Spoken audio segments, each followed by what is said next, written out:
Yo, what's good?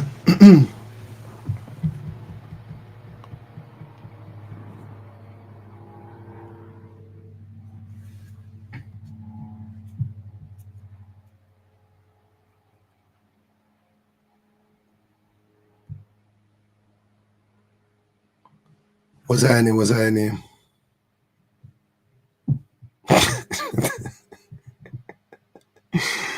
Okay. What for, Guilty Angel?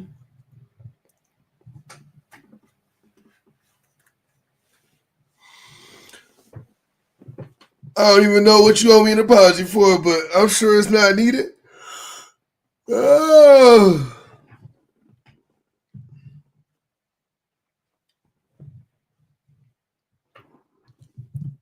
You said mean things in the chat?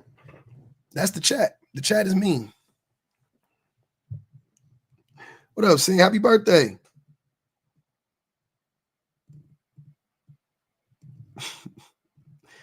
Oh, you said it about me? Okay. I didn't see it, but I appreciate it.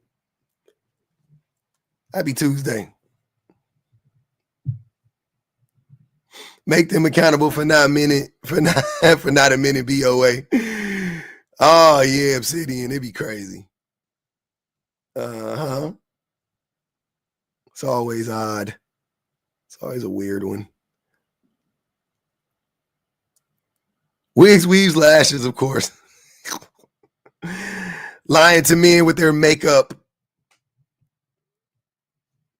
After last night, after that conversation, after last night's conversation, I am very much, I don't know, it's crazy. What is going on? Hey, what's happening? Hi. Hi, good morning. Good morning. What's going on with you? I think women should take more accountability when they're like wrong. Just my experience, like all the girls I've been friends with, like they have never been wrong in their whole life according to them. Like no one, I don't know. I don't know if I should come on here and say that. All these girls are gonna be mad at me, bro. But it's so true. It's so true though. That women have a hard time taking accountability when they're wrong? Yes. What are they wrong about? I don't know. I think for me, I need that part of it. Of the, you know what I'm saying? Like, you want them to take accountability when they're wrong. Everybody wants everybody. Like, that's what this whole prompt is about. But what are they wrong about is the question. Well, like, I had this girl who was my friend, and she like went into the bathroom of like her work and was like taking a video of the toilet because I guess some girl like bled on the toilet or something. Nice. And she was like all up in it, like taking videos of it, like calling this girl out. And I like told her that that was wrong. Mm-hmm. And that like I understand like the girl should clean up after herself, but so is that something that women struggle with? Or is that something that, you know, women that you know struggle with, or you've been, you know what I mean? Like, you think that's like common that women struggle with taking accountability? Yeah, and just like, I don't know. I have no girlfriends. Like I guess I used to, but like, so, and then like another girl I was friends with, she like was saying she was going to go cheat on her boyfriend. Mm-hmm. We were at like this party at his house, and I told her she wanted me to like go with her. Mm-hmm. Like, and I was like, no, like we should not do that. Okay. I don't know. People are saying I'm not an adult. I'm 20. Paige, don't read the comments. Just pay attention. Lock in. Everybody's mad at me. Well, I mean, you said it was going to happen before, but go ahead. I'm listening to you. How you know it's going to happen, and when it happens, you're like, damn, it actually happened. Like, take some accountability, right? This is exactly what you were talking about. Take some accountability for the things you're saying. Like, just me personally, I can't help but read the comments. Like, they're mad. You can cut the comments off. Okay, I'll just try not to look. Okay. What do women... I guess another thing women like do need men, in my opinion. I've seen that a lot on here. People wondering if men and women need each other. In my opinion, they do. What does that have to do with accountability? I don't know. I'm just talking. I just like come on the live and that's fine. Why do men need women? I just got done making like a whole 40-minute video on why women don't need men. But why do you think women need men? For what? Just to like support each other and like obviously to procreate, to have more humans, but that's not for each other though. You don't procreate for each other. You procreate for humanity. You don't procreate for each other. So what do you need? What do women need men for specifically? To protect them. Like for me. From who? Like my man protects me. From who? He provides for me. Who does your man protect you from? From myself. Like if I just am like, I don't know. How old is he? He's 23. Okay, so he's not that much older, and he protects you from yourself. How? How so? Are you trying to self-harm? From myself. It is true. Like people are kind of confused in the comments. I just mean like I was not very good before I met him. Like I had a lot of bad habits and I didn't have very good friends. I don't know. And he just, I don't know. People I just can't help but read the comments. You can't help it. You want to read the comments though. I know. I want to see what they're saying. Yeah. It's odd. It's an odd thing. There you go, E. E, you can come up. You can defend her. You got a man, he wants to protect you right now. Come on up, E. Okay, I'm gonna let you go. Thank you. All right. Yeah, there you go, E. Get in the box. It's always I was gonna run a prompt. I was gonna run a prompt that said something effective like if men agree with you, then you're wrong. Like when men agree with you, just know you're wrong or something that Bree said, go be happy with that man with an Andrew Tate picture of his profile in his profile.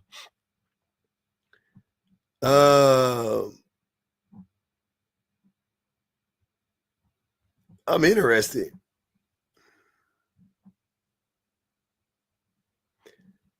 That's a good man, girl. Look at all the men riding for their man. Look at all the men riding for their man. This nondescript man that they don't have any idea what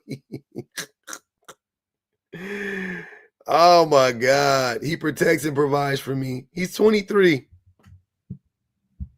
He's 23. What is he doing for you exactly? Oh, where's E at?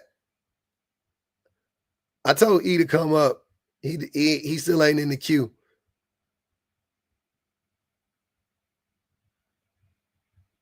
I told E to come up. He still ain't in the queue. We gonna mute him for the live. Nah, he in here. He's still in here. Yeah, the male worshiping is crazy. Male worshiping is the glaze is thick. Oh man, they own it right now. Look, TikTok is on it. What, we 10 minutes in. Looks like a lot of hate.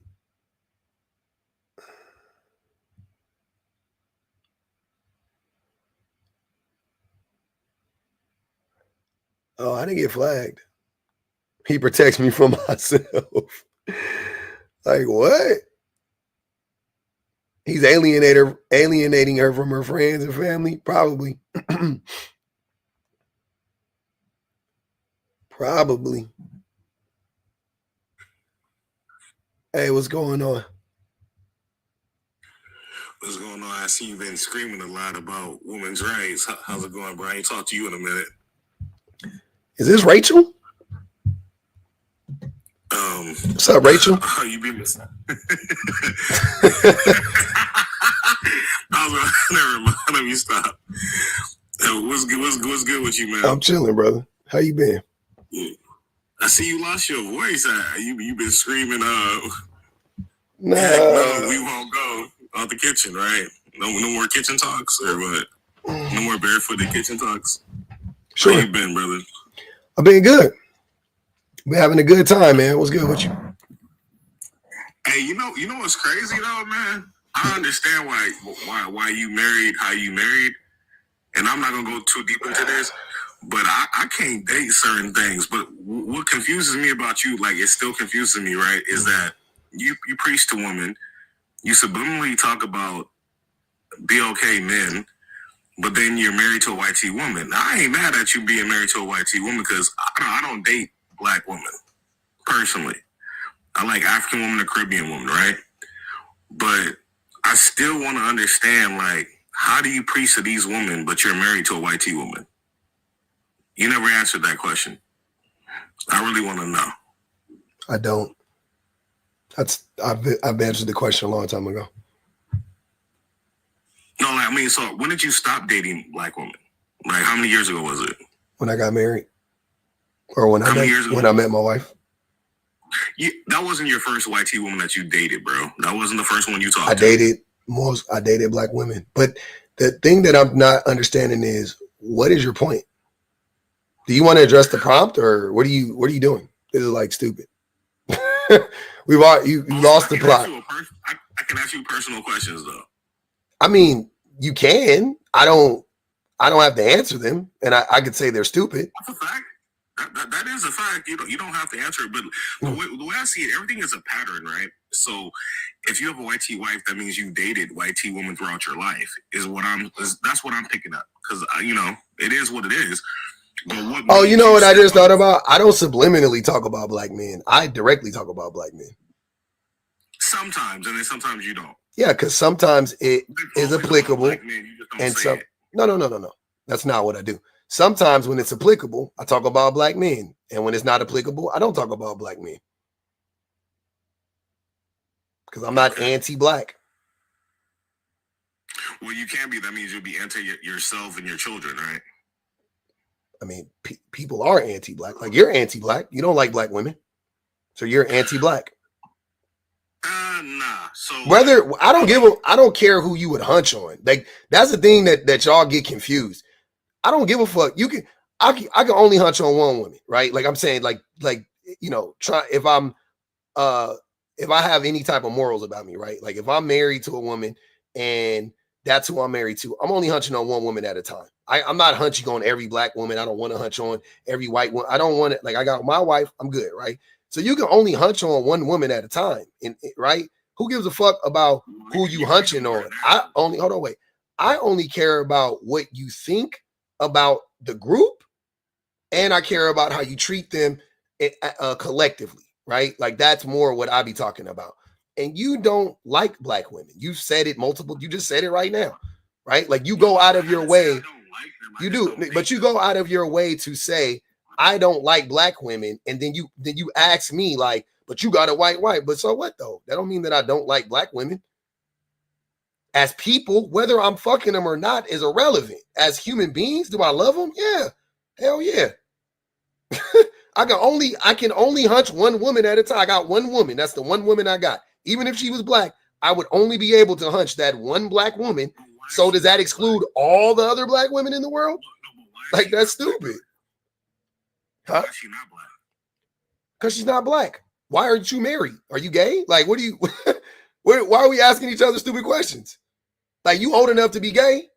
You're old enough to be black, right? You're old enough to be married, but you're not married. But you act like you care about marriage. You don't even have a girlfriend. Why don't you have a girlfriend? See how stupid? So if we gonna jump to conclusions, you are a single man in his 30s. Why are you a single man in your 30s? Are you gay? I can jump to conclusions too. Rationally speaking, why are you not with a woman of any race, of any ethnicity? Why do you not have any woman? Are you gay? Yeah, so check this out, right?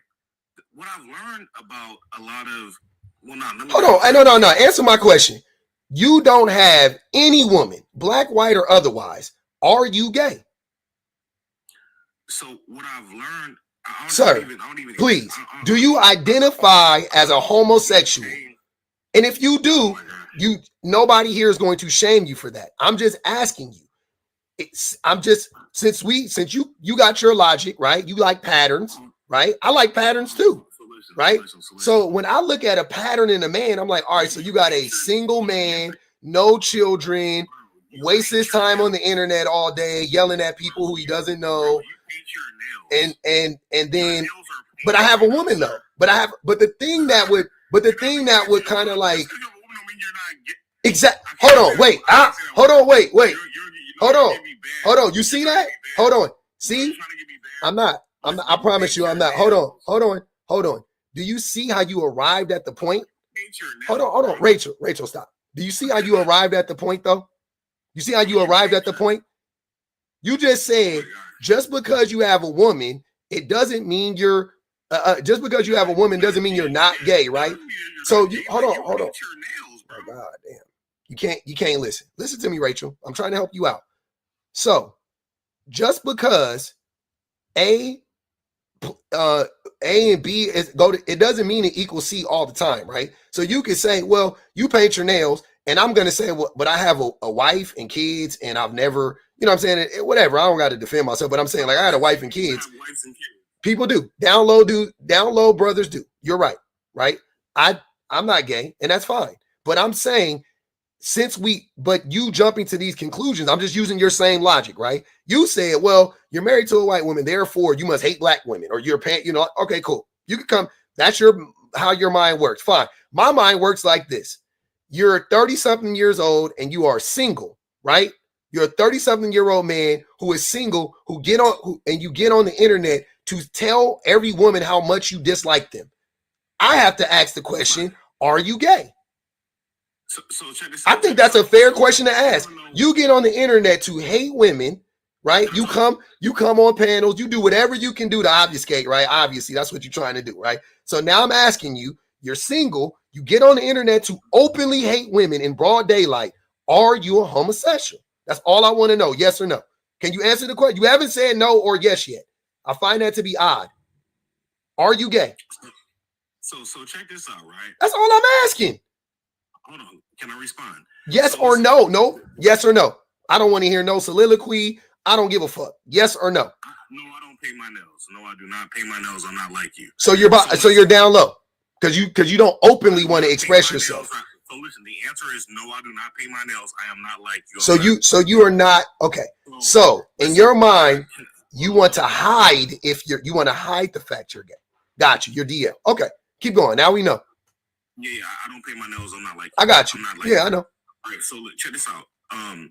Some people are actually working on their careers, right? What careers? Can I finish? What careers? Your sperm is geriatric, sir. You better go have some babies. You want to have kids? Your sperm is bumping into each other right now, bro. You old. Your nuts is old, my nigga. You in your 30s, your nuts is old already. ED starts to set in at 30, bro. What are you talking about? So listen. I'm finishing up my MBA next year. No, you're not. No, you're not. I'm working on my. No, you're not. No, you're not. Stop lying. Stop lying. You're not. You're not educated. I'm working on my. Rachel, we've already determined you are not educated. It's not even. I don't even know what to tell you. You have told some of the wildest lies I've ever heard on this. Wildest lies I've ever heard on the lie. I know for a fact you don't have a degree and you're not getting your MBA. Stop lying. Try again.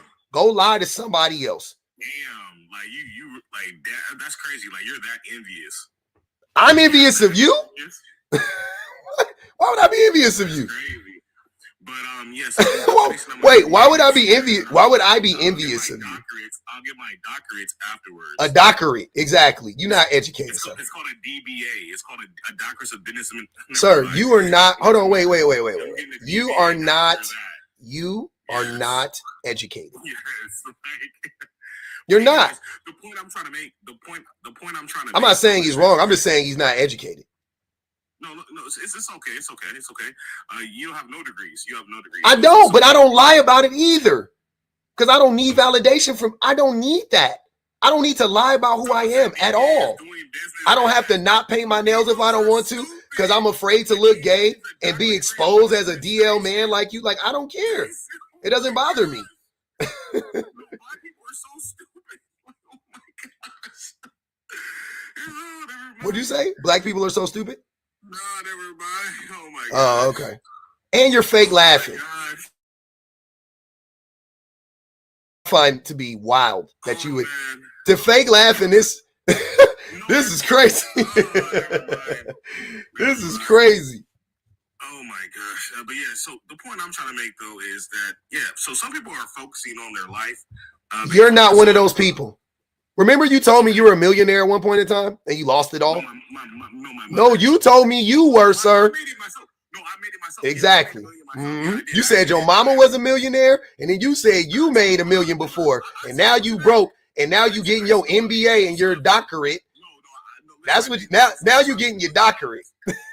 You think I forgot? No, listen, it was illegal though. What I did was illegal. Okay. And that's how I made that money. Mm-hmm. It was illegal. It was nothing to be proud of. Oh, I'm sure. I know it was illegal. It's nothing to be proud of. Yeah. I'm gonna do it legally this time. Listen, that's what I'm saying. I'm working on my MBA. I'm getting my doctorates. And the thing about it is, right, is, listen, legally, you can't beat legal. When you can really say that, yo, I've done this legally, that's the real accomplishment. I haven't hurt no one. I haven't done nothing of ill nature. And I actually earned this. And this is mine. And you can't take it? Yeah. I can't wait for that moment. But anyways, yeah, that's what some people do. Some people are focusing on their education. They're focusing on bettering themselves. And some people don't want to just have random children by random. I thought you was in jail. Now I'm 100% sure you getting a jail degree, huh? You getting a prison degree?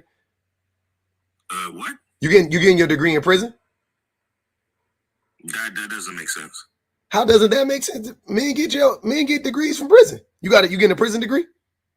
I always thought you were in prison. I'm not, I've told you a million times I thought you were in prison actively, right? Because you never show us your face. I've always thought you were in prison. Now it's starting to add up. You're a criminal. You just admitted to being a criminal. Hella stupid, bro. What are you talking about? You just openly admitted to being a criminal. I always thought you were in prison, and now you're talking about getting your degree. You don't sound educated. You don't speak like an educated person. You don't have the education of an educated person. It's hard for me to believe you're educated, right? Unless you're getting an education in prison. I can believe you're getting a prison education. I can believe that. You guys that are not educated are really funny because, like, when you try to sound educated, it sounds like rubbish. Like, it sounds bad, bro. Don't try to sound educated, please. Don't do it. I don't try to sound educated. It sounds like that's what you're trying to do. You're projecting. I don't try to sound educated. No, it sounds like you're hurting yourself. Okay. And I don't recommend that, and I don't endorse that, and I don't like people who do things to themselves. Why are you fake laughing? Are you okay? Oh, man. You say what? Why are you fake laughing right now? Why are you forcing laughter? This is so weird. Bro, Did you?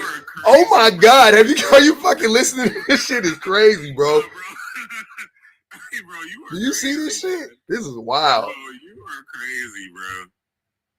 He said, "Why are you? Yo, you wildin'." But anyways, listen.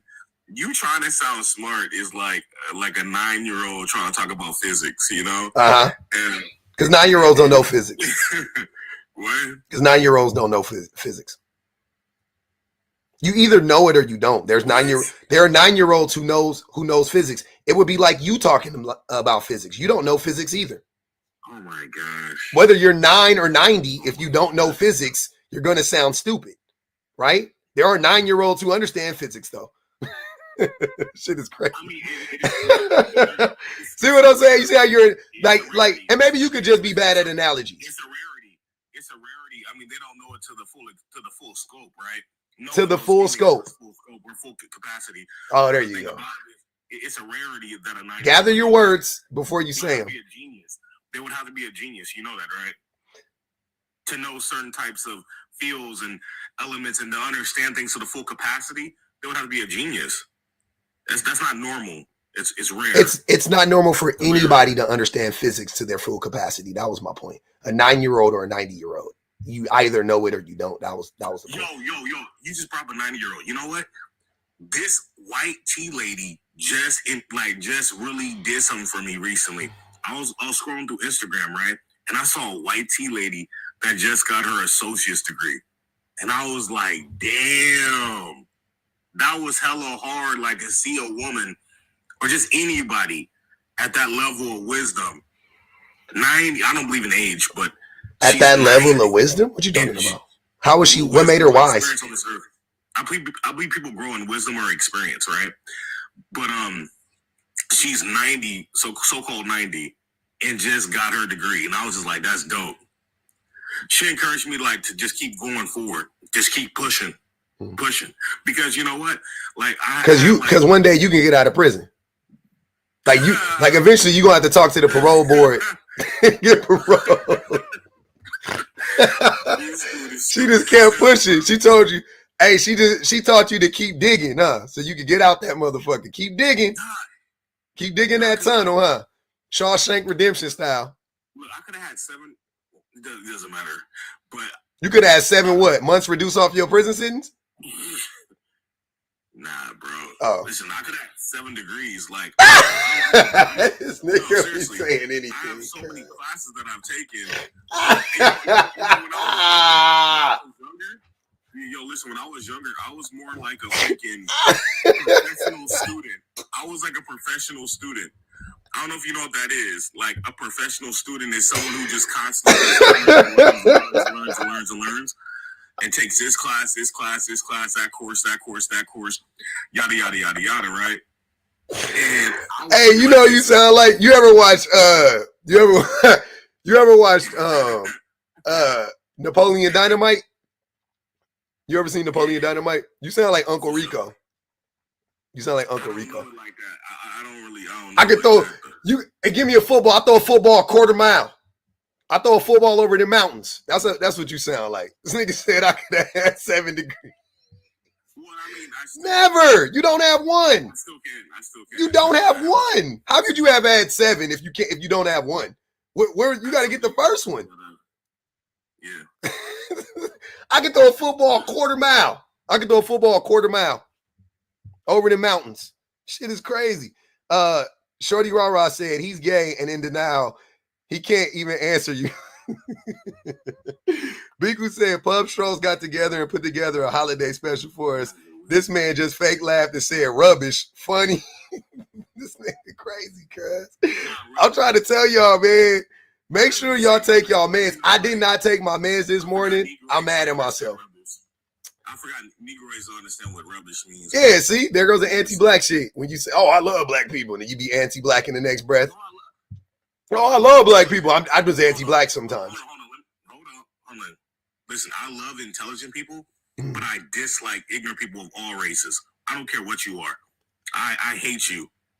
If you're ignorant, if you're a bigot, I hate you. You know what that is? You know where that comes from? Where? Because you are that you are the person you're describing. And a lot of people commonly. Why the hell? Hold up, bro. I'm just telling you. That's what happens.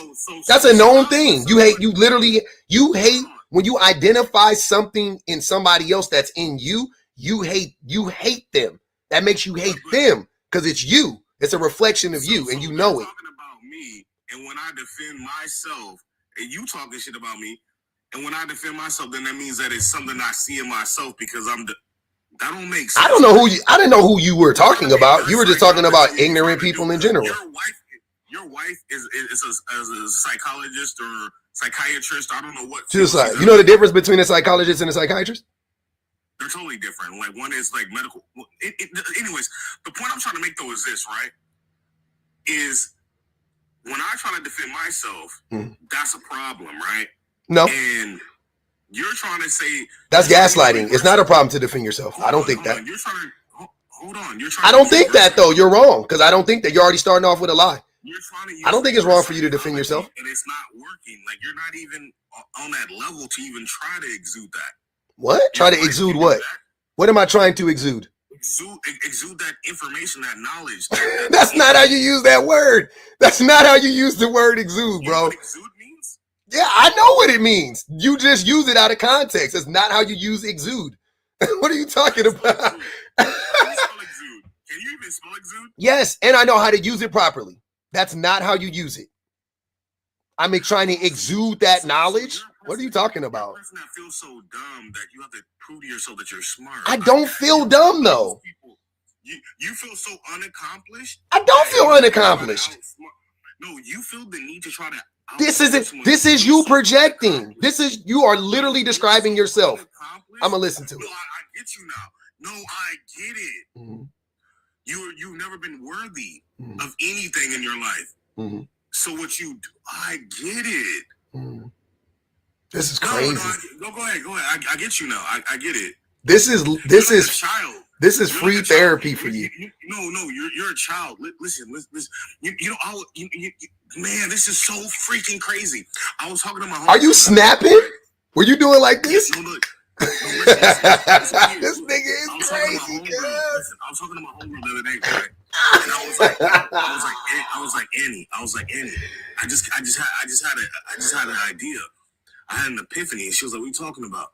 I was like, "A lot of black men are boys. Oh, they're deep. Grown boys. Deep. Even black women. We haven't heard that one. A lot of y'all are grown kids. Mm-hmm. I'm like, they never had a chance to be an adult. Yep. And it shows in their later life that they never had a chance to be an adult. And they think being an adult is being married or having children or having a apartment that you're renting out of or a house that you're renting out of or even having a mortgage that's on a house that you're never going to be able to buy off in your entire life. And having jobs that are mediocre and depending on a 401k and relying on a SSI, Social Security and all this crazy stuff, right? But the funny thing about y'all is that y'all would never be grown. Who is y'all? Black people? No, people like you. And the funny thing about it is that you will never mature to where you need to be. How I get put in this? You will never mature to that level. And it's sad. But wait, how did I get put into this scenario? Hold on, sir. I need for you to go back and talk to Annie. Is Annie a real person? Or is Annie a doll? Or did you just make up that story right now? Or all three? Did you really were you really talking to a woman named Annie recently? I doubt that part was real. Like, are you like Crash? Are you okay? She hates when you call her. Oh, now you making up more lies to go. Oh, this shit is good. It's my nickname for her. I'll be like, hey man. It's some stupid shit. Oh my God. It's stupid. But anyways, listen, the thing about it is that's the homegirl though. But the thing about it is I realize people like you, and I know when people are not successful in life, and I know like they resent life and they resent themselves. Mm-hmm. And brother, listen, you can always go back to school, bro. You can always better yourself, brother. Don't feel scared to better yourself, okay? You're a stay-at-home dad. So while you're staying at home being a father, while your woman's out there working, just go to online college, bro. That's why I be tilting my hat for niggas like you. No, I'm just telling you, I'm trying to encourage you, brother. Like, go to online college. This speech you giving to me is for you. No, listen, do something with yourself besides being on social media, and you'll feel way better. Wait, why? You'll feel way better about yourself. But why? But for why? Better, trust me. But for why? Look, man, I am happier than I've ever been in my life. Ever. I've never been happier than I am right now. Not even when I was a child, not in high school, not at 28, not at 35. Like I'm the happiest I'm the most content, healthiest I've ever been mentally right now today. You know why? You know how I got here? How I got here was I was thinking about this recently. I was talking to my homegirl Annie. And I said, Annie, you know what's crazy? This is how I've gotten to be like very happy and very content with where I'm at. The reason how I got here was by not listening to men. Like for the last like 2.5, maybe 3 years, I have just stopped listening to men. Like as a group, I just stopped listening to men. That part I'm not joking about. I'm not gonna lie. I did lie about Annie. That hold on, Rachel. Listen, Rachel. Hold on, wait. Sir, Rachel, stop. I lied about Annie. I didn't talk about Annie, but I did have this thought offline without a person around recently, like right before I went online. And I thought about it, and I said to myself, I was like, damn. Hold on, Rachel. Hold on, Rachel. And I thought about it. I said, man, you know what's crazy? That I'm like the happiest and like what has been, like the key to that. And the key has been like the number one thing I did, like how was I able to like figure the shit out or whatever? I literally stopped listening to me. You remind me of Everybody Hates Chris. I promise you, bro. Well, that's because you don't wait. But the reason why you think that about me is because you are not attentive and you want me to be like Chris Rock, right? Like I've never been bullied. There are people who know me from elementary school in this. I'm not lying, brother. I promise you, there are people that they will tell you that will tell you they've been. I've never been bullied. Okay. No, that's what I'm saying. You really don't know. Bro, listen, I'm really like that. You're not. I don't believe anything about you. Sir, I don't need to lie to you or anybody. Okay. That's what I'm trying to tell you. I don't need to lie. How tall are you again? 6 foot. And you're skinny, yeah. So you're yeah, I'm 6 foot, 185 pounds. Yep. I have a six pack. I can fucking do copious amounts of pull-ups, push-ups. I fought growing up. I boxed. I've done MMA. Like I don't go around like I'm that nigga. Like I'm not that. Like hold on, Rachel. But hold on, boy. This is what I'm trying to tell you. You just don't know what that nigga looks like. I've been already caught y'all niggas a long time ago because I grew up in this shit. I know what it is. Ugly niggas always think they hard. Ugly niggas always think they the toughest in the room. You not tough. You just ugly. I've been telling y'all that. I've been telling niggas that shit since I was 10, nigga. I've been telling niggas that since I was 10. Y'all not really ugly, sir. You are a bully. That's how I know you a weenie. Because bullies are weenies. I don't bully people, nor have I been bullied. I would pick on the bullies. No, listen. I used to defend people like you. I would bully the bullies. No, you didn't. So I was a bully, but you I didn't. Bully the bullies. How would you defend me, nigga? I was a jock. That sounds crazy, right? I was a jock. I played sports. What are you talking about? Who was bullying this nigga? No, listen, I was a full-blown jock, bro. I was an athlete. What? Yes. I doubt you're a jock. You're not. I'm 42. I don't do shit anymore. But when I was in high school, I was a jock. When I was in junior high school, I was a jock. When I was in high school, what are you talking about? Sir. There's no. I'm telling you that this is no. 6 foot. Only 6 foot. Yeah. Like a professional athlete. Listen, you're typically 6'3" and up. I'm not a professional athlete. I never said I was a professional athlete. Yeah, you would have never made it. I know. In what? Any sport. What are you talking about? That's how I know you didn't play sports. Hey, hold on, sir. Hold on. You didn't play sports. I know you didn't. And I'm not even gonna hold you because you don't have to. Hold on, Rachel. You don't have to play sports. I think it's okay that you didn't play sports. Right? I respect that. But I'm just saying you clearly never played, you never were an athlete. Right? You ran cross country? You seem like the type. Track. I did basketball. I did a couple. No, you didn't. You didn't play basketball. No, you didn't. Stop lying. I was MVP, actually. No, you weren't. MVP? Lies. I never got into it. Lies. Liar. I could tell, bro. You ain't no hooper, bro. You ain't no hooper, bro. You not no hooper, though. You not no hooper, bro. This nigga lying. I ain't never heard a nigga lie this many times on a live. This is crazy. You've been lying this whole time. They said 5 more on Pub and Annie. Why would I? What? Why would you lie? The same reason you've been lying this whole time. You've been lying for validation this whole time. Why would I lie about running track, bro? That's crazy, because you being exposed right now for being a weirdo. That's not even popular. That's not even a popular. What the fuck? You can't. You gonna pick a sport that I never ran cross country. I was fast. I did. Because I was fast, nigga. I never ran cross country. So you ran. Hold on. Wait. Hold on. This is what I'm saying. This is what I'm trying to tell you. Let's be honest, right? Let's be honest. You just said your mama was a millionaire. Let's say I take everything you saying at face value. Let me make this all connect for you, and you tell me what makes more sense. You said your mama was a millionaire, which means at the least you grew up middle class.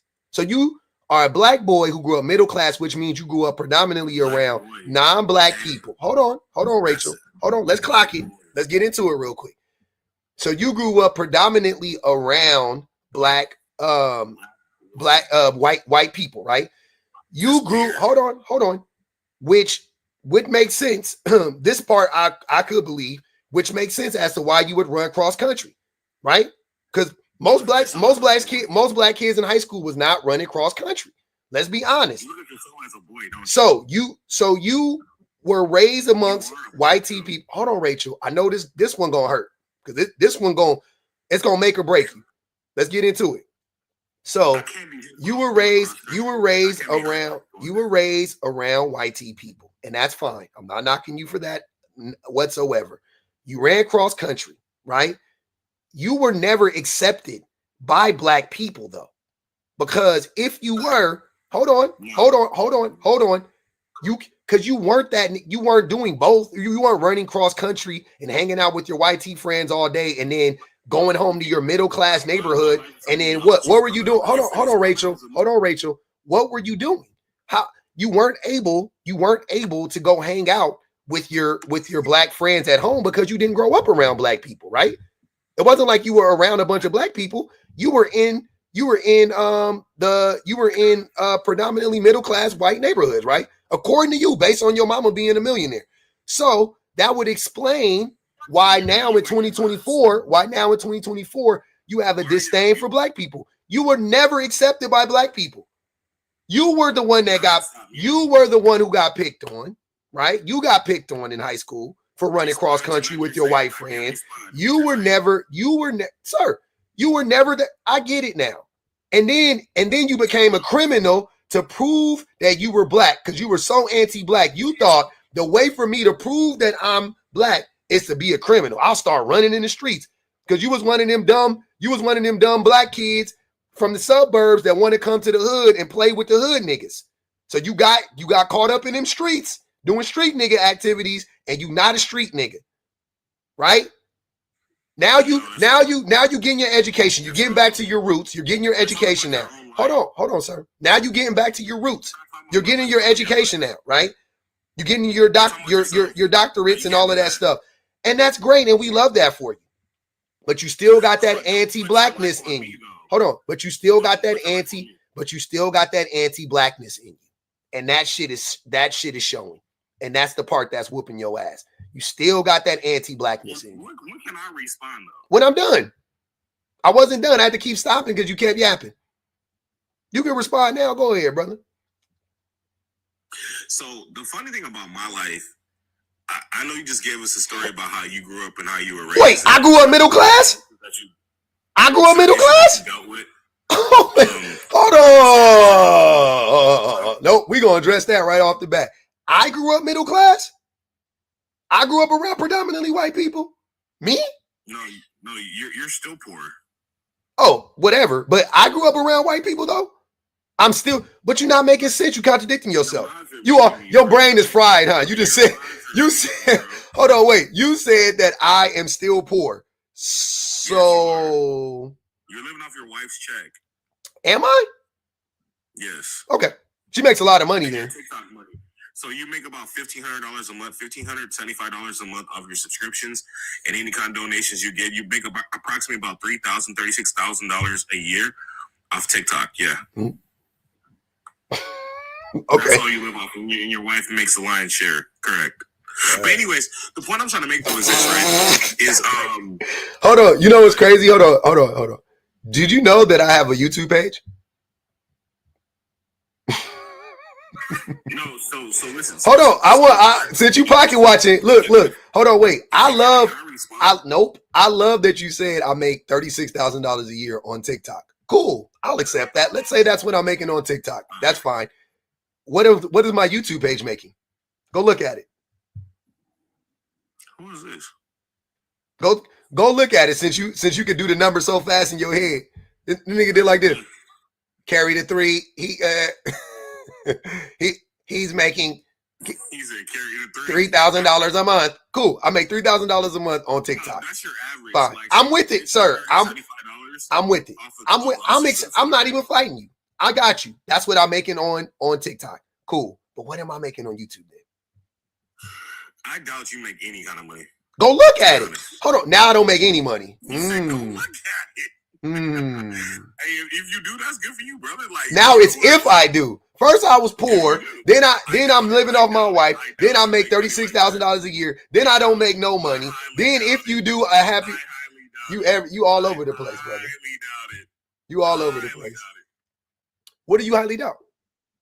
Yeah, you're not making no money off YouTube like that. Go look at my YouTube page. I'm never gonna discuss how much money I make on here. Hold on, Rachel. I would never discuss how much money I make on my platforms. That's tacky.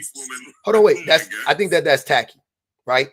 But I'm just saying, if you are smart enough to figure out how much I'm making on TikTok, I want you to do the same thing on YouTube. Do the same thing on my YouTube page.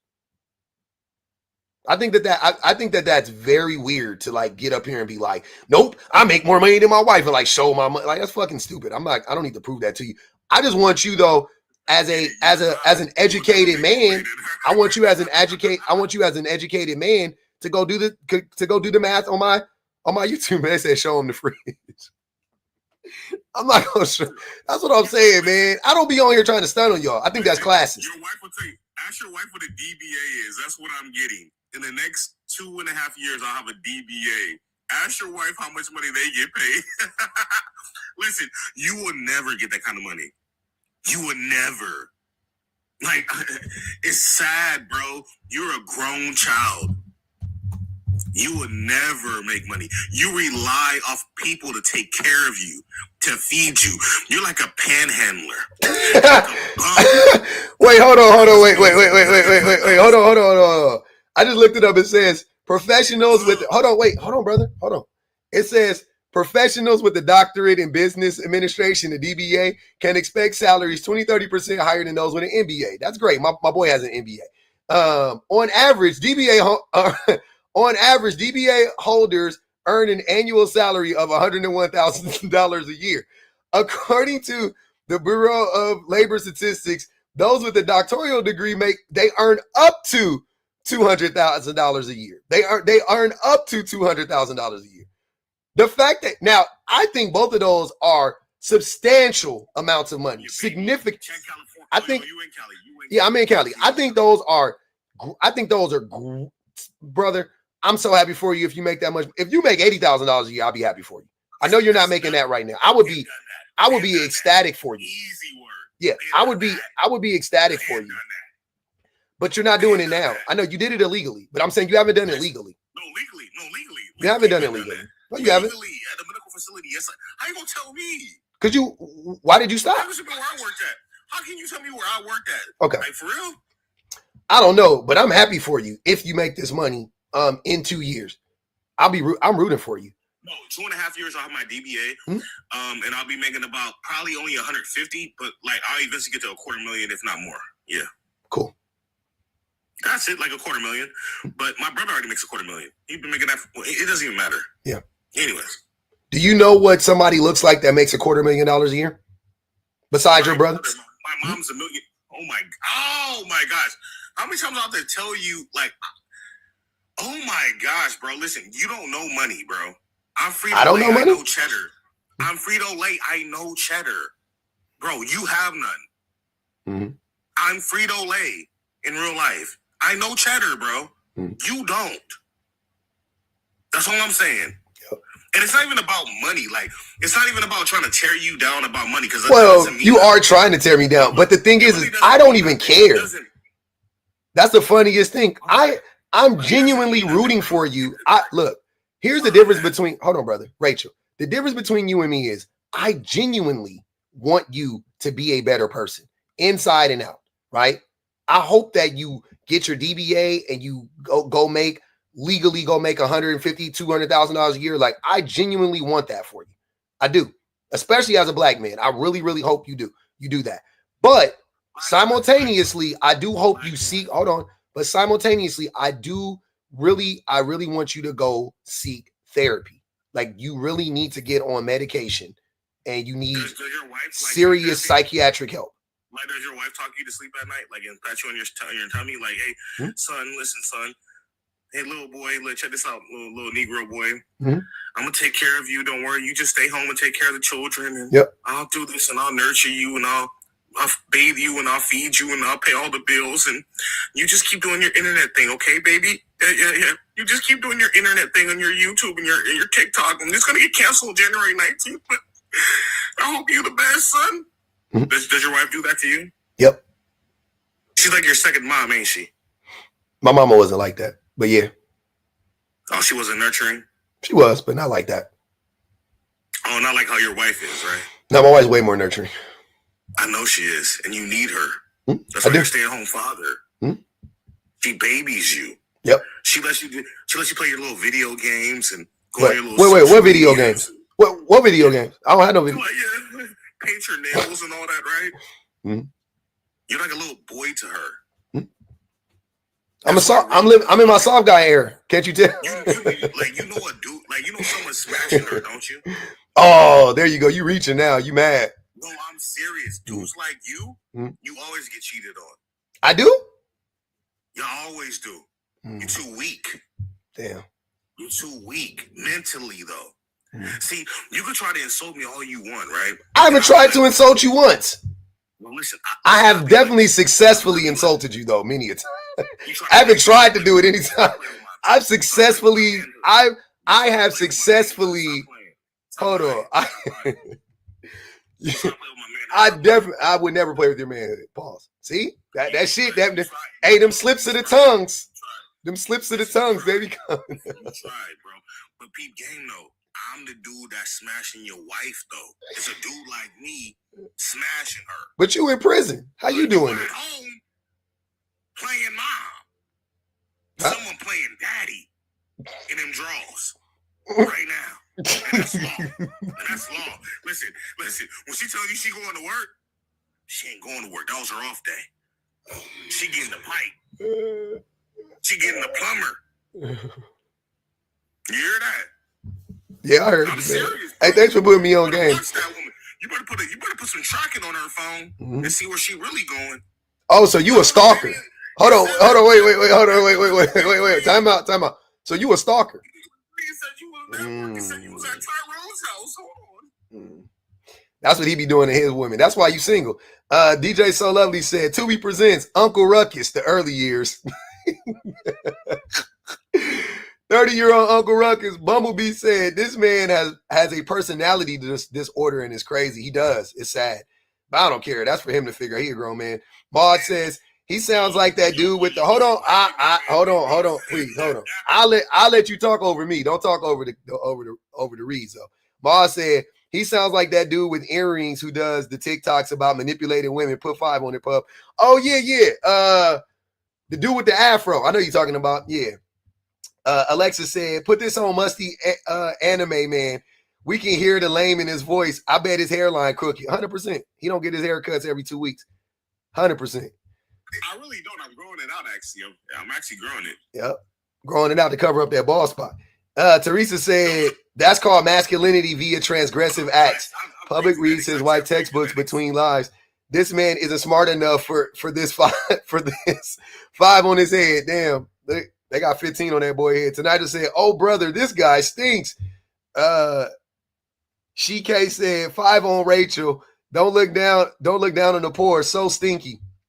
Yeah, he wanted He poor and bashing poor people. That be the shit I be trying to. I'm like, wait a minute. Ali said, contributing to the collection plate to go toward Cedar's building fund. The Blueprint said, Nick Fuentes, is that you? Fuck out of here. Shorty Rara said, jealous, but he seems to love you, pub. Watch out. I know. It's spooky, huh? Crazy. Metal Kisser said, you're mad and jealous. Money doesn't make you good. He thinks when he gets some money, he's going to be able to get therapy, I think. Money for Rachel's books. Bumblebee said. Valerie said, we're hearing this man's inner voice. What a pity.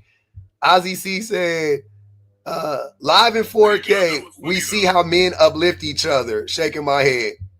Crazy.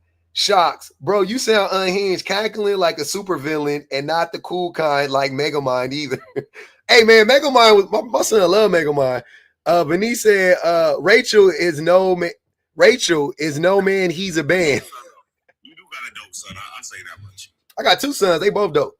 The one I've seen. Yeah, they both mean as this. I'm sure they both are though. Yeah, I love them babies, man. But yeah, man. Hey, Gigi said, drop bipolar Carlton Banks. We did it, Joe. God damn. Crazy work, man. Shout out to Rachel, man. He survived. He survived a little bit of time, man. Y'all go check on Annie too. Whoever Annie is, y'all go do a welfare check on Annie. She work in the prisons. She might be a guard or a rat or a pigeon. I don't know. I don't know who she is. You can name. I think if you've ever seen those dudes in prison, they like catch mice and then they like bring the mice into their cell. They're not supposed to. He might have a mouse named Annie. He was talking to Annie. He was like, Annie, I have something I need to tell you. I just thought about this. Let me tell you. Are you listening? Annie, look at me. Are you listening? Look at me. Look, I'm going to tell you, black people are like children, right? Like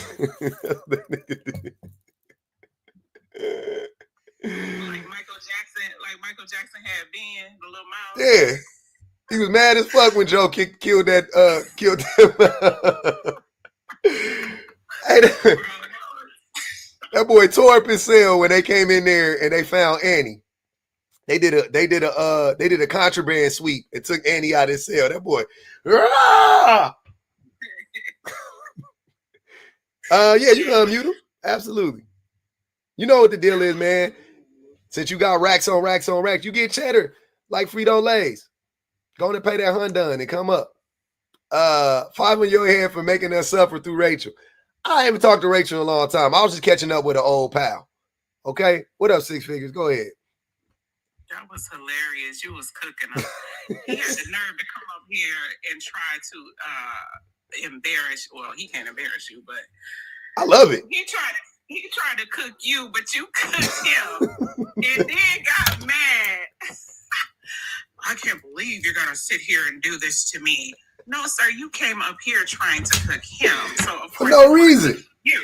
He didn't even address the prompt. He didn't even address the prompt. I said, can we get to the prompt? That nigga's nope. I want to talk about your wife. God damn. You think about her more than I do. The obsession for Sita is wild. It's crazy. Y'all love that woman, huh? For them to be in your pockets is wild. Like, it's crazy. The pocket watching and the wife watching. I got it. Kid watching. I was waiting for him to say something about them babies because he better be. I was like, he better not even. Like, but yeah. But look, Doctorate. There y'all go. Y'all can hate. Look, there y'all go. Hater. Oh, that is a nice picture. Yeah, I'll be photoshopping my pictures. I don't know why I got into a habit of playing around with the Photoshop. Then I started doing it like this shit funny. That's cute though. Yeah. Yeah, y'all can go on. They big mad. I know. But doctorate, sir. And I want to ask him, okay, well, in order for you to get a doctorate, you have to have a bachelor's. Where did you get your bachelor's? He didn't have one. You don't have one. You don't have one, and you're not about to get your doctorate. Like, bro, you gotta be kidding me. This was so hilarious. I was about to drop some coins, but I said, nah, this is too funny. I said, I'll wait a little while, but Gigi got it first. But child, sir, bye. Gigi said, go on and drop that, man. Damn, that was crazy. A doctorate, yeah, that's what he said. Nana, what's good with you? That boy was Legion level. We could barely hear you, Nana. A doctor of business, a doctorate. I never heard of doctorate. Somebody said he was right in the comments. I was like, what is he right about? Can you hear me now? Yes, ma'am. Okay. So I got to read some cash apps too. But yeah, I'm kind of at work, so I can't talk too loud. You good? But I wanted to talk about the topic. Okay, so basically, it's kind of ironic for the group that are doing the most damage. Okay, so this reminds me of a proverb that's remove the log out of your eye before you worry about the speck that is in your brother's eye. So basically, you have something huge blocking your view from seeing, but you're worried about somebody else who has something very little obstructing their view. So it's like a hypocrisy kind of proverb. So basically, it's almost like white teen people saying, "Oh, let's address the racist black people. You know, black people can be racist too. Let's address that. You never address that." Meanwhile, your racism has been the one that has, both historically until they've done the most damage. So it's kind of hypocritical for a group like men that it could, from the beginning of time till now, have done the most damage, not try to even fix it or completely try to be accountable, saying that, oh, well, we need to hold women accountable too. It's like, how are you going to be able to accurately hold somebody accountable when you can't even hold your own self accountable first? How can you address somebody else's racism when you don't even want to unpack your own?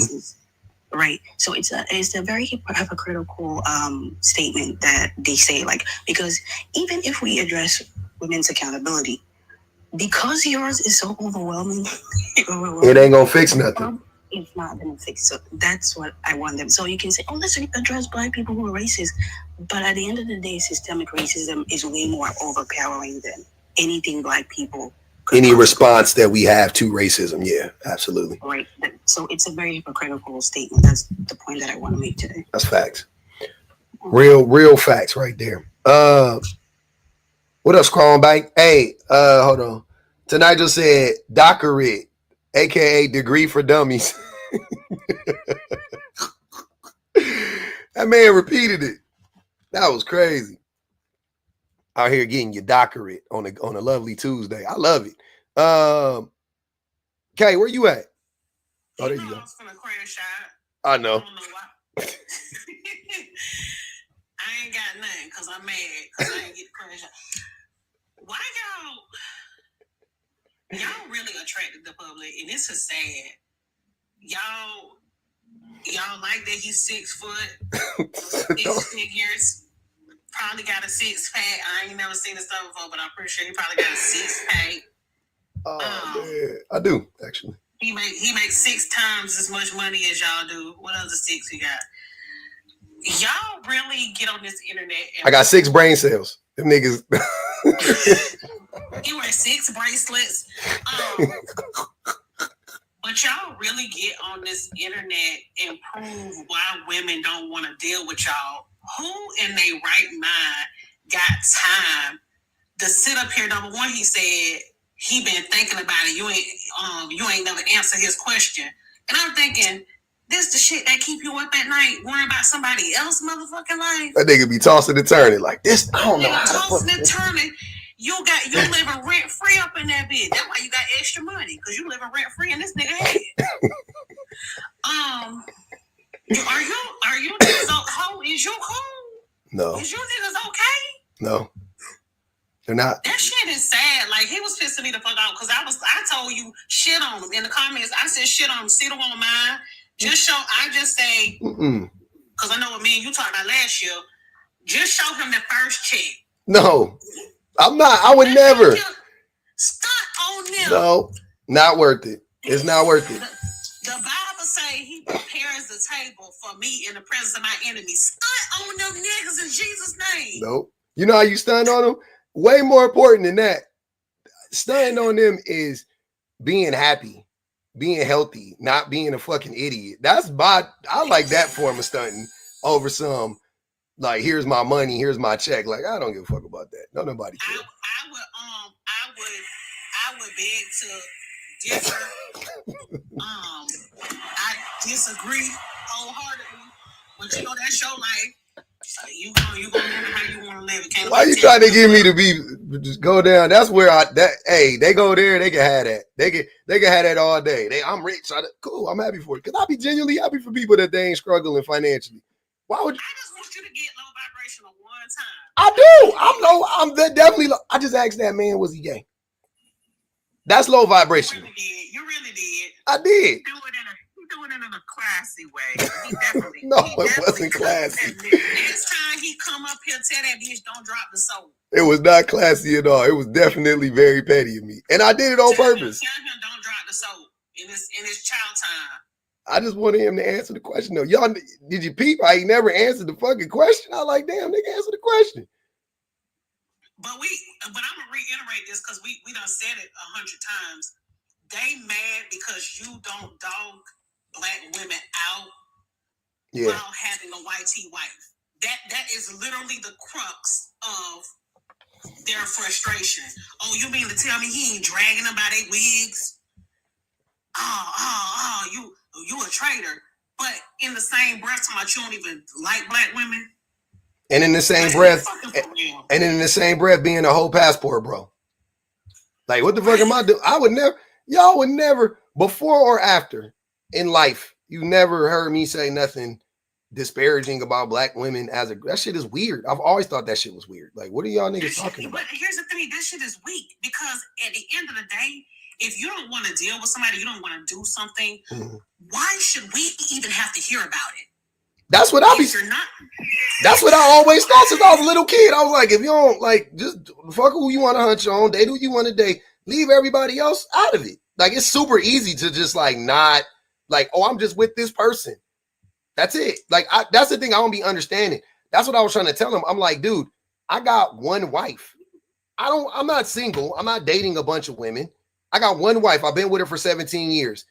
So that means I've been hunching on the same one woman for don't matter what race she is, I've been hunching on the same woman for 17 consecutive years.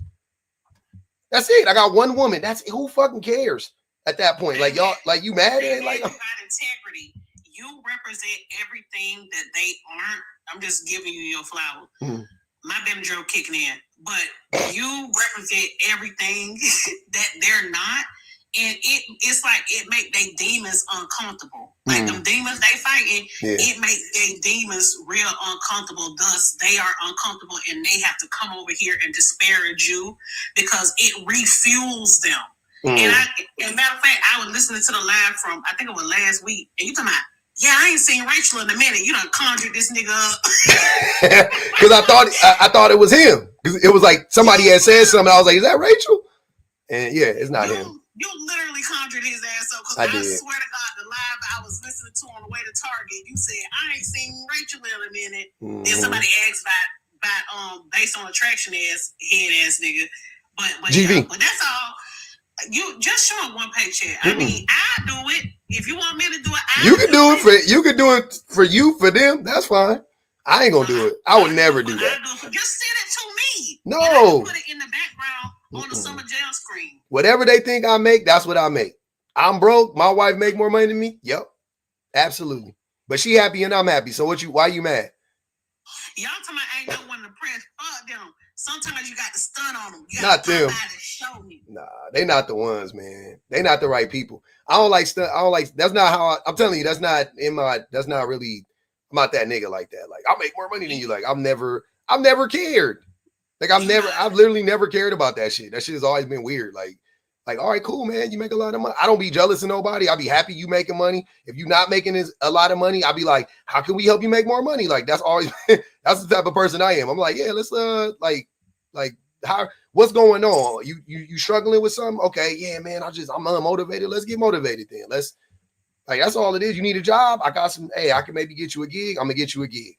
I got some money you need to borrow. You need to. Well, I don't let people borrow money. I already told y'all. Ain't no borrowing no money from me. If you pay me back, you pay me back. If you don't, I will never mention it. I don't give a fuck. But you know, like I just think that is weird when it comes to money specifically, because to me, money is very like it's the lottery almost. Like that's how I almost feel like I personally have hit the lottery. So it's hard for me to brag about some shit or whatever. You know what I'm saying? Like it's hard. Like, cause I know my mama worked her fingers to the bone for 50 years to provide for me and my brother. So it's like, so if I make more money than her or whatever the case may be, I don't know. I just feel weird about being on some like, well, shit, I made it or whatever. It's like, nigga, like I had to step on the back. Like it was a lot of motherfuckers that helped me get here. You know what I'm saying? A lot of people like crawl through glass on their hands and knees just for this nigga to exist. And I'm here. So I'm not about to be on. And I just feel weird about shitting on other people that's doing the same thing for their family. Right. And their lineage or whatever the case may be. Like it's never felt right to me to be like that. Like I said, you want to stunt on a person. Let's have a spelling bee. Let's have a fucking, you know what I'm saying? That's what I be telling them. I'll be like, nigga, let's have a fucking reading comprehension competition. Like, let's see who can read and understand and digest something. Like, yeah, let's do that. Money, couldn't care less. I don't care. I don't even care about like clothes. He's like, I'll dress better than you. Like, what, you know what I mean? Like, I got more shoes than you. Like, I just won't do that shit. I drive a old, not an old car. I drive a fucking Toyota Prius, black on black. Like, I ain't trying to stun on nobody. I just like I like to look good. I like to smell good, and I like to feel good. That's it. I'll try to keep the shit simple. You know what I'm saying? Well, good for you, because I ain't that strong. I know you be wanting to stun on these niggas, Kay. I just got to be attached to you so I can get your words. I ain't got it. Fuck them. Yeah, I know. I say it a different way. Also, because like at the end of the day, how you trying to help a nigga, but then you stunting on a nigga? Like, you know, I do know this though, because the red pill movement, is strongly attached to like finance, like, you know what I'm saying? Like getting money and shit like that. You know what I mean?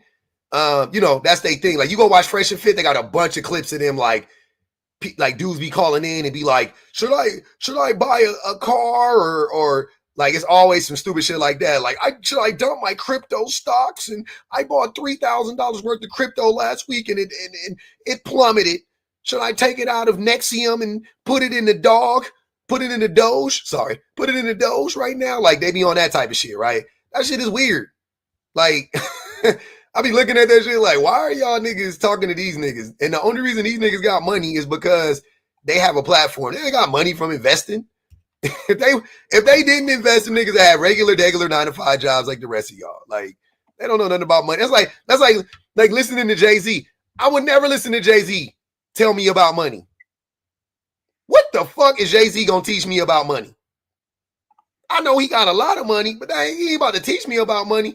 I'm gonna listen to the motherfucker that was able to retire at 67.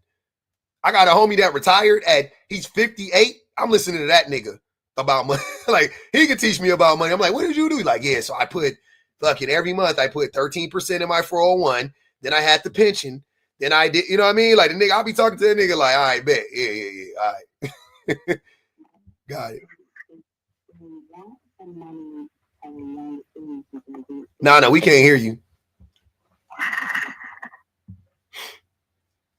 Talking money is yeah, but the projection and the jealousy is crazy. Like, imagine you being jealous of a man.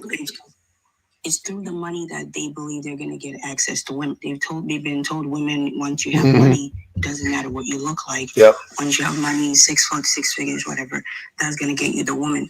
So they need it as fast as possible. They can't wait till 58 to use the money to sleep with as many women as they can. You know what's funny about it? The thing is, they're never gonna get there because they can't get a woman.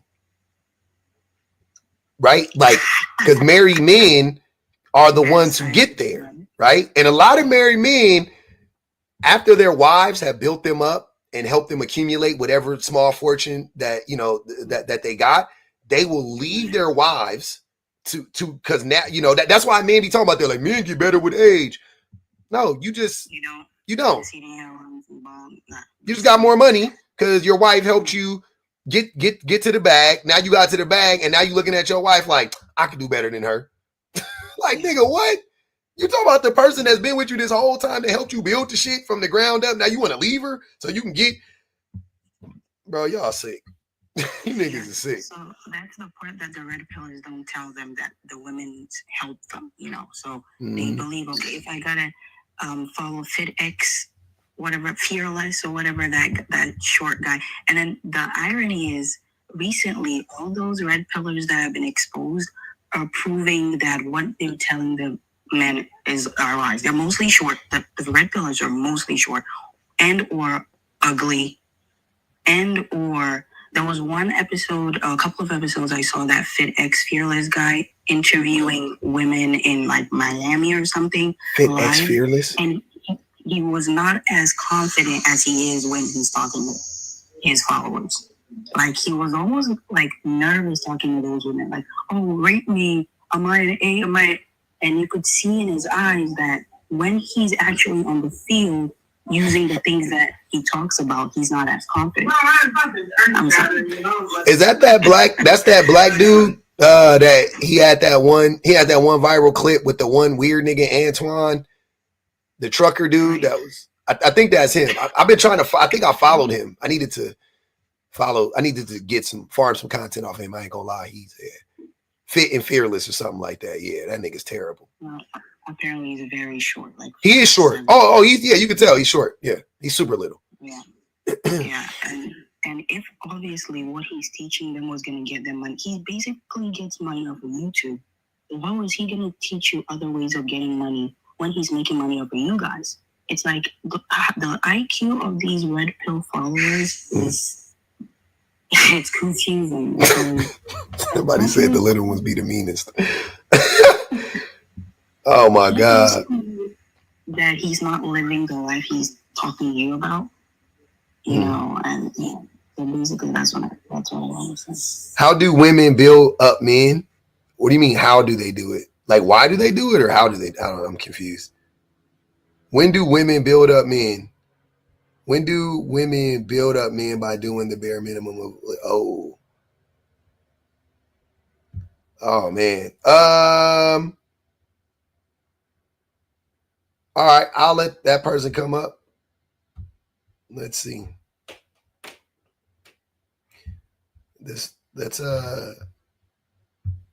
I'm not about to sit here and read all these comments. I am. I'll put the link in there. There go the link right there. There you go. Hit that link. Keep banning, keep creating. I think this might be the dude from yesterday. That picture is crazy. That profile picture funny as shit. There you go. I put the link in there for you though. Keep banning and keep creating. What up, Reese? I just came up here to fuss at you again, that's all. Why would I do?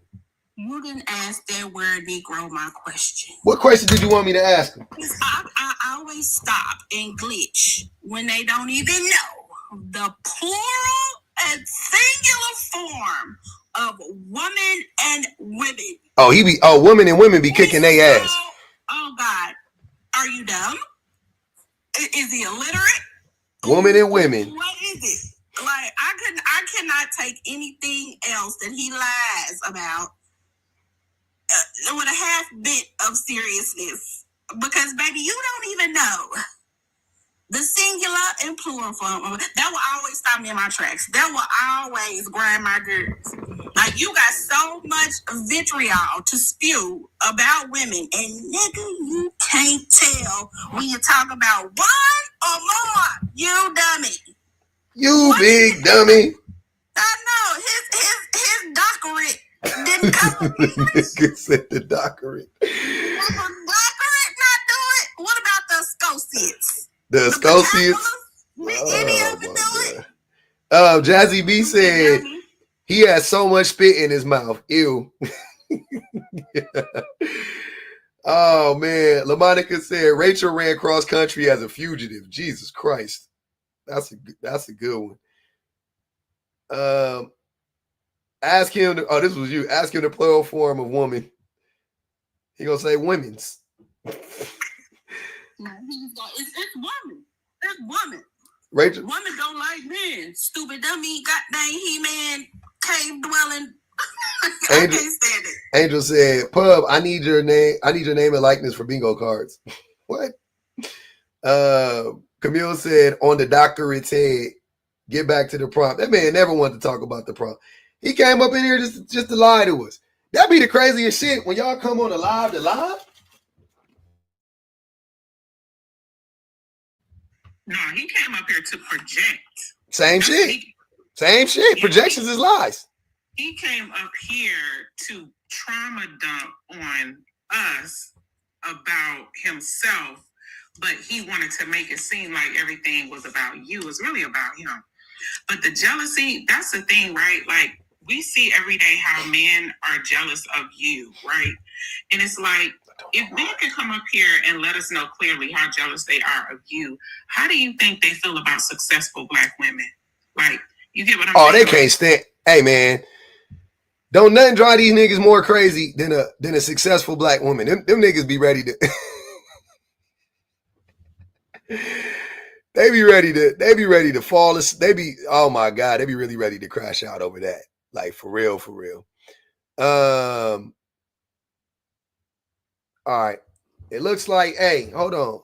Where we at? 24 hours. I got 2 hours. Okay.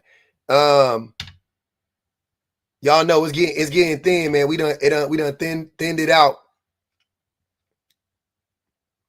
I see you, Angel. Okay. Yeah, we done thinned it out. But we hit 100,000 likes. This is what we gonna do. I'm gonna spin the block again. Shit. I'm gonna restart it. Fuck it. Let's restart it and let's see if we can do it again. See if we get some action again. I'm gonna holler back though. Okay. All right. I'm gonna holler back. I'm gonna spin the block again. Oh man, TikTok hating. TikTok really don't like us right now, man. At least the YouTubes love us. The question never got answered, DJ. God damn. The question never got answered.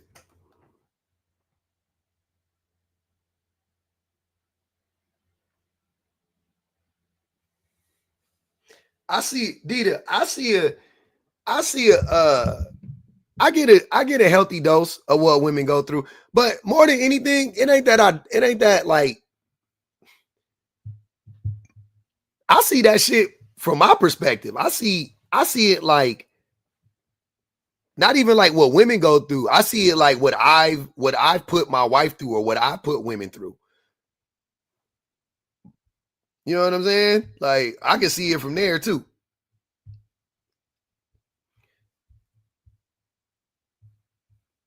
But yeah, I get a small glimpse. I get a small glimpse into what the men's be on. Man, do they be on some fuckery?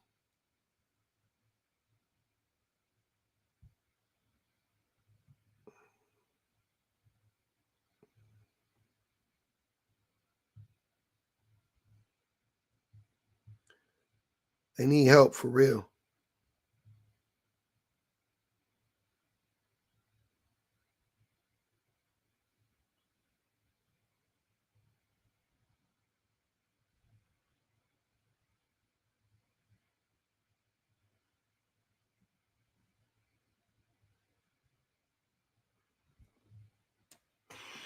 Okay. What up, Osa?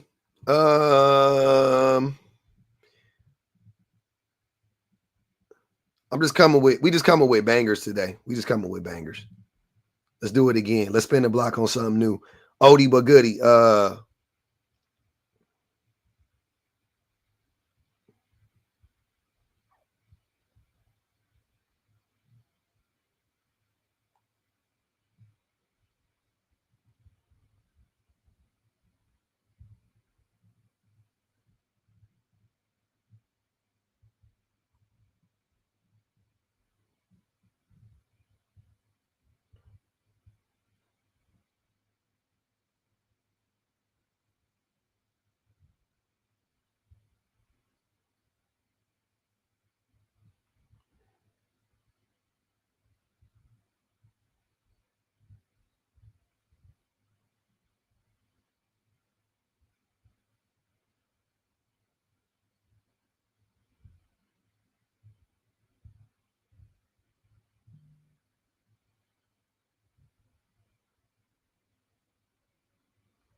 All right.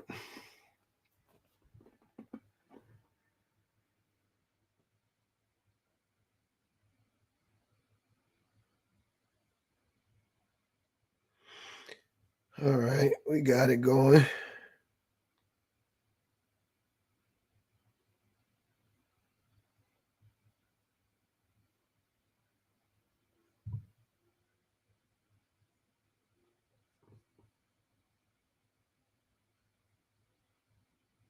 So we're gonna do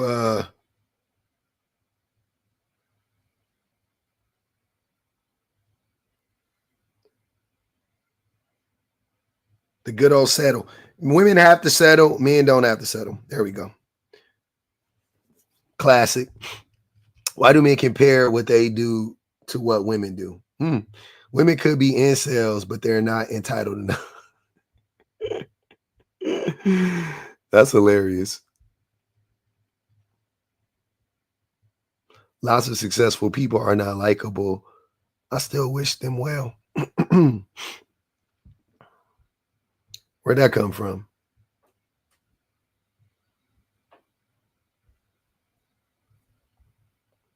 Where the hell did that come from?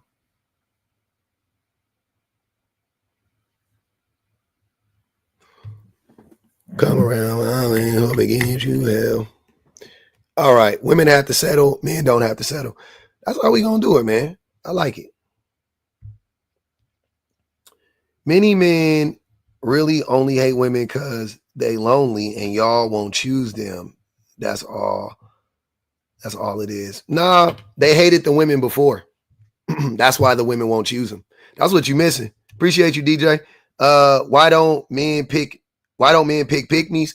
I like that one too. Why don't men pick pygmies?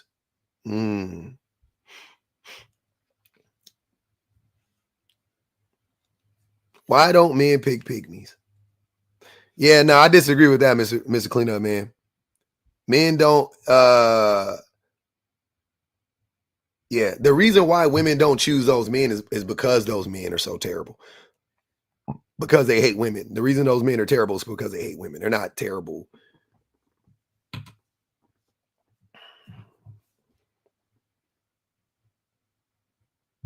Yeah.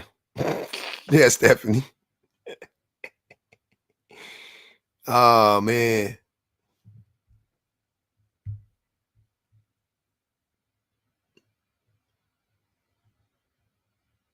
Oh, Akiko said, because you can't break a pygmy, they're already broken. The sport is in the breaking. Bars. It just glitched on y'all?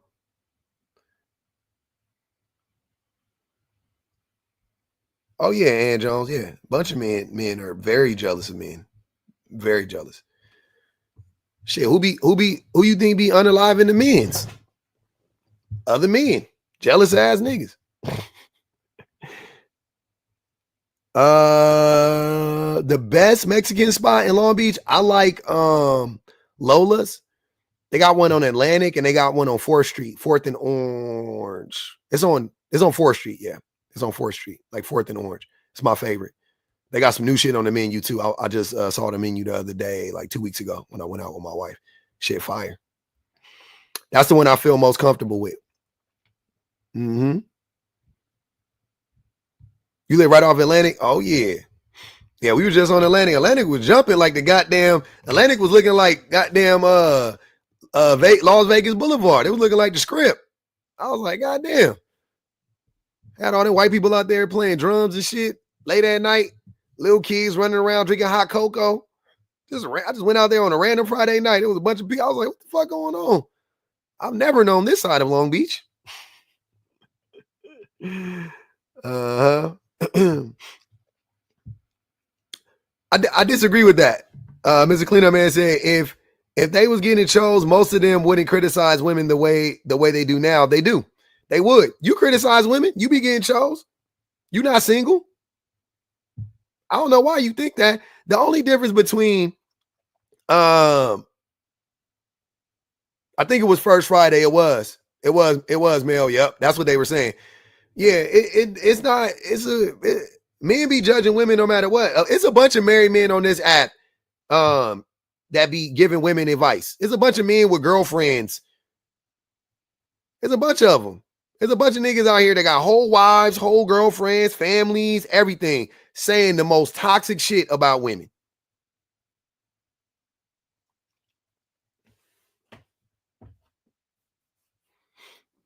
Tell the prototype to hush. I ain't seen Prototype in a while. He ain't been in here. Does anyone have to settle? Yeah. Women have to settle. Absolutely. Absolutely. Women have to settle. I don't know. Let me be the bearer of bad news for anybody that thinks that women don't have to settle. I'm gonna be, let me tell you, look at the camera. I'm gonna hold your sticky ass hand when I tell you this. Women have to settle. No, not only desperate women, and well, all women are desperate then if that's the case. Or women are desperate in general. Women are desperate in general, right? What woman is in a relationship with a man that isn't misogynistic? I'll wait.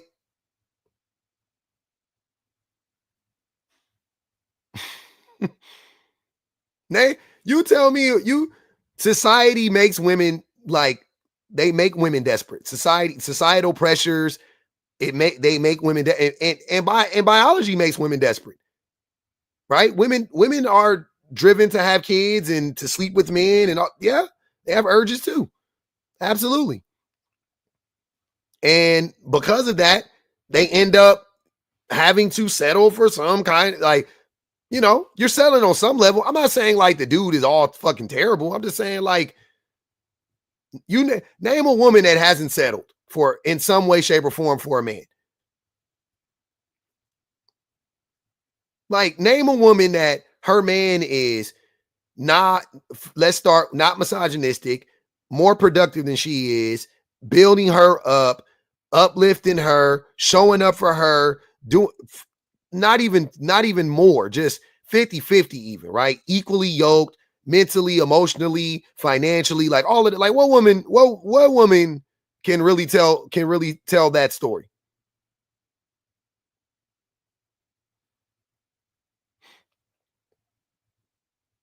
Hey,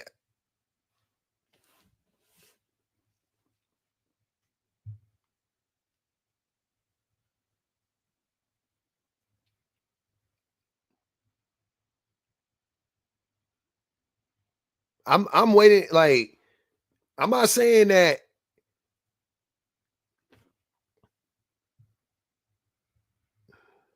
you never had to settle. Come up and tell me how you've never had to settle. I would love to hear how you've never had to settle. Curious. Have you dated men? Have you dated men? If you've dated men, I would like to know how you've never had to settle. I'm very curious. Fly man, what's good with you, man? What do y'all think about that? If you dated men, you've had to settle as a woman. I almost guarantee you did. And men, when do men ever have to settle for women? And I think men, I know men get, what men confuse with settling is unreal expectations they have of women, that the woman that they are with don't, the women that they're with don't meet the criteria. Like that guy, I was watching Later Daters, and I remember the psychologist asked that dude, like, what was his type physically? And he was like, Penelope Cruz, Jennifer Aniston. This motherfucker. Now, those women are older too. I think Jennifer Aniston is in her 50s. They might be around the same age right now. I'm pretty sure. Like Jennifer Aniston and the guy were probably around the same age, and Penelope Cruz probably around the same age. Come to think, I mean, but those women are, in the 1%, physically of women, right? At their age, right? They're fucking 50 years old. They probably are skinny as fuck, and you know what I mean? Like all the tricks because they got all the money and they are obsessed with thinness. Fine. But those are the women he wants, right? That's what she asked him. That's what he said. Now, if he doesn't meet a woman that is Jennifer Aniston body type or is whatever's body type, that doesn't mean he's settling for that woman. Like that's not, I don't consider that to be settling. Me personally, I don't. I saw the dude go on 2 dates. Both women were more attractive than he was. Both women were more attractive than he was. One woman was like more attractive and was like, this dude's a fucking dummy, pretty much. Like she was like, yeah. So she would have had, if she wanted to continue to date him, she would have had to settle for him. See what I'm saying? She would have had to be like, I mean, he's kind of stupid, but he's cute, but he's nice, but he makes money, but he's not, whatever. She would have had to like, whatever, right? Like she would have to make some concessions in her mind to date him.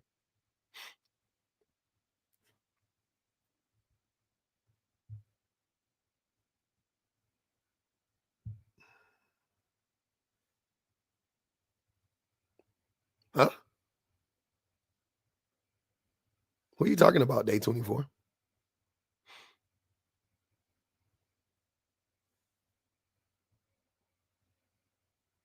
Oh, you're a troll. Okay. You know what? I feel safer blocking you, actually. Yeah. Let's block the trolls. Reality is men settle all the time. Okay. Come up, D-Rolls.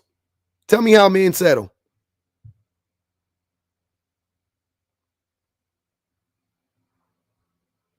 I want to know. Y'all can't look, man. If you think men settle, come up. Tell me how men settle. If you think women don't settle, come up. If you saying I'm a woman, I've never settled, come up. Explain to me how you've never settled. I would love to hear it.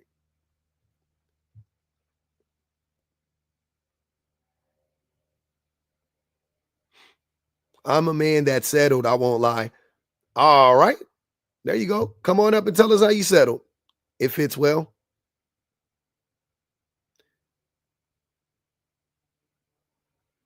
Shy Rob. There you go, Shy Rob. Yeah, Shy Rob has never settled. I'm looking at his profile picture. It's impossible. It's impossible. She's in an open relationship. And boom, she's in an open relationship. Exactly. Men settle when he's on her program and rules. I don't know what that means. What does that mean, True? Nobody has to do shit. Interesting. Nobody has to settle. It's really okay to be single.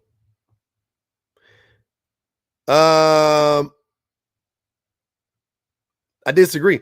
Like I said before, I think women have to settle if they want to be in relationships with men. Women have to settle. They don't have to. Now, if we're saying women don't have to be in relationships with men, you're right. They don't. But if they want to be in a relationship with a man, they have to settle. It's just a fucking reality. You could, and that's why, but that is literally why there are so many women that are like, nope, I'm not dating men. Oh, I haven't dated a man in 30 years. My grandma didn't date a man. My grandfather left my grandma in the 70s. She died in the 2000s, single the whole time, consecutively. I don't think she ever even kissed another man. If you don't want to settle, you are never going to date a man. I almost guarantee you. Like, that shit is virtually impossible. Virtually impossible.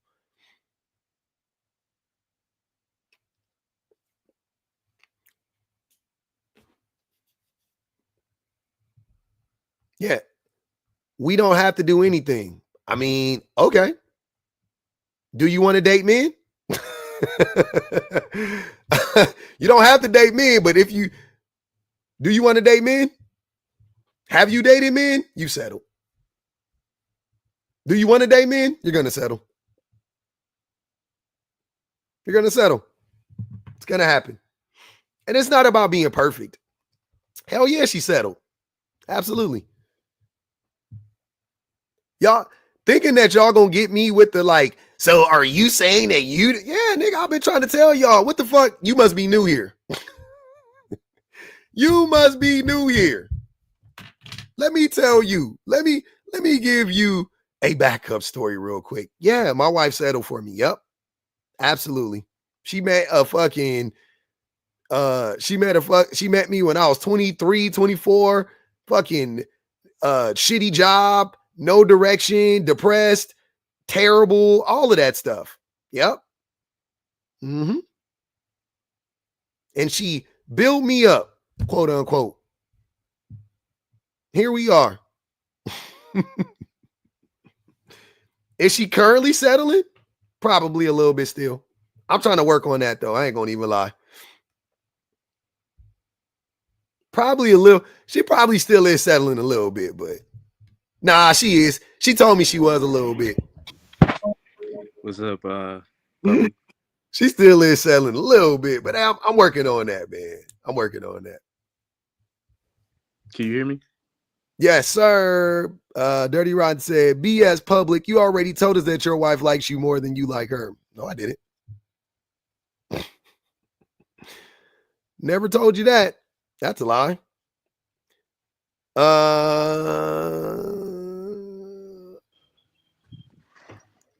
ahead. Detroit 313. What's good with you, man? And even look, here's the thing. Here's the thing, 30 Rotten. Let's say that that's true. She still settled. Just because she likes me more doesn't mean she didn't settle. Doesn't matter.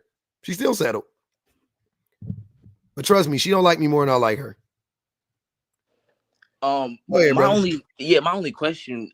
So you're saying men settle more than women? I'm saying women almost always have to settle, and I'm saying men almost never have to settle. It's like, I want to be clear. Yeah, men settle more than women. Yeah, women settle more than men. But it's not even close. It's not even close. And what's your evidence of that? The divorce rate, the unhappiness in marriages from women. That sounds self-induced, to be honest. That doesn't seem like they're settling. I think women date up. Men usually date down. It doesn't even make sense. Why doesn't that make sense? How is it self-induced? That doesn't make sense. Because they're choosing who they marry, and they're settling, and then they get in the relationship and they're like, damn, this is worse than I thought it would be, and then they leave. It doesn't negate the fact that they're settling. Like, what are you saying? It doesn't, what you're saying doesn't negate anything that I'm saying. They don't have to settle, public. They can get it, they have freedom to go date whoever they want. So it's not, if they want to date any man, they're going to have to settle. That's not true. If a woman wants to date any man, just generally speaking, any man, you're saying women date up. They don't. That's a lie, right? We know that to be. I don't know. You don't even know what that means when you say it. Okay. Well, I've heard it a lot, so I'm not saying I have the statistics, but even in my own personal life, dude, I see women dating up all around, and I see women that can. I do. I see women that can get taken out of poverty. My own mother was taken out of poverty. I don't know any men who have been taken out of poverty by women. I was. But anyways, so I literally just told you right now, I had my wife was a full-time college student An exception doesn't make the rule. Not exactly. You're just giving me anecdote. Look, you just gave me some anecdotal examples. I gave you an anecdotal example, and then you said the exception doesn't make the rule. Yours isn't the rule. Yours is a fucking anecdote. Jesus Christ. Public, I do like your content. I'm good with that. Y'all don't got to do that. I'm good. But I just want to get back to the point though. So you think women marry or date up? What does that mean to you? So you're only talking about financially, right? Like that's the only way. No, not like this in every way. I don't really see like if a woman I'm okay, maybe I'm a misogynist, maybe whatever, but when I see a woman, no ifs, ands, or buts about it, you're a misogynist. Yeah, that's okay with me. Okay, that's fine. That's fine. If a woman wants to go date and she has money, she's not looking for a dude who has less money. She's not looking for a dude without a job. She's gonna be looking for a dude with a job, with an education. That doesn't mean they're dating up. Huh? That doesn't mean they're dating up. Most people get married, like most doctors marry people who make around the same amount of money as them. Well, most educated people marry people who are educated and make around the same amount of money as them. Like you keep going down the line. So that doesn't. You're not saying they're not. Nobody. Hypergamy isn't. Hypergamy isn't real to me when you talk about women to men. I don't think women are hypergamous at all. I think if women were actually hypergamous, you would never get a date. You would never get a date. Why? Because you don't have nothing to offer. You don't make enough money. That's not true. That's not true. You're not more attractive than the average woman. You're not more educated than the average woman. Like on no level. To be to get a woman. You don't have to be to get a woman. You don't have to be more attractive. Hold on. Because they're not hypergamous. Exactly. That's not true. That's not true. There's just different. Listen. There's just different.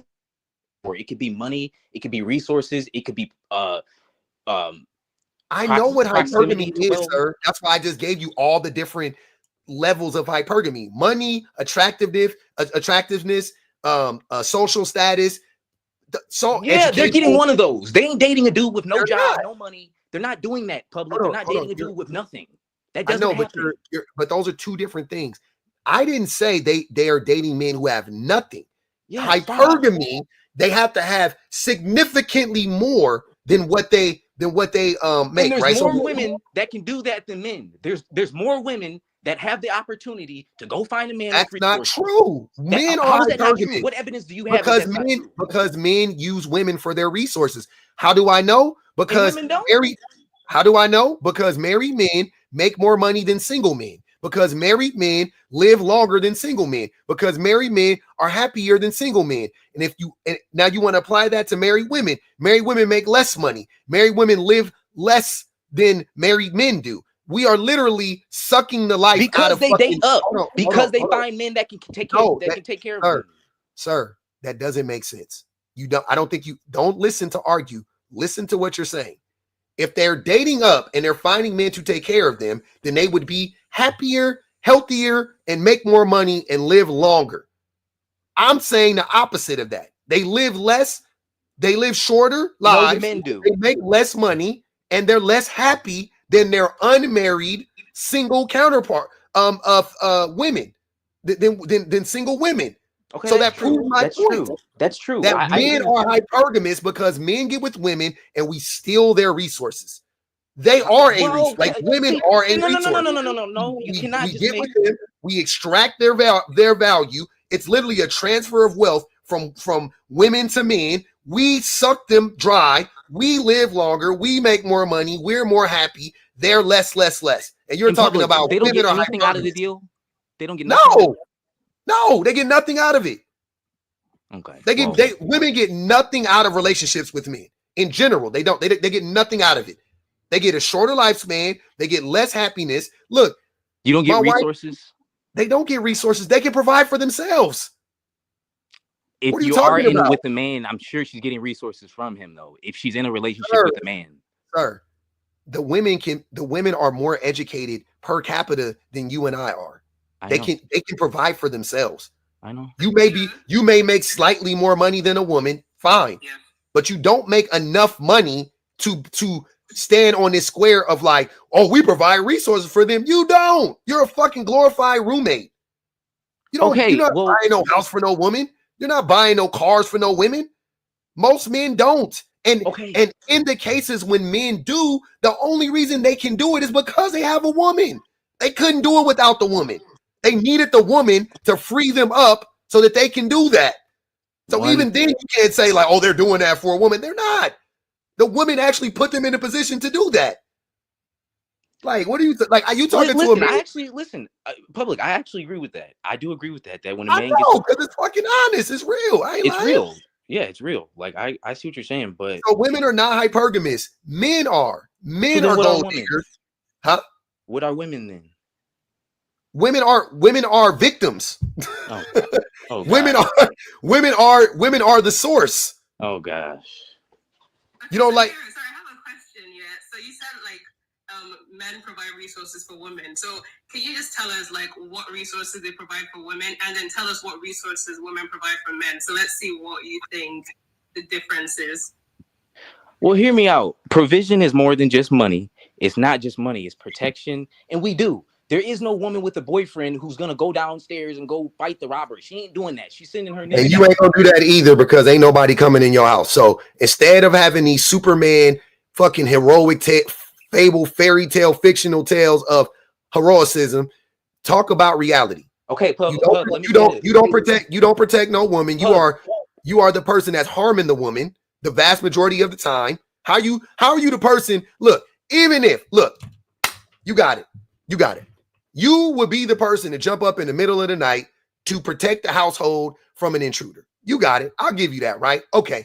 But prior to that intruder coming in the house, you came home, you lied to your wife, you disrespected your wife, you didn't listen to her, you didn't validate her emotions, you didn't help her out with the kids, you neglected her, you neglected your children, you're being selfish, you're a selfish lover, you ain't made her come in 9 months. Like, you are the fucking abuser.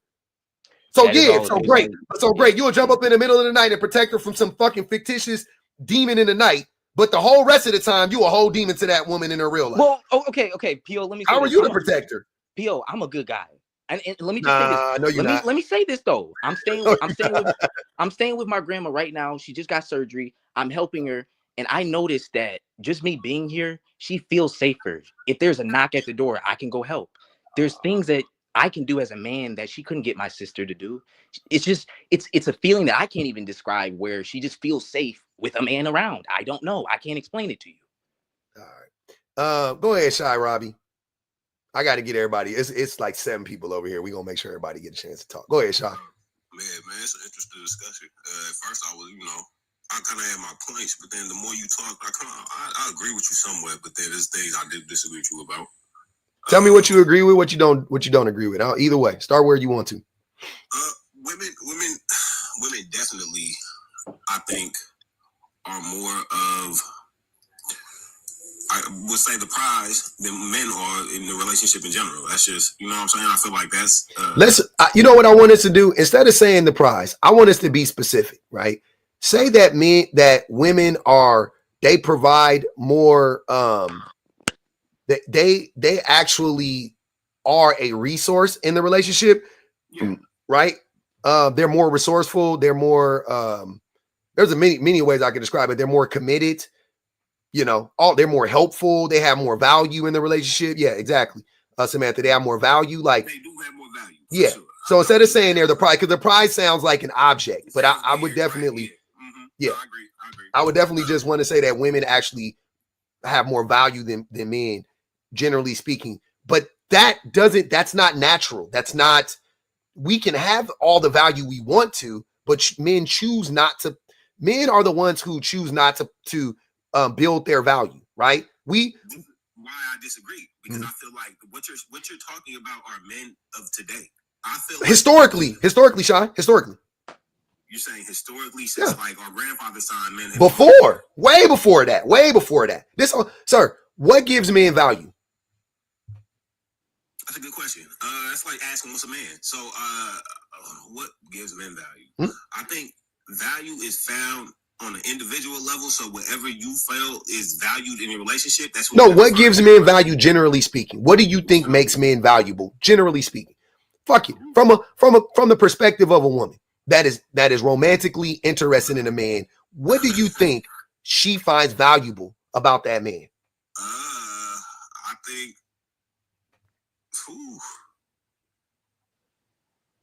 sex.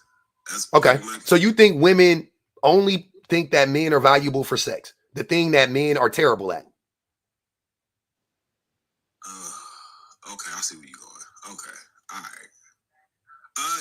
Yeah, that's really, I mean, yeah, there's not really much that men could really say that they bring value to a woman's life beforehand, because we need to see proof of commitment before we start really being any type of value to a woman in a relationship. And we really need to see loyalty to us in the extreme measures before men really start to pull this stuff together. So, I mean, what do you mean by loyalty?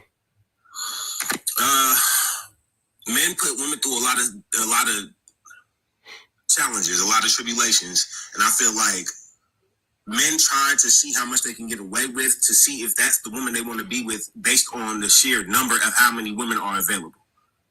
All right, hold on to that. I'm gonna bring. I don't think you answered my question, but I'm gonna. Okay. I'm gonna bring it. We gonna go back to you. I'm gonna let Is it Niru or Nairu? Sorry, it's Niru. Niru. Okay, go ahead, Niru. Go ahead, brother. I don't really have much to add, but I was just gonna say, if like, it depends on your definition of settling. Like for me, if settling is like compromising your values or morals, I think anyone can be settling. I don't think it's like just a man or woman thing. Anybody can settle. You're right, but typically men don't have to settle. That's the point. And women almost always have to settle for a man. How did you define settling yourself? I think you did it. Yeah. So the way that I look at it is like this. Right off the bat, a woman has to settle for a man because she is going to get into a relationship with the person who has a hatred or disdain for her, i.e. misogyny, right? Like the man is going to be misogynistic.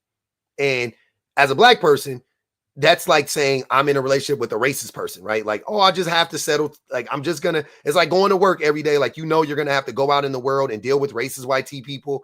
And you know what I'm saying? Like, you just know that. Like, it's just like, but so.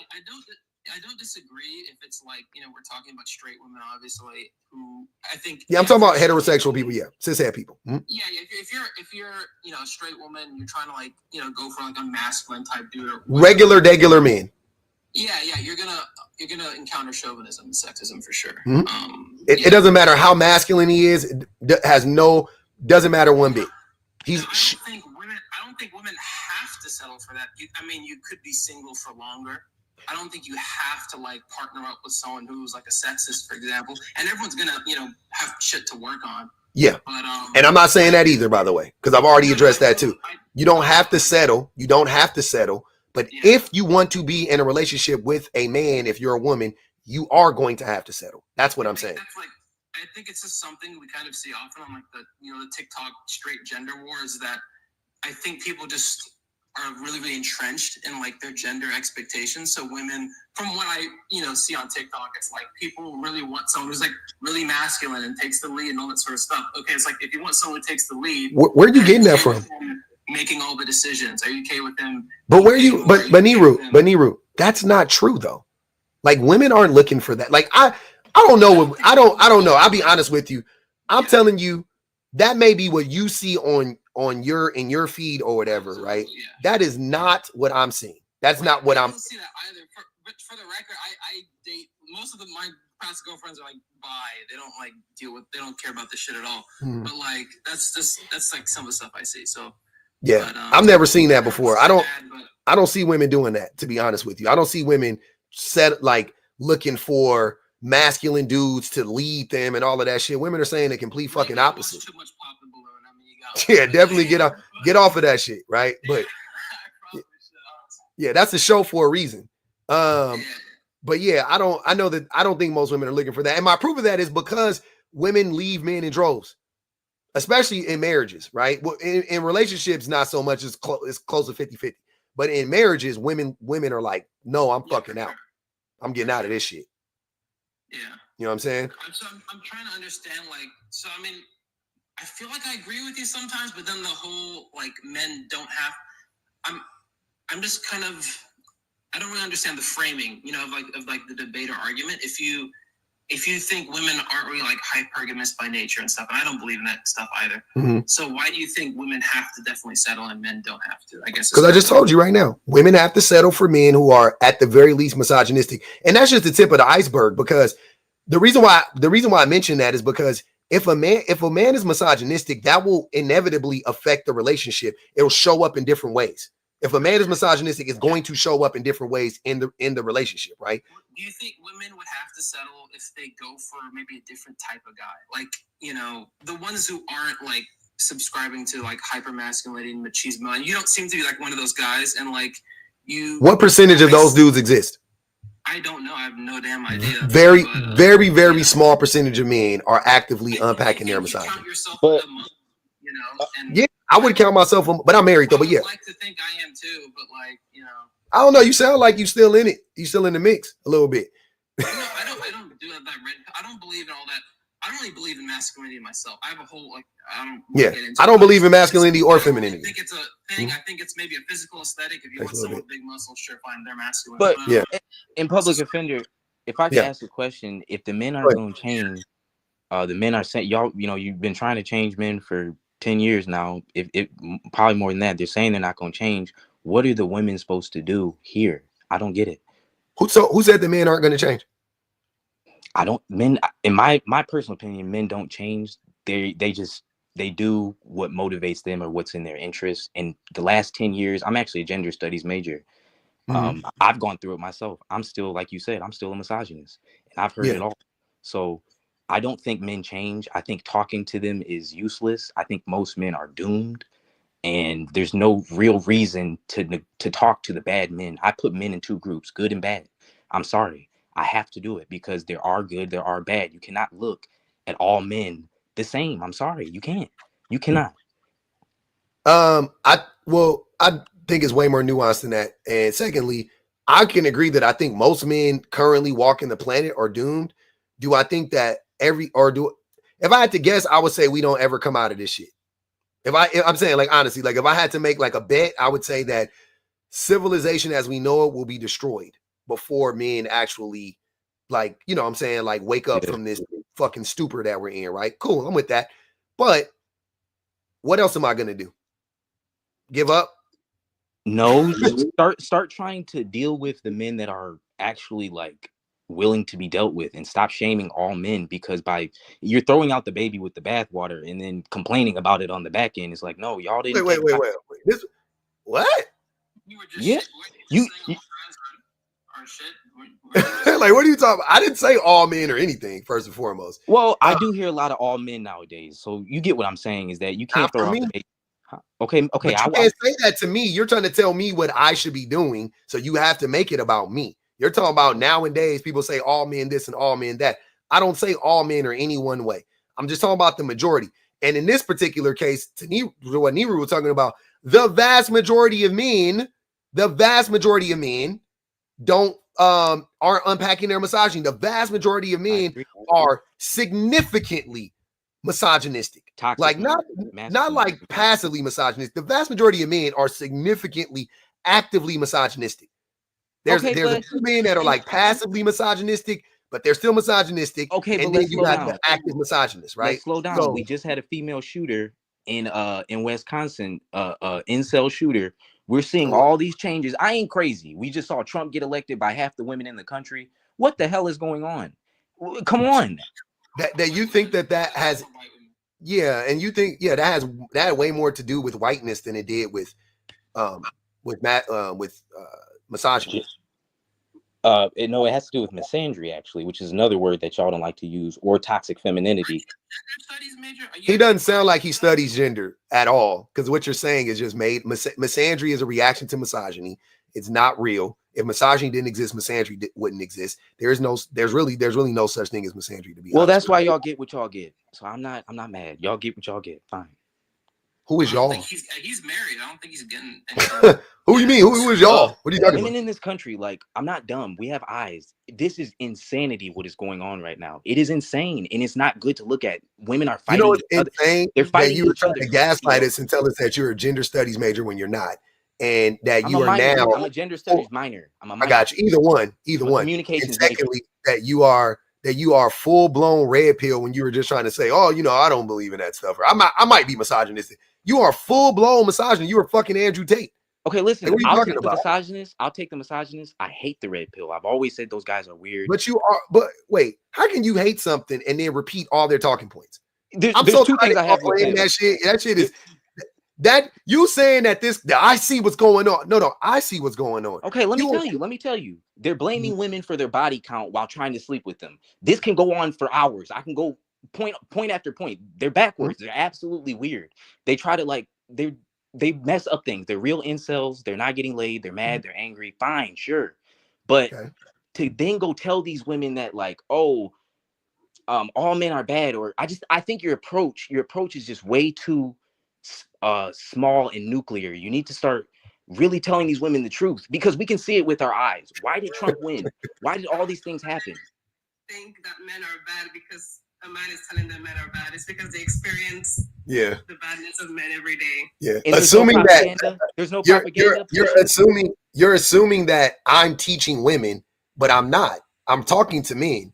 I would prefer to only talk to men, to be honest with you, about these issues. In all honesty, I talk to women on the back end all day, so I don't need to get on live and talk to women more, right? You know what I'm saying? I think it's interesting to talk to women when we have disagreements or when they want to add a little nuance or whatever, but I know that predominantly the women know exactly what I'm saying. Like, they already know what I'm saying. So I'm not teaching women anything. They already fucking know. That's the thing that y'all don't understand. You think I'm talking to women, but I'm talking to you. Why else are you up here? I'm not mad that I'm talking to women. Why am I talking to you? If you think I'm teaching women, why am I talking to you? P.O., that's why I'm up here. P.O., that's why I'm up here. But I'm just saying, as men, you have to work with the good guys. Stop throwing all the men in one basket. Stop telling women. I don't believe in good guys. Well, I do. That's your binary thinking. I don't believe in good guys. I think guys are shades of gray. I think guys are shades of gray. And I think that you can be a light gray or you could be a fucking full-blown black. But you are definitely not a good. I don't believe in the good guy, bad guy. That's weird. Fine. And you qualify when you clearly don't, because you're saying very harmful and misogynistic things up here right now about women. You know what matters to me? I'll be a misogynist. I would give my life for my mother, my sisters, my grandmother. It doesn't matter what the world calls me. I would give my life. Yeah, so I'm not worried about people in the military there are people in the military that go over to places overseas and unalive people and grape the women and and pew the babies in the head and all of that stuff, and then they'll jump on a grenade for their platoon. Does that make them good people? Absolutely the fuck not. So it doesn't matter that you would protect the women in your life that you see as property, right? You want to protect the women you see. Men when they protect the women that are closest to them, they do it for their own pride and ego. They're not doing it because they actually have any loyalty or respect or love for the women in their lives. That's not what it is. Because if you did, then you wouldn't get on the internet and lie on women in general. Because when you lie on women in general, you lie on your grandmother, you lie on your mom, you lie on your sister. The same women that you're turning around saying, "Oh, I would unalive myself for them." You wouldn't. Go ahead, Joby. Hey, hi. Hi. I just had a few points. So I think one of the first reasons why I believe women tend to settle more is that if you think about the way a woman is raised, she's from a very young age, it's always like, oh, you got to cook for the man, you got to not speak where men are speaking, you've got to shrink yourself, you've got to take care of men in general and put that ahead of yourself. So by the time a girl grows up to a woman, she's someone who has already been socialized into a caretaker position, right? Mm-hmm. Whereas men are not necessarily socialized to be that way. So immediately we have people who are entering a relationship with very different definitions of what it means to care for the other person. Mm-hmm.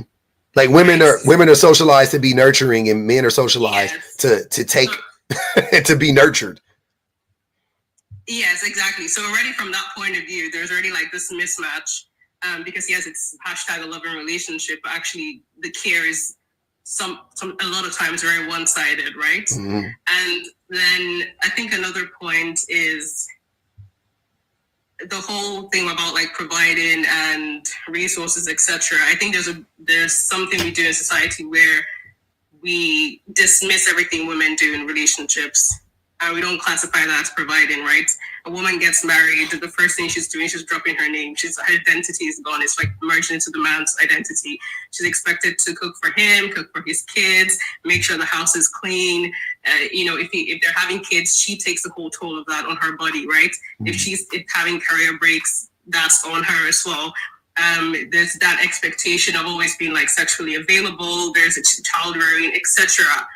But at the end of everything, we put that label of providing on the man, which is interesting because they're all doing their own various provision. But I don't know, maybe it's because we live in like a capitalist system, so we like dismiss anything that's connected to capital. We're gonna pedestalize that and then knock down everything else.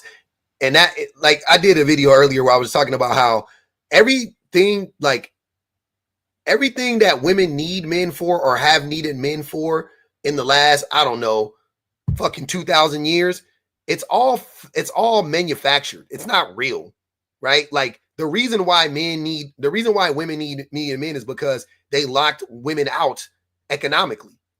So then women were reliant on men. The reason why women needed men is because they didn't let women learn how to read. So you couldn't read. Only the men knew how to read. So he was the only one that can get an education. The only reason why women needed men was because women couldn't fucking drive. So how would they get anywhere if they didn't have a husband, right? That's what's going on. And all of women's needs for men in society now are fake. They're not real. They've never, and that's the thing that men aren't understanding. If you remove it, men understand it, but they don't want to they don't outwardly or vocally acknowledge it. But they know that's what it is. That's why they're fighting so hard to stop the progress. That's why they're fighting so hard to put women back in the kitchen. That's why they're fighting so hard to lock women out of jobs and opportunities. That's why they're talking about we got to get rid of DEI.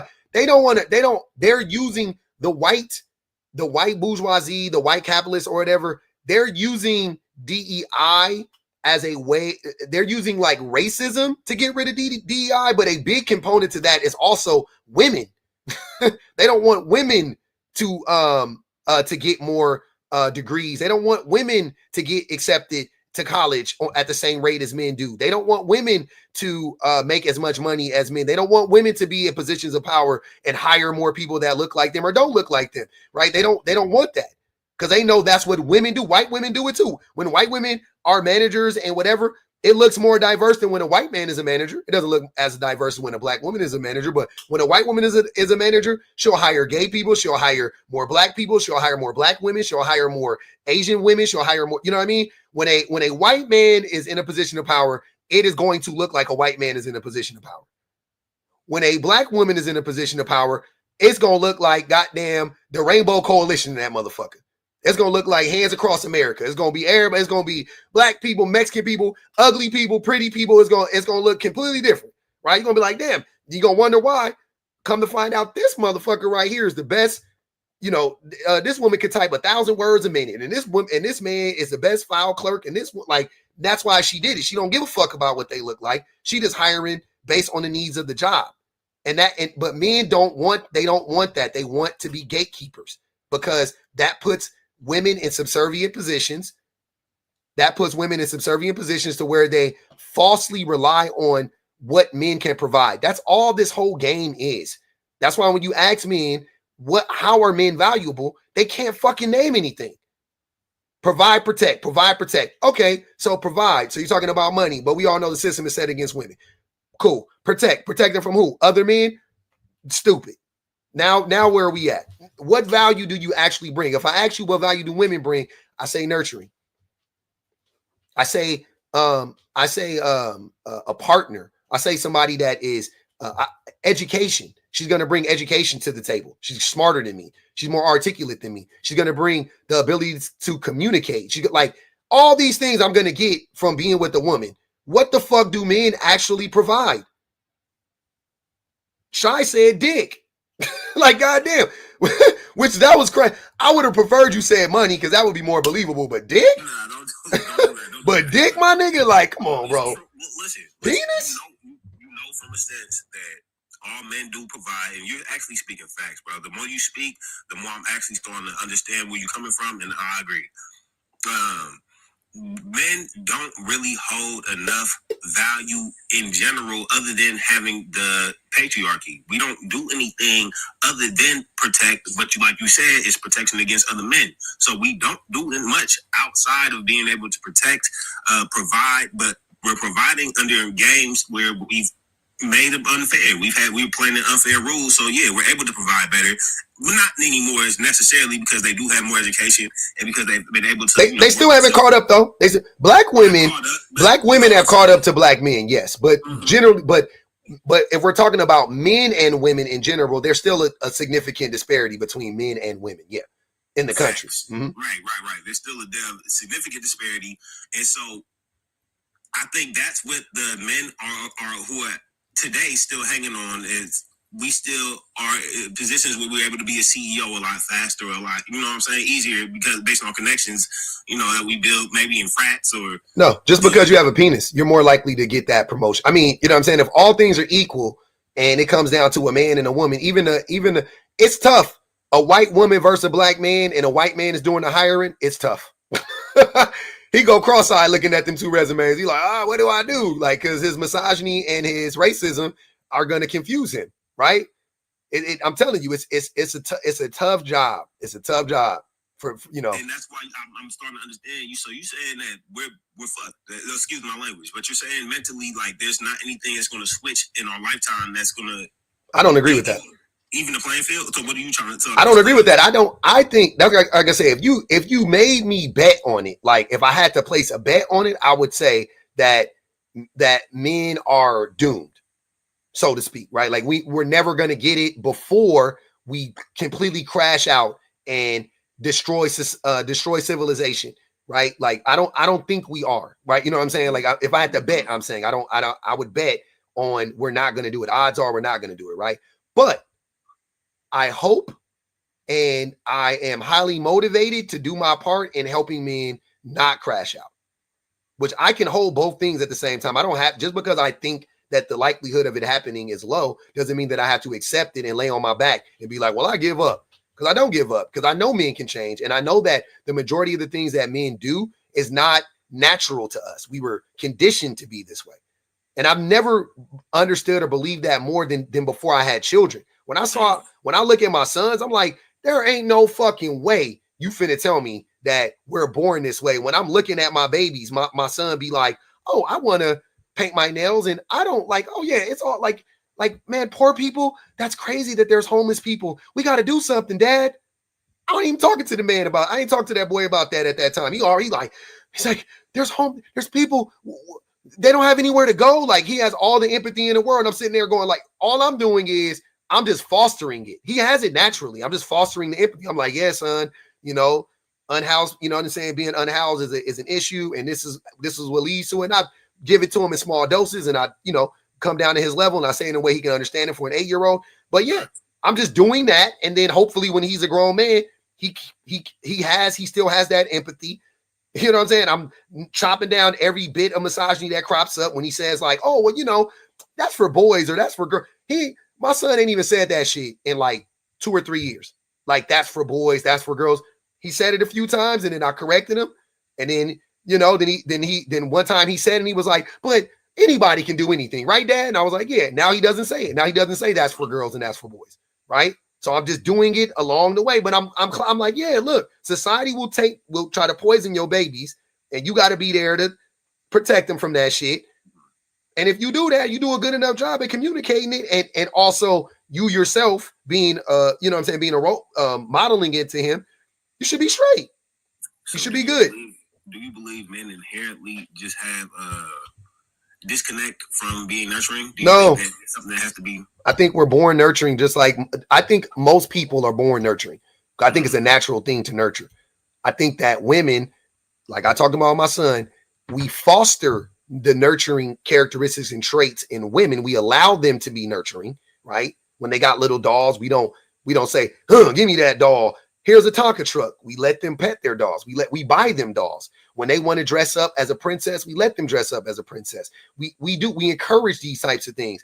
If a boy wants to wear a princess dress, we say, I don't know about that one, son. You start getting. I just saw a video today from what's that idiot's name? Lil Duval. And he was like, it was a video of a father and a son eating he was eating wings. I don't know where he was. And the father had his camera up and the son is a fucking baby, a toddler. Some woman walks by and she's dressed provocatively. I think it looked like Hooters. Think like Hooters. The woman walks by, the son looks and then goes back to eating. And the dad posted it because he's all proud of that moment. And Lil Duval says in the caption, something to the effect of like, a father's most proud moment is when he realizes or sees that his son likes women. Shit like that. Lil Boosie said he was going to pay a Smex worker to sleep with his underage boy to take his virginity. Shit like that. Like those are the things that men are doing to their sons, and they're corrupting and ruining their sons, right? And then you wonder why your sons grow up, and then you look at Lil Boosie's son now, the same son, they on a fucking 20v1, and the son, they all objectifying women. You know what I'm saying? Ooh, damn, turn around. God damn, she thick. Oh, can I get a hug? All that, like doing all that weird shit, right? You wonder where he got it from. He got it from his fucking daddy. That's where he got it from. So yeah, I'm hoping that I could talk to Shy and you can raise your son, right? You could get on the path and you can unpack your misogyny and make sure you don't pass it on to your son. And I'm talking to Niru and every other man. I'm like, hey, unpack that shit. Don't pass it on to your babies and don't encourage that shit in your friend group. Let's do that. But let me go on to Heaven 70. What's good with it? I want to make sure everybody get it. Oh, Yo. Heaven Sent Time. I totally chopped your name up, bro. My bad. Go ahead, Heaven Sent Time. I'm gonna call you Ty because your name is Ty. Go ahead, brother. No, I just had a question. I was like, so basically your message ain't saying that, well, it is saying that men ain't shit, but you saying like mentally type shit, like, because it's programmed this way, just like a female. Like we all grew up. A woman. You hear me? Yeah, a woman, not a female, a woman. Yeah. Yeah, we all grew up programmed. Females grew up, women, they grew up a certain way. Yep. Men grew up a certain way. Mm-hmm. You know? Yeah. But you're trying to say to unprogram your mind on the way we think is to stop passing it down. Yep. And stop encouraging it and pushing it in your circles and pushing it online. And yeah. Yeah. I just feel like everybody on earth, like, I don't think we gotta settle because we honestly we be having people to talk to and we know their intentions is pure. And the other people that we choose don't be the right decision, but we go after them for the things they got, for what they look like, and stuff like that. Instead of trying to build with one person, even if it's like, all right, boom, we both broke as hell, we both ain't got no money. You feel me? We both probably got 50,000 put up. If there's no masculinity, what's the reason that I should have 3 times more than what you got instead of we can make 3 times more than what we got? You know what I'm saying? What do you mean by that? What do you mean by that? If there's no masculinity, like if you don't want no masculine stuff going on, right? Mm-hmm. What's the reason for a man to provide? Then that's a masculinity trait. That's trying to take care of everything. You know, it's not though, because men aren't providers. Well, it ain't masculinity, right? You shouldn't have to do it, right? No, I think, okay, so masculinity are just common characteristics and traits that you can find in men, like commonly, like in most men, right? Most men aren't providers. Most men aren't providers. And the reason why I say that is men don't want to actually be providers. We set the system up in such a way that we have an advantage over women, like I've been saying, right? And then we are forced into these roles where we make more money than our women and blah, blah, blah, blah, blah. Right. Cool. And then we use that as a way to manipulate the women. But we're not if you were an actual provider, you would never use that as a way to manipulate women. You would just be a provider. Right. If it was genuine, yeah. If you were just genuinely a provider, you would just be like, I'm a provider, and you would just do what you needed to do. You wouldn't complain about it. You wouldn't need to broadcast it. You would just be a fucking provider. Men are providers though.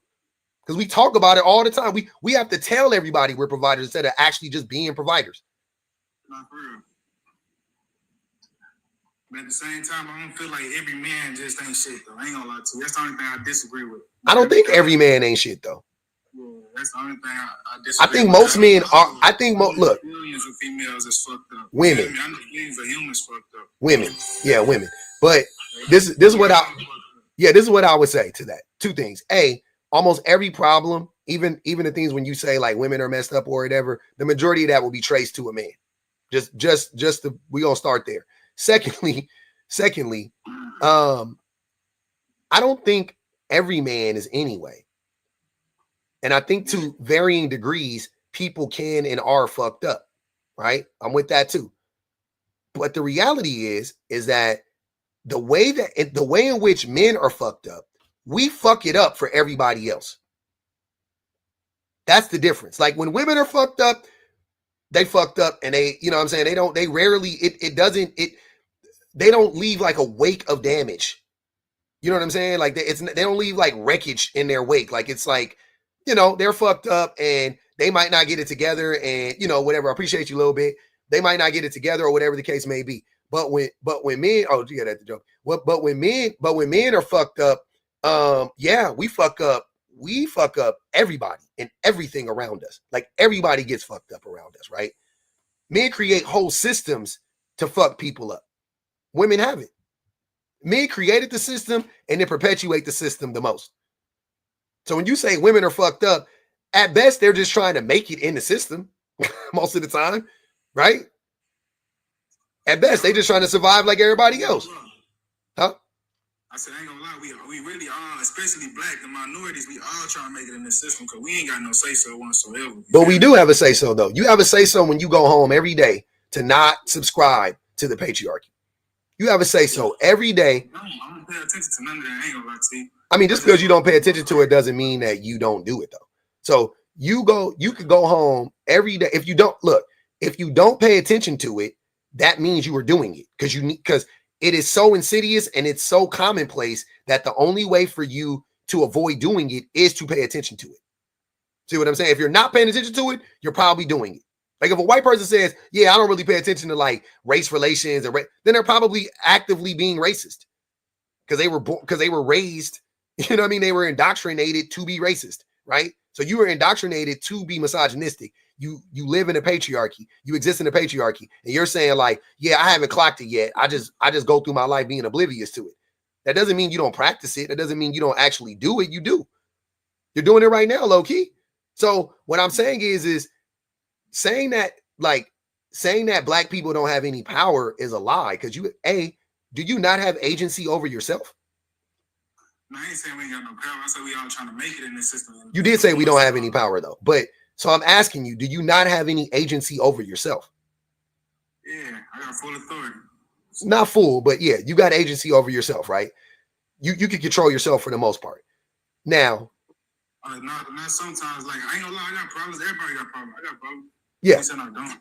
No, I'm not denying that. I'm saying no, but you have agency over yourself, right? That's what I'm talking about. That's the power that every black man holds.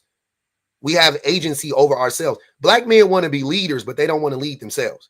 That's the wildest shit I've ever heard. Black men scream up and down this app every day that we the leaders, we the protectors, you got to let the man lead. We got to lead. And the nigga don't want to lead himself out of poverty. He don't want to lead himself out of illiteracy. He don't want to lead himself out of being a fucking abuser. Like lead yourself, and then maybe somebody will follow you. But like, ain't nobody gonna follow you and you a piece of shit. And black men have a lot of authority that white men have set the game up, right? White men set the game up, right? They set the rules up, they set the game up, they set the pieces on the board, right? What I'm saying is that black men choose to move or choose to be allowed, or they choose to allow themselves to be moved by white men. They allow themselves to be moved by white men, right? I get that the white man they're the ones playing chess and I get that, right? You a pawn. Pawns are powerful if you ever played chess, though. I'm saying that black men could choose at any point in time to not do what the white man wants them to do. And what I'm talking about is be misogynistic, treat their women poorly, treat their kids poorly. That's what I'm saying. Like black men always, not always, but in the community, I would say consistently, black men abandoning their families, black men abusing their kids, abusing the women in their households. White men ain't raping black women. It's black men that's raping black women. Black men aren't slapping they babies in the face. White men ain't doing that. I'm saying black men are doing that. White men aren't abandoning black families. Black men are abandoning the families. So if you have agency, can't you stop doing that? I feel like nowadays the black man, like he's in his family more than ever, like especially from. I got you. I love that. We're doing better than, and they said millennial fathers. They just victimizing themselves and they want somebody to pity down to them. Who? Why they keep doing fucked up shit. Who? You get me? Most women, all these women that's fuck that nigga type energy. Yeah. Okay. You going off the rails again with that weird shit. That's that misogyny. Don't do that. So, but if you but hold on, brother. Hold on, Ty. So black men are millennial men are spending 3 times more time with their kids than the generation prior to them and generations before. I'm with you, right? Okay. What is 3 times 0? What you mean? I know a lot of people that grew up. No. Hold on, Ty. What is 3 times 0? 3 times 1. 0 means no father. It's 0, right? Okay, cool. I know. Listen. What's 3 times 1? That's 3. 3. Okay, cool. But hold on, sir. I got it. Let me do let me do it for you. Let me do the equation for you. Okay. So let's say the mean, because it was like that. It was 3, 2, whatever. It's low still.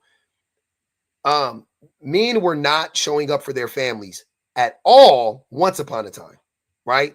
At all. Now we're showing up way more than we were, but 3 times more is way more to me, way more. But we're still not showing up enough, which is the real. That's the place. That's the real goal, is to show up enough. And what is enough, right? Our comparison I don't compare men to other men because we know, or I know, that men are terrible when it comes to this stuff, when it comes to showing up. So shouldn't our benchmark be the mothers? Are we showing up as much as the mothers are? With the children? Yeah. The children? Yeah. The mothers, they gotta, like you said, they got a nurturing spirit. No. But don't make an excuse for it. The question is still the same. Yeah. Because I'm gonna be there for my kids. I know this. Don't personalize it. Don't personalize it, and don't make an excuse. Are men showing up as much as the mothers? No. Okay, even today, right? Even in 2024, the men still aren't showing up anywhere near as much as the mothers are. They trying. Some of them can't show. Hold on. Why do you need to make all of these excuses? It ain't an excuse. I'm trying to. You are. You're making. You've done, sir. This is what I'm saying about. This is what I'm saying about men. Men. You ain't gonna let us talk though. You ain't gonna let us express. Go ahead, brother. Go ahead, brother. Go ahead. Like, bro, it's real life men out here chasing down their baby mamas. Hey, let me see my son. Let me see my son. Stop before I have it. We'll come do it. It's females like that, fam. We acting like we can't see reality, fam. We see reality. It's men that try. They really try, fam. They real life try. Okay. What percentage of men are chasing down their baby mothers? We don't know because we don't know everybody. Okay, so why are you bringing it up then? These females that get on here and they tell these women. But wait, Ty, hold on. I know you want to go on the woman hate train, but I'm asking you before you derail. You do hate women. You won't even call them women. You keep calling them females. We already know you hate women. The jig is up. That literally means you hate women. You won't even call them women.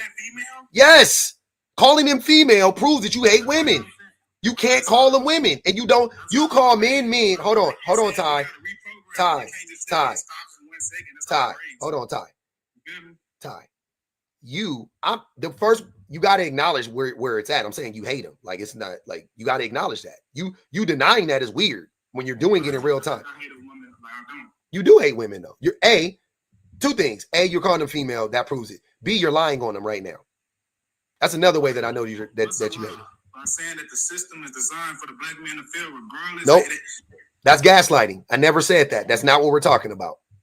You just said that, we see. So Now you want me to believe that you see all of these scenarios of men chasing down their baby mamas to see their kids, right? You want me to believe that. And I asked you, what percentage of men are actually doing that? You said, now you go back to, oh, we don't know that. Then why bring it up? Okay, let me ask you this again. Let me ask you this. Have you seen more deadbeat fathers or more men chasing down their baby mamas? Back then, I see. Today, sir. God damn. I see real life people trying, bro. I didn't ask you that. Listen to this is why I keep cutting you off, because you're not answering the question. I see more men that's trying. That's what I'm answering. That's what I'm saying. So more men are trying to see their baby. Okay. Yes. Okay. And they not getting allowed to. They getting okay. Reading all type of stuff, bro. It's a lot of weird stuff going on nowadays. They're not getting acknowledged, bro. Okay. Because some men don't speak on it. Okay. They do speak on it. They come up and lie about it all the time. Trust me. Some men lie about it. That's life, bro. No, every man, sir, every man that says, stop. Every man that I've ever talked to that says that their baby mama is keeping their child from them is lying about something. They're omitting something in that scenario. Every single one. Most of them I've clocked that they were lying, like by having a conversation with them. But almost every single one, I will stand on. Every single one I've spoken to is lying about it. But you don't care to do the research. You just take it at face value because you hate women and you want to demonize women. So you, oh yeah, man, these women is tripping. And because what woman in their right fucking mind is hiding a kid from their daddy for no fucking reason? Because they hate the daddy? Because they still want that dick constant. Like, nigga, stop lying. You better know what it is. You should know what it is before you speak on it, Ty. You shouldn't just say it and not know what it is. You shouldn't think. Why would you say something like that before you speak? If he's not doing nothing wrong to his child, should no reason. Hold on. That's not true. What if he's abusing her? Should she still allow the kid around? If he didn't abuse her before, that's cool. Keep the police involved. Put the child support, whatever in the middle of that. But at the same time, humans, we gotta forgive that and move on. I ain't gotta forgive you for shit. What are you talking about? You talking about me? I'm talking about anybody. I don't gotta forgive anybody for anything. But he done slapped you when y'all was 15. Now y'all 35 and you still holding that grudge. You gotta grow your. It ain't a grudge. See, now you making up shit. Now all of a sudden you gotta make up some bullshit. 20, 15, and 35. That baby is 20 now, sir. The baby, hold on. The baby is 20 now. They don't even need each other no more. They ain't no grudge to be held, brother. I'm just saying in general, Nah. When women have a baby, they most have it at what age? 15, 16, right? What? Say that again? When most women have a baby, they first baby be like 15, 16, right? Where do you live at? I'm in Texas. What part? I'm in Forward. What's the average? You know what the median income is there? Like, you live in the project? You live in the PJs? No, I don't stay in the PJ. I'm doing good for myself right now. Okay, but where you grew up there? I'm from the project, so you from the PJ? That's what I'm saying. Okay, that's what I thought. You telling project tales, my nigga.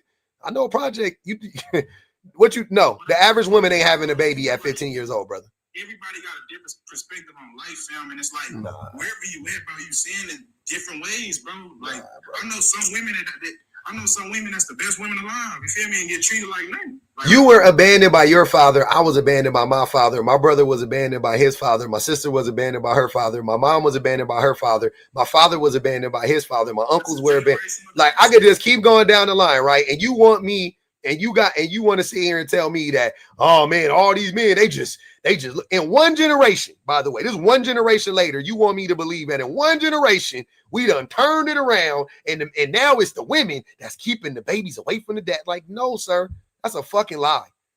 The men is still shitty. The men are still abusive. And if a man abuses a woman, even if he never lay hands on that baby, she better hide that baby away from that man.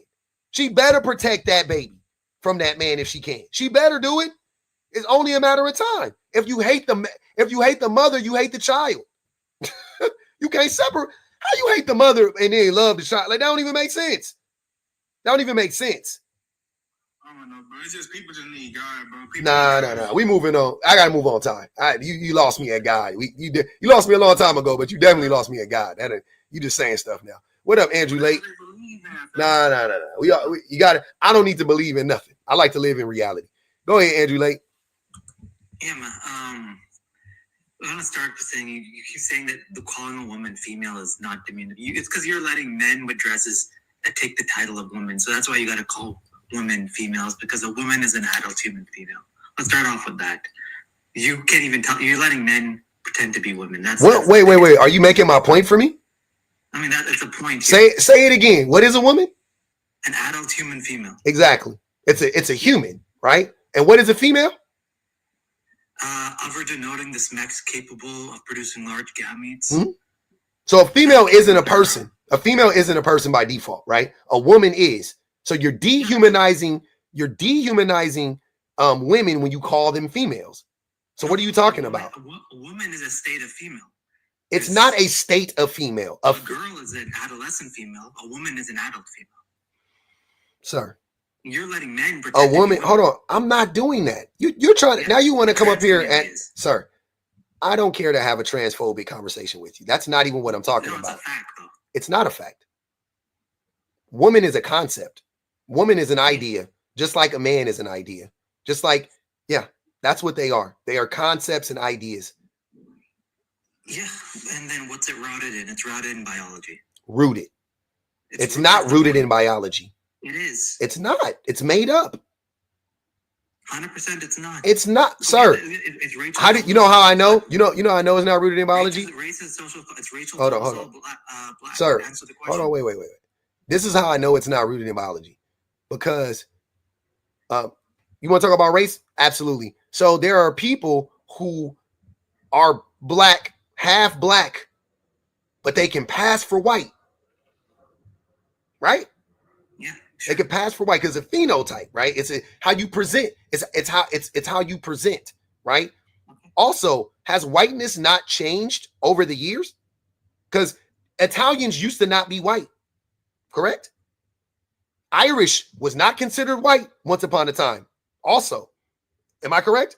Okay. Yeah. So whiteness is made up. Race is made up. It's a social construct. Gender, social construct, made up, not biological. It's not biology.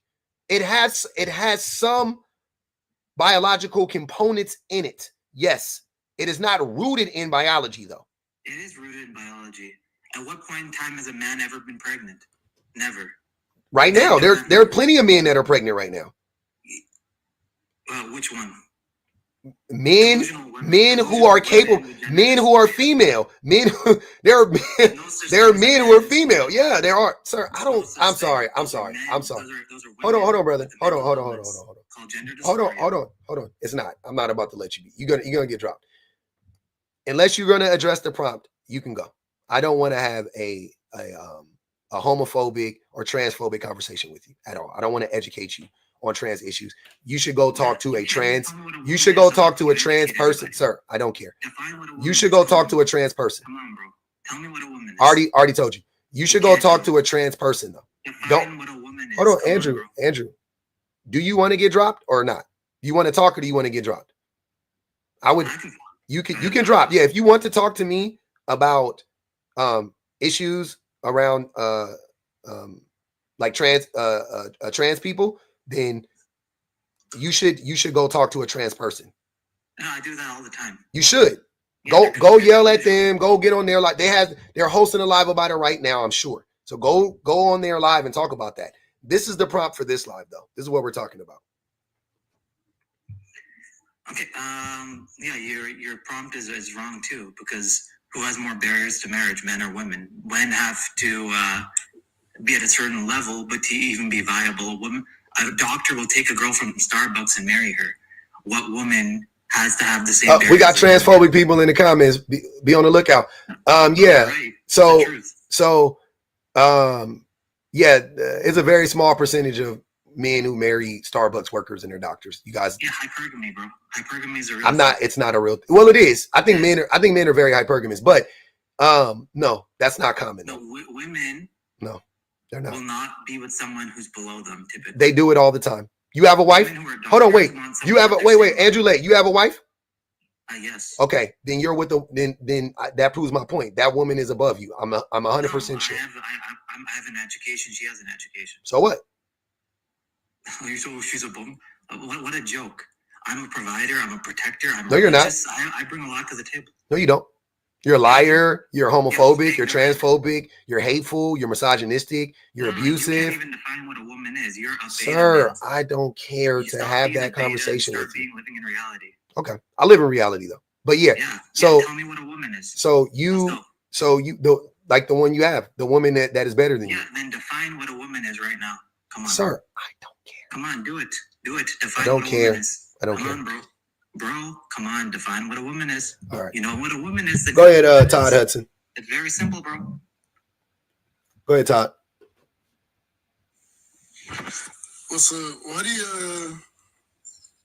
why do you think women have to settle and men don't have to settle? Because men are like Andrew. Most men are like in the same vein as Andrew. So you're not saying this 100%? I never say anything 100%, sir. So what do you think it is? Like that men are misogynistic, that men are undereducated, that men are abusive. And women don't have any of those issues? Nope. I don't speak in absolutes. So you want to do whataboutism? You thought that was going to be your like golden ticket? Like, I'm just going to do whataboutism. It doesn't work. I'm not speaking in absolutes. Saying that. I'm telling you why I'm saying it. You're seeing it. Look at the men. Why are you asking me? Are you not listening to what these dudes are saying? You guys are most men. And you guys are different fonts, but in the same vein. You guys are typical men. All of you are typical men to me. Different fonts, but same men to me. Shy, Ty, Niru, Andrew, you, me. Typical men. Misogynistic, loud and wrong, undereducated, evil, vindictive, egotistical. Like, what are we talking about? That's the average man. You included yourself in that? Yep. Okay. Hey, we good. Yep. You say so. You ain't got nothing. I have a point to add. I just came over to ask that question because I was confused why you said that. You were really confused as to how women settle for men. You really don't know how women settle for men. What do men provide for women? How do women what value do men bring to women's lives? Generally speaking. Companionship. That's not a value though. Like, is that exclusive to men, or can they find that in other women? Or can they find that? Yeah. So name something that men provide for women that they can't find, or it's hard for them to find somewhere else. Because women have tons of friends. They have companions all the time. Women can be alone and not be lonely. We know that. So what value do men bring for women? And this is generally speaking, by the way. Nothing, and vice versa. No, that's not true. That's not true. Men can provide for each other as kids. That's not true. Other than that, men can get everything they can. They can't.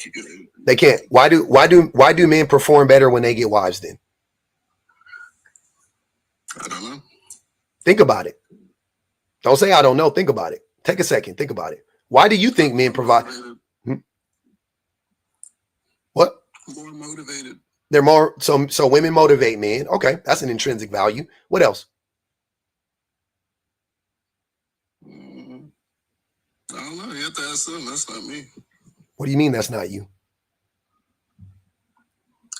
That's not me. That's not my situation. So I don't know. What do you mean that's not your situation? Are you married? No. Oh, okay. Well, of course it's not your situation. But women do the majority of the labor in the home. That frees men up to go out and make more money. Mm-hmm. Women do the majority of the emotional labor in a relationship. They the mental labor, they take on the majority of the mental labor. They think about, they're the ones that plan out the stuff. They set the appointments. They show up for the kids the most, so on and so forth. So show up for the man the most. Constantly reminding the men to do stuff and take your medicine and go make sure you show up for your doctor's appointment, like all that stuff, right? Those sound like kids, not men. Those are general men, sir. See how you have to pivot and say some stupid shit? I'm just talking about men in general. Those aren't, you want to say men are kids? Fine, I agree. Men are childish. Men are childlike. But that doesn't negate the fact that these are the values that women bring to men. So Can you provide me? Which you already said that we don't, but you were lying when you said women don't. You just, so the best you got is we both are trash, right? That's the best you got. Yeah. Right? But that's a lie. I'm disagreeing with you. Huh? Like I said, when I first came on here, I just wanted to hear your explanation. But you are disagreeing with me because we're not both trash. But we are. We're all human. No. Now, are men more trash than women, generally speaking? Yes. No, men are actually trash. Men are actually a net negative on society. So there's not one single good man in the world. That's not what I said. Are you educated? What level of education? What level can you read at? Like, where's your reading comprehension level at? Do you think?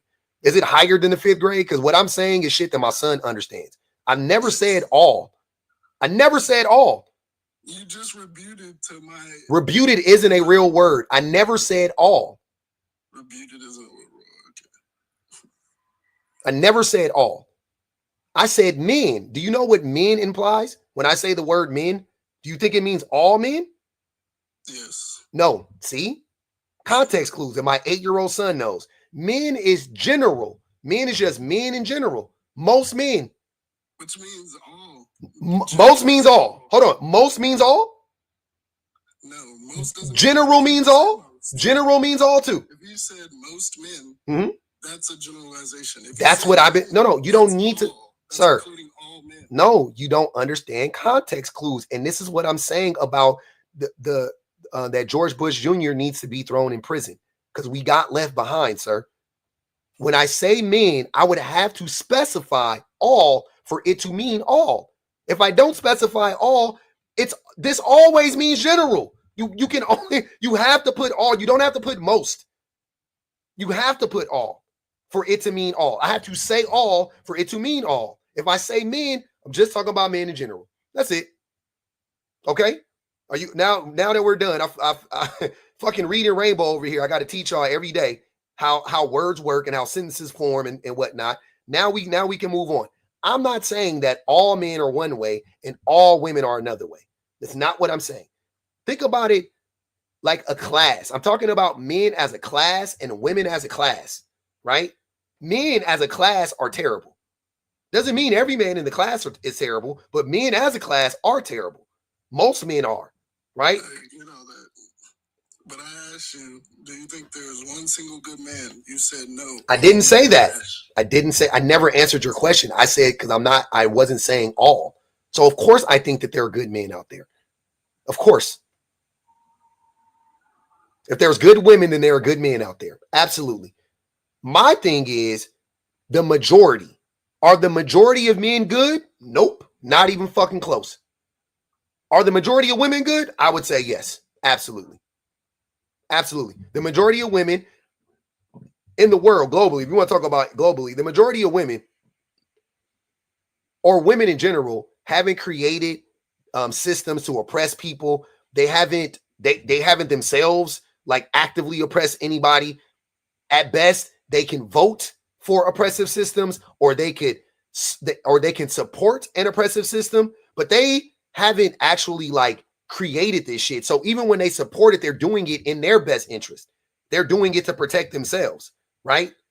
Because they're like, well, shit, I don't like if a white woman is voting for Trump, she leaves, she puts her womanhood on the back burner to support the racist, right? Because racism, they've been tricked into thinking that racism is gives you more privilege than gender, right? Like, so they're afraid of being in the scopes of white men.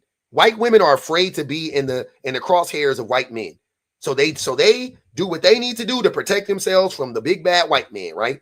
Cool. Not absolving them of what they do. They still got to take accountability for it, but that's what it is. They're reacting to the abuse. Black women, whatever they would do, yep, all black women, they smoke dope and they be beating their kids and then whatever you say, that is a reaction to the fucking system that they exist in, that they live in, right? That's what's going on. Hey, Pub, one thing I just want to say, that's one thing we definitely disagree on. I believe the majority of people are self-serving.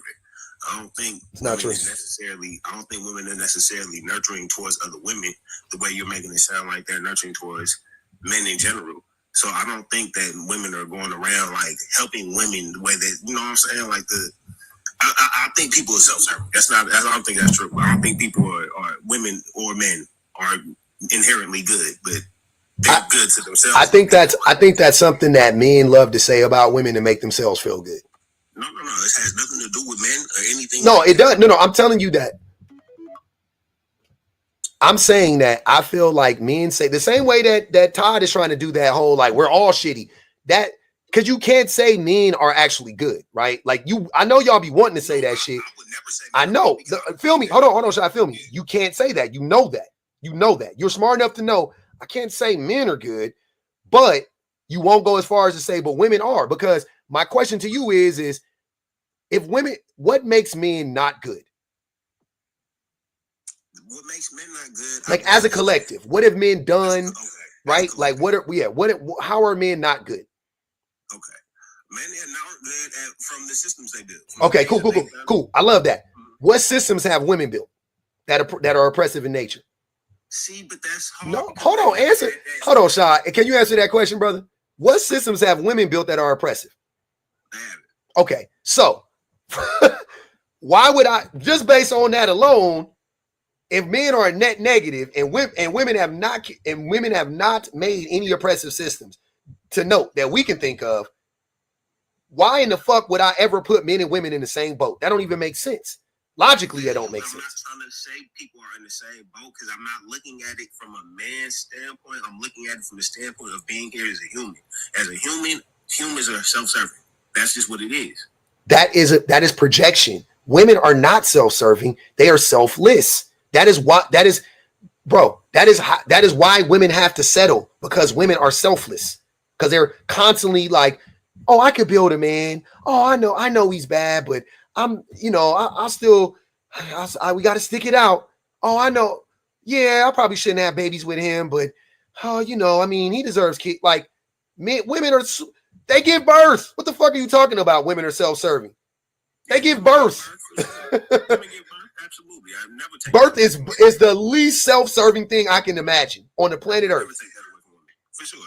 Seems like you're taking it away from them. They give birth. If everybody is self-serving, and if everybody is self-serving to the same degree even, then how the fuck are women giving birth? Because I know good and goddamn well, if you took men the way that men are right now, and you swapped out our reproductive organs and said, y'all give birth, the birth rate, oh my God, my nigga.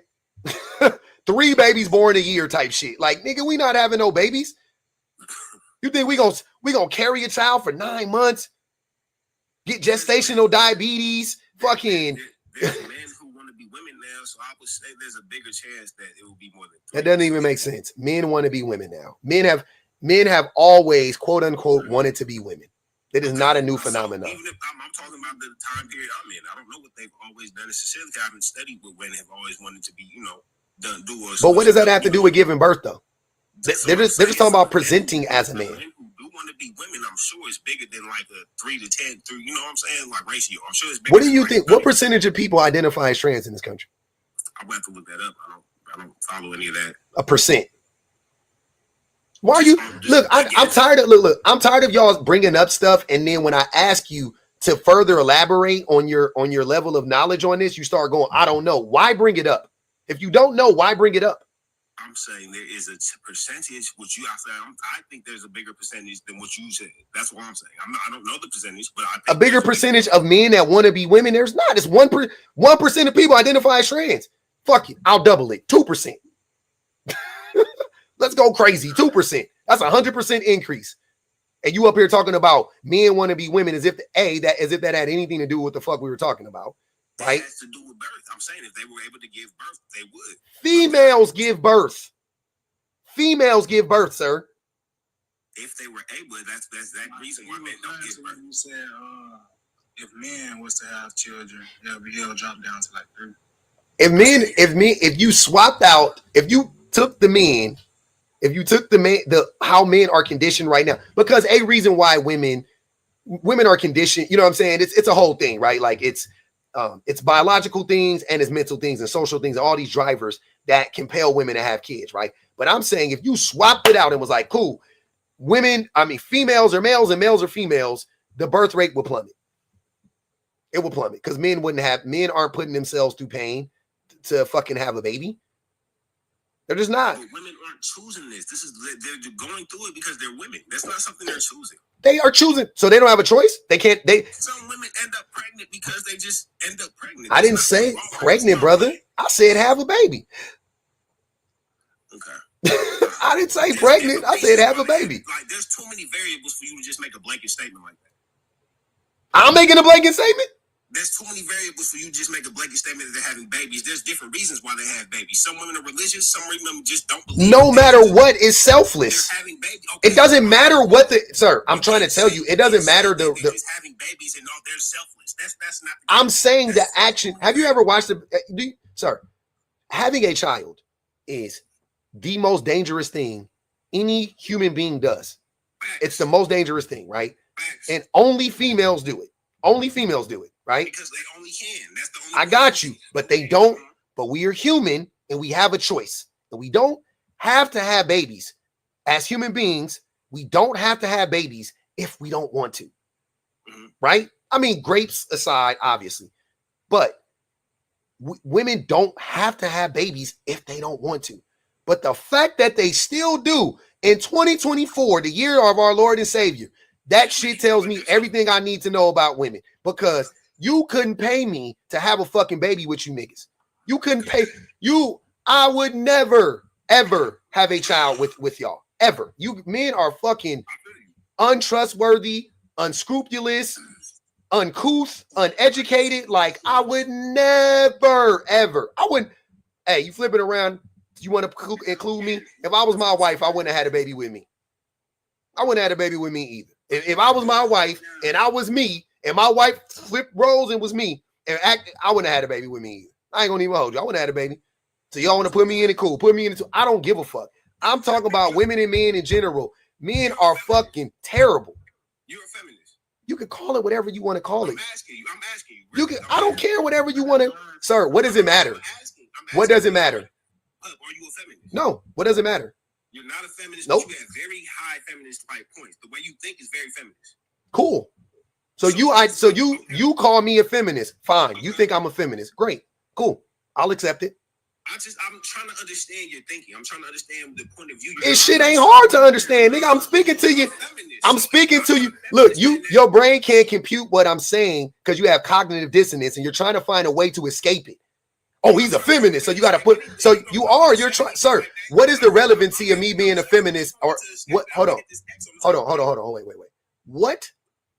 If you understand feminist talking points, right? You understand feminist talking. So you say, because you're saying, well, you're talking about it, but you're saying a bunch of feminist talking points. If you already understand that, then why would you need to ask me that? I just want to understand, is that how you view yourself? Because you do have a lot of feminist talking points. I'm saying, who cares though? What is the relevancy of it? It doesn't matter in the conversation. Not only do you have feminist talking points, I feel like if you had women in the conversation who were not feminists, you would get a lot of backlash. But you have all feminists in the panel. Sir, most women aren't feminist. So you're doing exactly what I said you're doing. You're trying to make excuses as to why you getting shy. Stop. I know that's an excuse. Instead of you, sir, there are 822 people in here and there's 375 people on YouTube, right? That's fucking like 1,100, 1,200 people between the two lives, right? You are sitting here saying that the only reason why you are getting fried in here is because they're all feminists. You are getting fried. Your talking points are getting cooked. And now you have resorted to, I see what it is. It's because I don't have home field advantage. Like, what the fuck are you talking about? Home field advantage of what? What do I need it for? So that your points, sir. This is your ego reacting, and you can't even listen, brother. Your ego is having an allergic reaction in real time. What do I need it for? You're not answering my question. You need it for validation. You need it to hold on to your. You don't want to answer. You don't want me to answer the question. To your worldview. You need your worldview to be validated. I see. Okay. Yeah. So you can feel comfortable. So you can keep ignoring the fucking truth. I see. You've been trying to get out of it. You've been pussyfooting around like, I agree with everything you're saying, and then say but. Ain't no but. If you agree with it, how you saying but? I have to agree with everything 100%. I didn't say you have to. I'm saying if you agree, then why do you say but? Disagree at the same time just because you make some good You can't disagree and agree. Like This shit crazy. Go ahead. Hold on. I need the new people to get in. Go ahead, Kareem. What's up, bro? Chilling, fam. All right, so I've been listening and I've been taking a few notes, right? Yes. Is my audio good? Yep. Okay, so you said men are net negative to society. Absolutely. So can we look around society and like who pushes society forward, men or women in general? What do you mean by push society forward? Like just look around your house, like who built your house, who built your phone. Oh, so you talking about who builds everything? Yeah. Yes, Men. you said they're net negative to Yeah, society, men created a I already spoke about this. I wish you were here earlier, but I'll address it again. So men created a system that basically it creates this fake need for men, right? And so with the things you're describing, like who builds your homes and all of that stuff, it's manufactured. It's not real because women can build homes and women can make stuff and women can work in factories just like men can, right? But men, because of the patriarchy, they locked women out of these positions historically and currently for the most part. And men like you come on lives and regurgitate that stupid ass shit and say, well, men are actually the ones pushing society along. When that's not true. It's just the patriarchy exists. So you can say the same thing. You're a black man. Swap out patriarchy or racism.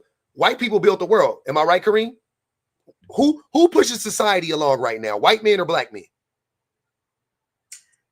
Since black men have got the freedom, it's predominant. It's not black men. It's not black men. Black men do not push society along. White people do not. Yeah, I said Hold on. Wait. What'd you say, Todd? White people do not build the world. Exactly. White people didn't build the world, right? But the history books say white people did. The history books say this country was built by white men. Does it not? It talks about our forefathers, never our foremothers. It describes them as forefathers. They no father to me. They ain't no father to you. Last time I checked, they said Columbus discovered America. Did they not? But wasn't there already people here? Okay. So my point is that white people, white men have been going around for the last 600 years, 700 years saying they built the world, right? But we know, because we're black, we know that that's a fucking lie. Now let's bring us back to the point. Swap out racism, put back in the patriarchy again, right? Did men not do the exact same fucking thing, Kareem? So what you're saying is, Jesus Christ, can y'all ever answer my question? Can you ever answer my question? Don't pivot to another question. It's based on a false pretense. My question is based on a false pretense. Yes, because you're comparing that what white men said that they did, as opposed to saying that men are saying something that is false about women. So it would have to be that women did actually build so many things, and that Kareem, listen to what I'm telling you. You don't know what women built. That's what I'm trying to tell you. So can you tell me? No, listen to what I'm telling you. I was saying you, but I meant it in general, not you specifically, let's say. We don't know what women built because men have been telling us the same way white men told us they discovered America. White men have also, black men too, have been taking credit for what women have built for 10,000 years. That's my point. So you don't know what women have built. Can we just talk about since the 1900s even? You don't know. The same rules apply to 1900. You don't know what women built. So it's possible that a woman invented the iPhone, is what you're saying. She did. A woman invented fucking the cell phone. A woman gave us the technology for cell phones and Wi-Fi routers and the internet. Like, what are you talking about? They did. Huh? That's one invention, but as most in everything we see in society, it's mostly invented by men. No, Kareem. What you see in society is what men tell you men invented, because men do not tell you the truth. The same way white people don't tell you the truth about what's invented, the same way men don't tell you the truth about what's invented.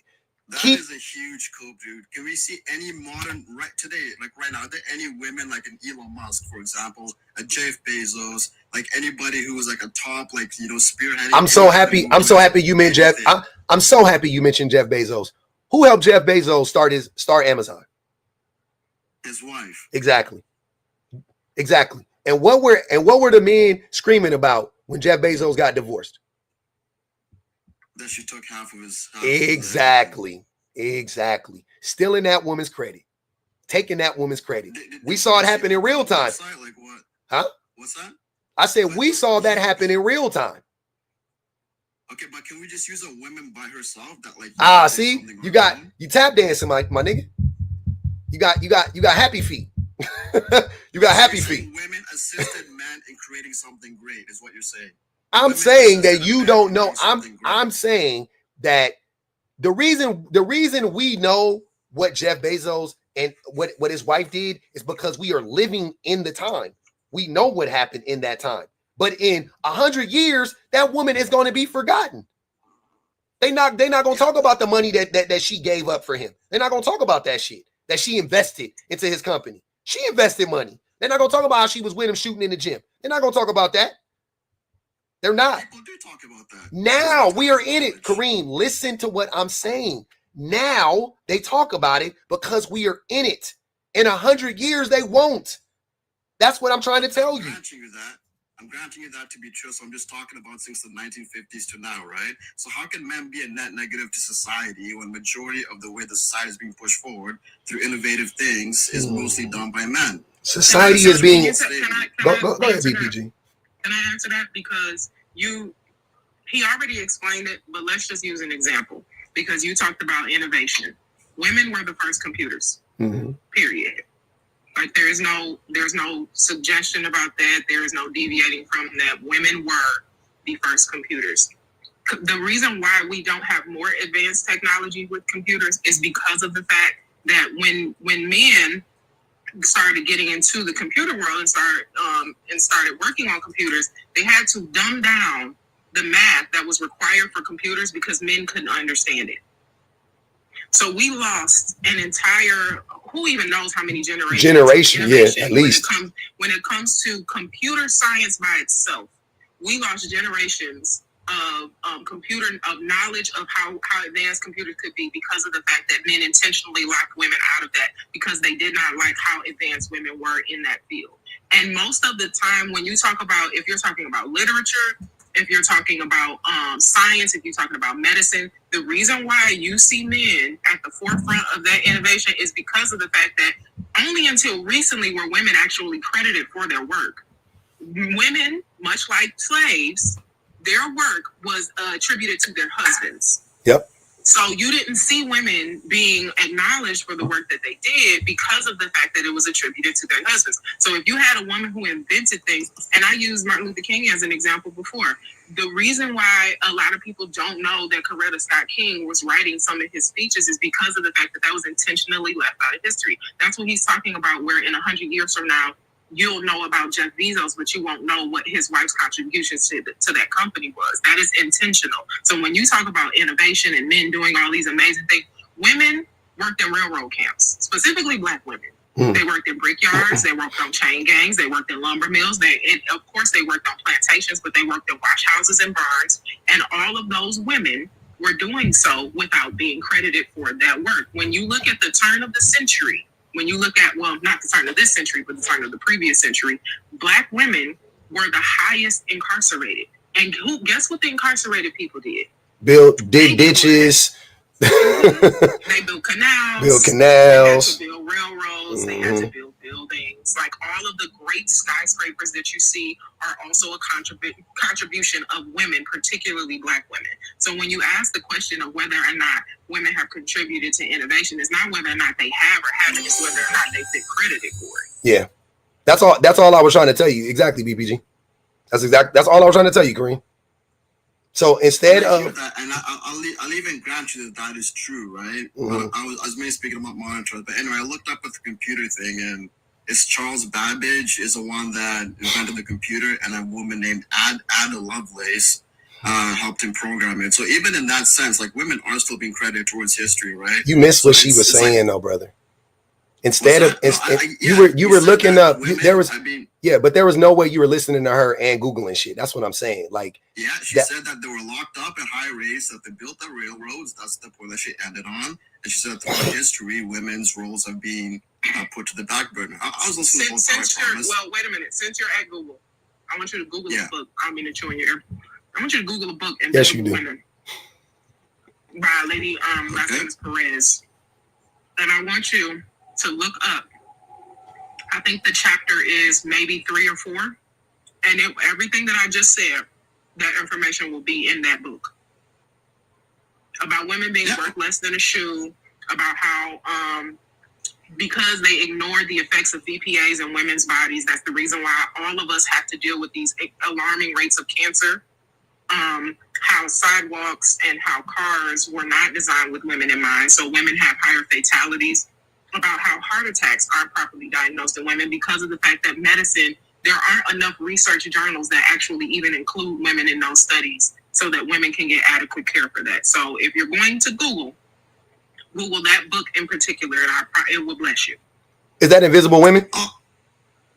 Yes, it's Invisible Women. Yeah. BPG. Okay, I'll take a Go look. ahead, Todd. I'm just going to move to the next point. Hold on. Wait, let Todd add a question for BPG. Go ahead, Todd. BPG, how do sidewalks affect women? Women more often than not have to walk in heels because of the grooves and the dips that are in sidewalks. They were designed intentionally with men's dress shoes in mind at the time. So women have more trip hazards. And it's the same thing for parking lots. Parking lots aren't designed for women because they're walking heels. Wow. On the side. Okay, so you at square one. Okay, never mind. What? Why would a woman be walking in heels? No. What? A long period of time. Like, I can see if you just trying to walk to the front of the store. Like, yeah, that's cool. You probably trip if you accidentally hit the crack. You know, you walking miles as some heels, cuz that's on you. You deserve to fall, man. BPG, do you know? Did you miss the civil rights movement? You missed that whole thing? No, I respect all that. Those women were walking in heels for miles. No, I respect that. I'm talking about up to their age, like right now. They ain't doing up today, women I have personally walked miles in heels. Why would you do that? Is this part of the inches are better. No, I'm not saying it's stupid to do. I'm just confused. I don't know. I believe you. Do you know why there's cracks in the sidewalks? Bro, why is women so aggressive when somebody asks a question though? Like, you just ask a question, they just, your mama didn't raise it right, this and this and this. Like, come on, man. Payment tactics. BPG. They want you to feel bad for questioning and stuff. Like, it's just a question. Go ahead, Kareem. Finish your statement, and then let Zane and Miracle go. All right, I'll be like, let's say max 6 minutes. I'm 6 minutes directly. Okay, I'll be quick. So 30 seconds. Okay. So no, I mean just like in general, how long it'll be. So women have to settle, men have to settle. So this is relationships, right? Mainly. Yep. So what do most women look for in a male in a man in a relationship, and vice versa? What do most men look for in a woman in a relationship? All right, at BPG, she's a woman. From what you see online. BPG, what do you think women look for most in men? I would, you know what? I don't like answering those questions because of the fact that every woman is different. Like, True. what I look for in a man and what another woman looks for in a man is always going to be different. And every single time a woman starts to answer that question, men always point and go, see, I told y'all, that's what they wanted. They want a tall man. They want a strong man. They want safety. No. All right. I think women would like a man with integrity. I think they want a man that's economically viable. I think they want a man who is healthy mentally and physically. A patient man, kind man, a generous man, a consistent man, an educated man, an attractive man physically. I don't know. I think that's enough. Okay. And I think men, go ahead. So when I consume dating content, whether it be TikTok or YouTube, Pop the Balloon, all these things where you can see this happen in real life. No, you can't. The criteria is always, what's that? You can't. No, don't use them as criteria. Those are shows for those. Where do you get your generalized criteria from? Is it studies? Is it surveys? Is it like where are you getting your? That I get it. I reverse engineer why are women leaving men is where I start, and then I reverse engineer it, right? So if they're leaving men because men don't know how to communicate, then I could tell from that they want a man that can communicate. If they're leaving men because men are cheaters, then I could tell they want a man that has integrity. If they're leaving men, but you see what I'm saying? Like, it ain't hard. You just reverse engineer the shit. There you go. But that, you cannot always approach it from that sense, right? Because Says who? there are also many women that are trying to get with men, and they also have a certain criteria as well, right? No, So that doesn't make most any people sense. aren't in relationships. That doesn't make any sense. Yeah, they're single people looking for mates. So what? They have criteria to what they want in a mate. Yeah. And they voice that criteria in what they want in a mate. Correct? Okay. What's the how can you hear what I say and then say that doesn't work? Like, what do you? Of course it works. One aspect of people leaving relationships. Hold on, Kareem. Hold on, Kareem. Right? Listen to what's going on. I'm taking actual data and I'm just reverse engineering it, which seems logical, right? You are taking fucking red balloon pop videos and saying this is what we see in real time, and you got the nerve to tell me that what I'm saying doesn't apply? What the fuck are you talking about? Like, be for real, bro. What percentage of adults are in relationships? More relationships or more single? Most are in relationships. Most adults are in relationships right Yeah, now. most adults are married or have been married. Yeah. So why is majority of Gen Z men virgins? If that's the case, 1/3 are. Hold on, Kareem. I'm gonna let you get back to the stuff you're talking about. Can you hear me, public? Yep. Can y'all hear me? Yep. Okay. Because I want to clear your box a bit. I just come here real quick to address how it's funny how BPG came up here so calm and so nice and so sweet and so educational, and public walked away. And the minute y'all want to try to say, "Oh, why are women so aggressive?" when you simply ask a question. She never got aggressive. You've been aggressive. Hey, why y'all talking over her? She just started talking. Shut the fuck up. You want aggression? Because I'm just saying. Let her talk, Ty. Play with her because she came up here.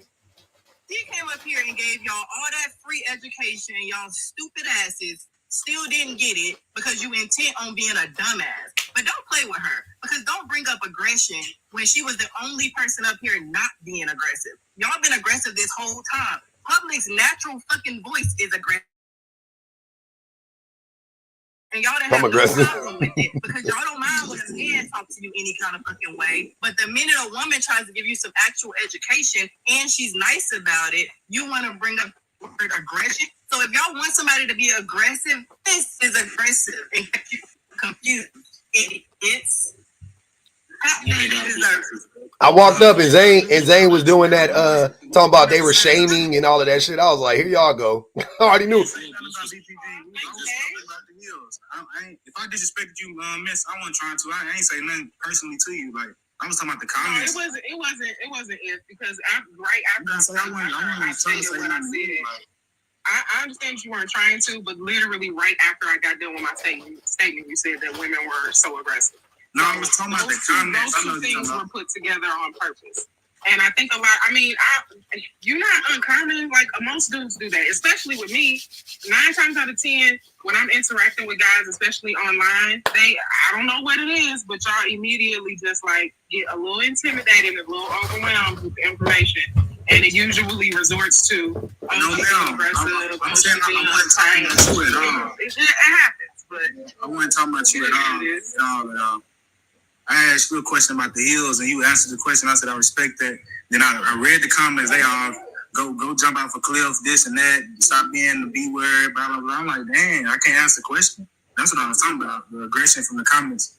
I wasn't speaking about you being aggressive at all. I asked you a simple question. You answered it. And she get on here thinking she just, I don't know who done hurt many of y'all women, bro, but I don't know. I think y'all need to just find the right man or something. Why would you follow up to do it again? Why would you follow up? In the comments, do like it again. Comments, calling out everybody. Don't look at the comments though. Don't look at the comments. If you look at the comments, they're gonna piss you off every single time. That's what they do. Matter of fact. Matter of fact. Speaking of comments, I got a lot of comments I got to read real quick, y'all. I gotta give me a second. Black American women are the least hypergamous, Teresa says. Reese Scholars said men fantasize about being the hero against thieves in the night, but won't defend you against words said by their toxic family members and friends. 5 on anyone. Damn, that was a bar. Nigel said, if women aren't, why do y'all keep asking women to lower our standards? Fact. If women are, hold on. Question to ask before we continue this live. Hold on. I don't think that like. Chai, what's going on? So let's clock that real quick. If women are so hypergamous, then why do men constantly keep asking women to lower their standards? Like, I'm not understanding that. Like, women, y'all are constantly trying to get women to lower their standards for y'all, right? I'm not. No, they need to keep their standards. You feel me? Whatever you want in life, keep that, fam. But don't. I think you should be as valuable as what you're asking for. They are. Like, they're more valuable than what they're asking for. They be the standards for men. The standards for men are so fucking low. They be the men be on some. What do you provide? I don't cheat. I don't beat. I got a job. Okay. I come home every night. Okay. Like, the standards be fucking in hell for men. Talking about women should be just as valuable. They're a million times more valuable than that.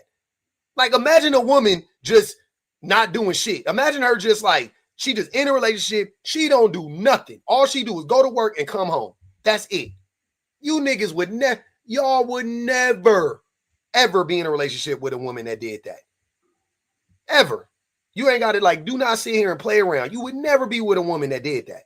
But here you are talking about, oh, the women, I just want them to be on the same level. They are more educated than you. They are better people than you. They're nicer than you are. Like, what are you talking about? Are you that?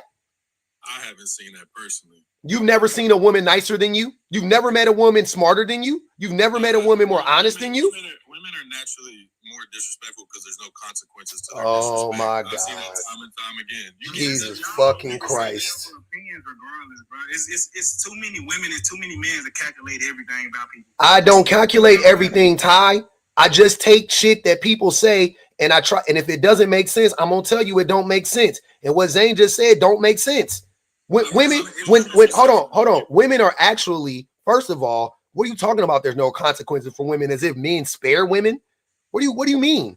As if men don't abuse women? They don't beat women? They don't you never heard of femicide? You know what it's called when a man is unalived? You know what it's called when a man is unalived? A homicide. It's just homicide. It's regular, right? Why is femicide? Why is it a specific thing when women are unalived? Why did they come up with a specific word for when women are unalived? I don't know. I never heard of it. Exactly. Exactly. But the group with the highest domestic rate is lesbian women, and the lowest is. You don't know anything about it, Zane. You never looked it up, just like you don't know what femicide is. Yes, no, you haven't. What did it say? BPG is up here. I'm so happy BPG is up here every time y'all say this stupid ass talking point. Okay, so what did the study say, Zane? I looked at it a long time ago. Nah, fuck all that. Fuck all that. Nope. Fuck all that. Nope. We not having that. If you know, you know it, and if you don't, then don't mention it again. Do you know it or not? You want me to say the exact? I want you to tell us what was the purpose of the study, and what did the study entail? What did it say in its totality? Not the part that you cherry picking. What did it say in its totality? Well, educate me, man. Nah, fuck it. Wait, you just threw that bullshit out there. Now you want me to educate you. Then you just tried to lie and say you fucking read it when you didn't. Don't do that, bro. Be honest. This is your job. I have an actual job outside. I'm not looking up statistics all day. You're just not educated. This not my job. Is not my job in life is to not Zane. My job. I got a family. I got a wife. I got kids. I make money. All that stuff. We all got responsibilities. My job in life is to not be a fucking idiot, though. That's my number one job. Is to not be an idiot, right? And I work really hard at not being an idiot, right? You should too. Because you sound like one right now. Because you coming up here on some dummy shit and it don't work over here. So you can't just say stupid stuff and expect people just to eat it like, oh, no, he's right. No, bro, that's dumb. You never read it. Be honest. You never read it. You don't know what it entails. You don't know the totality of it. You only heard that one fucking part that a bunch of other dummies repeat it because they heard it from some other dummies. That's all you did. And now you trying to play stupid like, well, educate me. Now you interested in being educated. Fuck out of here, bro. You ain't playing. Who you think you talking to, dog? Ain't nobody over here dumb. Go play around with somebody else. Go do that shit on somebody else live. I'm not that nigga, bro. You not all that red pill, misogynistic bullshit you want to kick. I promise you it don't work with me. Right? So what's a red pill, bro? A red pill is an extreme version of misogyny. It's regular. It's misogyny. It's just an extreme version of it. Black pill is a more extreme version. In my relationship, yes. You said what? Are you the prize in your relationship? You're not. My wife would say different. Okay. Cool. But it depends on how his wife look at it, though. Yeah, my wife gets everything. Your wife what? She gets everything. She gets a dummy and a liar too? No, I'm not a liar. You just lied. You just lied in front of everybody. Don't do that, Zane. Because you came up here when the first thing you did was lie. So your wife is with a fucking liar, an uneducated liar, and you the prize. Like, be for real. You're an uneducated liar. You lied in 10 words. You lied. You want me to think that your wife? So is your wife a bigger liar than you, and that's why you the prize? That's the only thing that would make you the prize. Is your wife a bigger liar than you, or no? Is she less educated than you? So I'm a liar. Off that. You are a liar. You just like no. Don't try to gaslight it, Zane. Zane. That makes me a liar. Because I asked you, had you read the study, and you said yes, which I know is a lie. If you, it don't matter when you read it, because had you read it, you would have not repeated what you said to me. That's how I know you never read it. I did, sir. So now you just gonna die with the lie. You think this the movie Focus? You Will Smith? I'm not Roby. I'm not that woman, though, bro. You ain't got to die with the lie. It's okay. You're a liar. You just got caught in a lie in 5 minutes, right? And here you are lying again, tripling down on the lie. So because you claim I was wrong about something, which I'm not claiming you're wrong. You are wrong about it.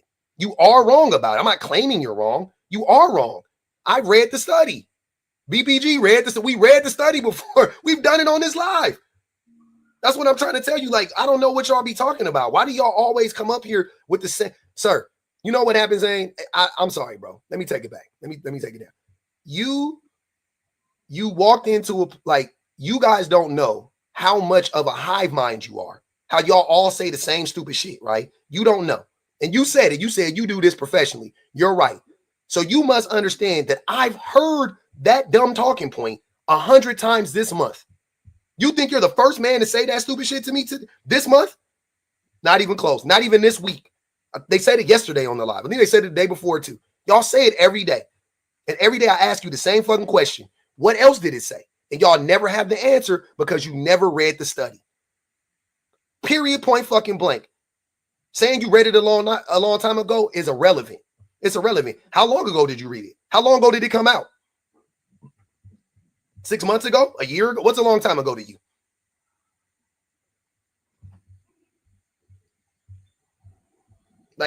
Be for real, bro. It's okay. It happens to the worst of us. Looking it up right now, so you can remember it because he can't hear him. A lot of niggas lie, right? You a typical man. Men lie all the time. Happen every day. So women don't lie. Exactly. Look at that. Now you got to pivot. Now it's women don't lie. BPJ ain't lied to me. I'm not a liar. But you are a liar because you just lied, Zane. So you claim I was wrong about a study. So I didn't claim you were wrong. You were. I don't know. Whatever you want to do, we can do. You want to keep talking? You want to move it? You want to move it forward? I do like the business model though. Pandering to women is the best way to make some money. What does pandering mean, Zane? I appreciate it though. But it's a smart. Zane, what does pandering mean, Zane? All the single women comments. I got you. Oh, you about to run now? You a hoe, huh? Bring the study up and solve the problem. Just read the study. Why do you always go right back to square one? He ran. It's always LGBT. It's always lesbian women. Then that's violence, and then it's pandering to women. Yep.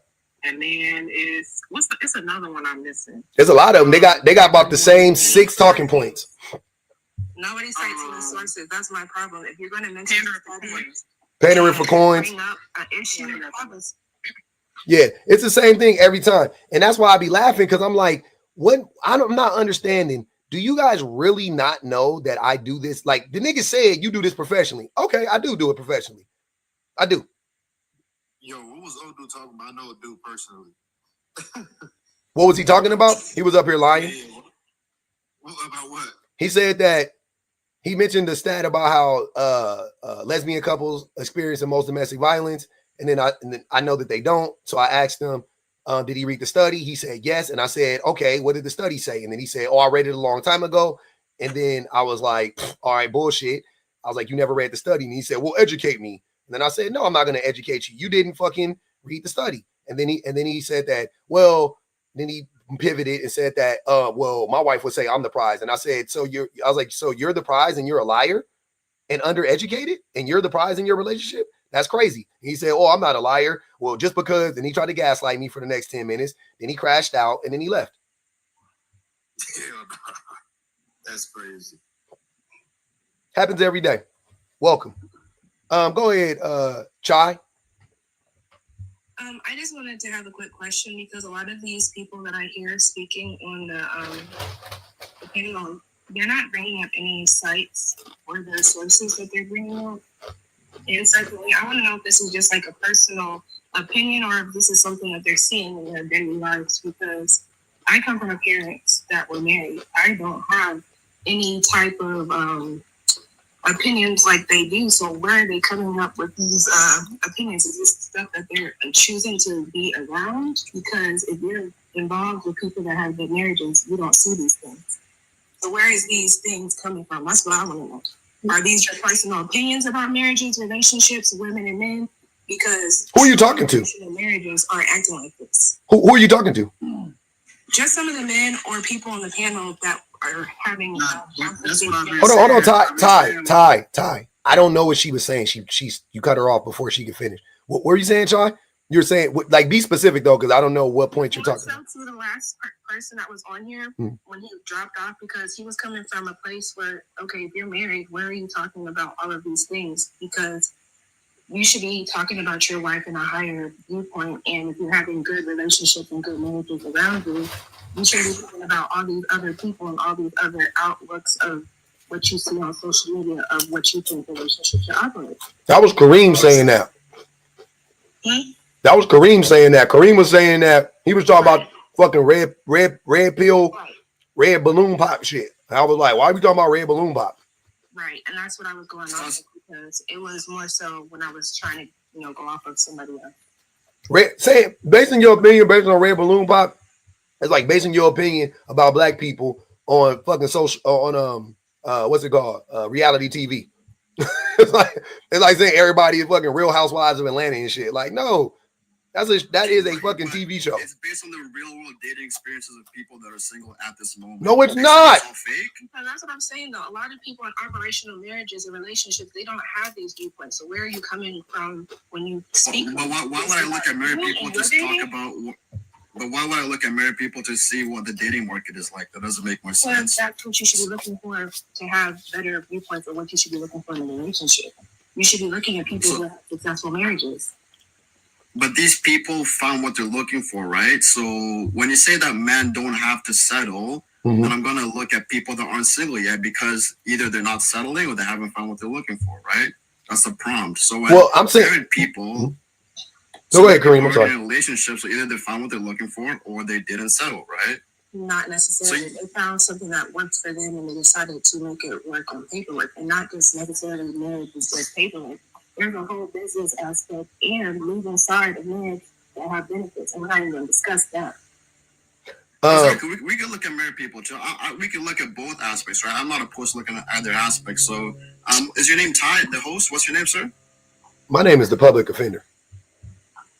That's what you want me to address you as? Yeah.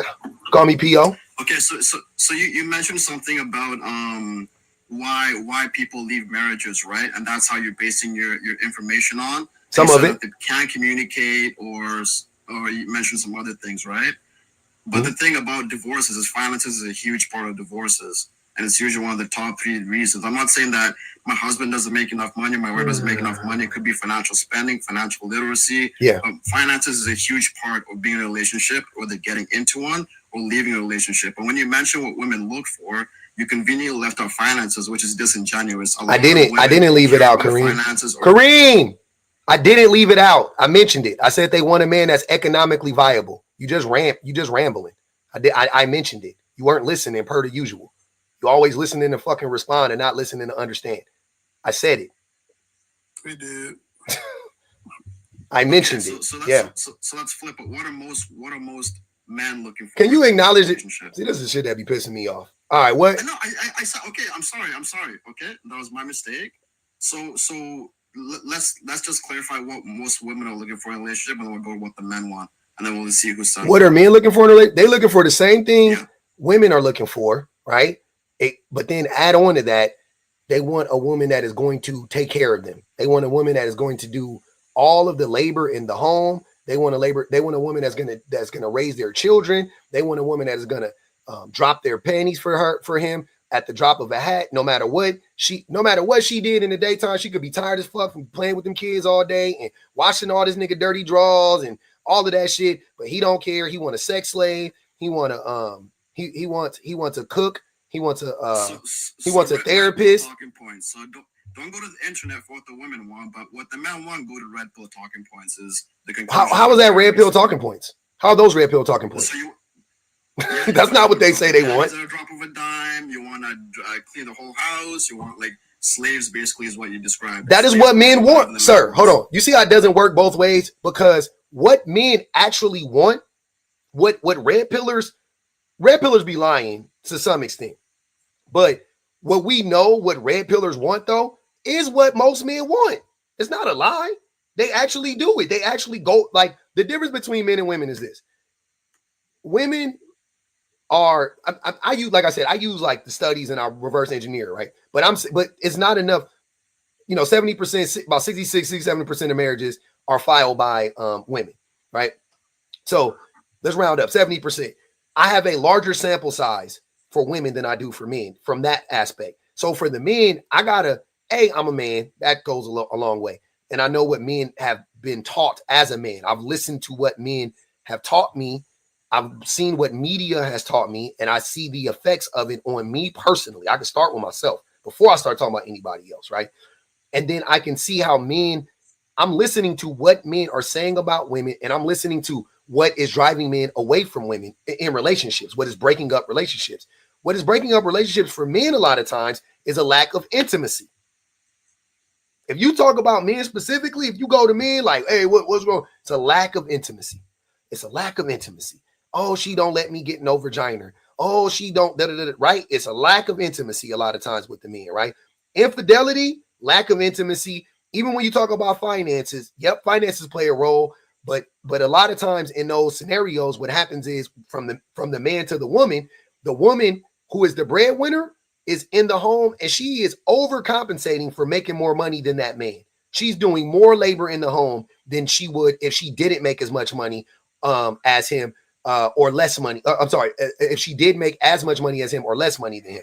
A breadwinning woman is doing more labor in the home than a regular woman, right? A woman that just work a 9 to 5 that makes 20-30% less than her husband, right? Cool. So those women are overcompensating for that man's ego, because when women make more money than men, we all know how men like to fucking crash out. We all know that men can't take it because we put all of our stock into how much money we make. Because we don't have any fucking value in a relationship beyond our finances. So men will leave those relationships a lot of times because they feel inferior to that woman. Just that woman will be doing more labor than I had a friend tell me out of his own mouth. When his wife started to make more money than him, she started to require him to do more labor in the home because she was working and making as much money as him. And he said out of his mouth, and I quote, "I did not sign up for that." I know that's anecdotal, but that's also how men fucking act. I'm seeing the divorce. I'm seeing why men are divorcing women. I'm listening to what men are saying about women. I know how men move. Men are fucking super easy to read, no matter how much we try to mask and hide the shit. I see how men are moving collectively. They want a fucking submissive provider. She gotta be a freaky virgin. They want a woman with a low body count, but know how to throw that thing in a circle and swallow dick. She also got to be able to go 50-50 outside the home, but go 90-10 inside the home. Like, I'm lying. I'm making that up. I just came to them conclusions on my no motherfucker. That's what men be fucking doing. That's why it's damn near impossible for men to be satisfied. And even when he get her, what did Ye say? Ye said, I could have me he said I could have me a Naomi Campbell. No, he said, he said I could have me a Naomi Campbell and still might want me a Stormy Daniels. Did he not? You can't satisfy me. Also, like that's how it's been for me for centuries at this point, because men have always had access to being able to be in relationships with women and mistreat them, misuse them, abuse them. They've been able to rape and assault those women. They've been able to take those women, take their money, their income. They have been able to take credit for their education. Like just about every aspect of humanness, men have been able to not only have access to themselves, but also if they marry a woman, they have access to others too. So it's only been maybe 30 years since women have been able to have full autonomy within a marriage. So when a lot of men do have those same attitudes. The red pill talking points that were brought up are for sure a good mirror into what it is men look for in relationships. Because again, throughout history, that's what they have gotten in relationships. They have gotten a live-in maid. They have gotten a nanny and a nurse. They have gotten women who will, and now at this point, they get women who work also. So they get women who work outside the home, at least for white men, because black women have always had to work. So they get women that go out, bring in money, and then they still get to pretend as if they are leading the home. So this is not like a new phenomenon. The odd part is that a lot of men are pushing back towards the idea of women being able to be full humans because of the fact that they know that in marriages they live longer, they thrive better. They if they're on a job or if they work in corporate, they are able to escalate much quicker if they have a wife or a family because it makes them look better. Whereas for women, it's the complete opposite. So when we talk about like women having to settle, that's a lot of what that is. There aren't too many married women who aren't settling, or women in relationships in general who aren't settling based on how society is just set up in general. You see, that's the difference, right? Is I can agree with you about what most men want in modern day society, and I can understand that that's fair, right? But then you're actually gonna literally tell me that most women don't want a tall man who makes a lot of money and they're not hypergamous. Yeah, that's what dishonesty is, right? No, because we can look at all the red pillars and they can say all these things, and that's truth. But then when it comes to women, and I look at online content from women, from feminists, from conservative, they all say that they all want the exact same thing, but we have to push that to the side and only look at reasons why women divorce on this one small aspect. That's because you have to literally gonna tell me in basic like statement. It's not about okay. Point me to a content creator. If you ask most women what they would look for in a man, I guarantee you it's not the 6 foot man that you just described. They would describe a man that's more in touch with his reality and his emotional needs. So when you make these statements, it's coming from a place of hurt. And that's why I want to see therapy when you say these things. Okay. So let me touch on a few things. I took a few notes from the host, right? So he said that most men want pretty much low body count, submissive women that will do 50-50 at the same time. So is that what most men get? Like, do they settle for not getting these things? So that's what most men get. They settle for anything. Hold on. Wait. Time out. Only one person at a time. What'd you say, Kareem? So most women today have low body counts. Yeah. And they go into relationships with being happy about going 50-50. Yeah. Most women go 70% of married women work. And most hold on. The people are having one of the lowest amounts of smecks ever. Ever in recorded history. Huh? Both. It's connected. The women. Hold on, John. Women aren't having smecks with men, which is forcing men to not have smecks at all. But women aren't having smecks with anybody. They're celibate. Celibacy is on the rise. Birth rates are declining. Like women are not sleeping. Teen pregnancies are down. Like body counts for women have always been low, generally speaking. But They are even lower now than they are. Hold on. They are even lower now. So you're typically finding women nowadays who have lower body counts than they've ever had, and they work, so they're more than willing to go 50-50 outside the home, and they still do the majority of the labor inside the home. Men get exactly what they fucking want the vast majority of the time. Even trying to put women through this crazy ass fucking like gauntlet that they gotta, you know what I'm saying, that they gotta get through to satisfy a man, they still do it. And then me and stupid asses get on the internet and see a woman twerking, talking about cooking with Kaya or some shit, and they fucking, now they mad because they ain't got Kaya. And it, like, that's what I'm saying. You just can't satisfy, bro. It's because of the entitlement that men have. It's not because men, that the root cause of men not being able to be satisfied is because of our entitlement. That's the problem. Every woman want Drake or Kendrick Lamar or something. No, most women don't want Drake, and most women don't want Kendrick Lamar. Hold on.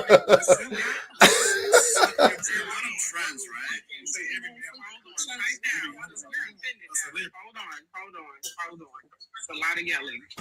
And no woman wants Drake. I won't say no woman, but there's some Canadian women that like that nigga. To say no, white women like him. Only because he is so, he is so unbelievably whiny. Men think that women want Drake because Drake fits their idea. They want Drake. They want Drake. Every woman want Drake because I even like that nigga. Like, nah, bro. Nah, y'all like Drake. I've not seen, even women who were fans of Drake, I have never in my life heard a woman say that Drake was fine. I want Drake, that's they. I've never heard a woman say that. Now, maybe there are some out there. They're in Toronto. But they definitely in Toronto. Yeah, definitely. My mom said they in Quebec. Quebec. Let me finish. I just wanted to be clear, though. I'm sorry. I didn't mean to interrupt you. I just wanted to clear that part. Because the same way you said men want Kaya, we can say women want this, want that. Like that's what he trying to say. But wait, you just say, hold on. You have to make it make sense though, Ty. Like, you see what I'm saying? Like, I'm like, are men not up in here? That woman got, I don't even know. Last time, look, when I followed Kaya a week ago, she had 860,000 followers on TikTok. Last time I checked, she had 1.5 million. And that was 3 days ago when I checked. She got 7, and them ain't women. And she got famous off of women hating on her. That went off of men listening. No, she got hold on. But let's call it what it is. She got famous off of women hating on her and men wanting to piss those women off. Yeah.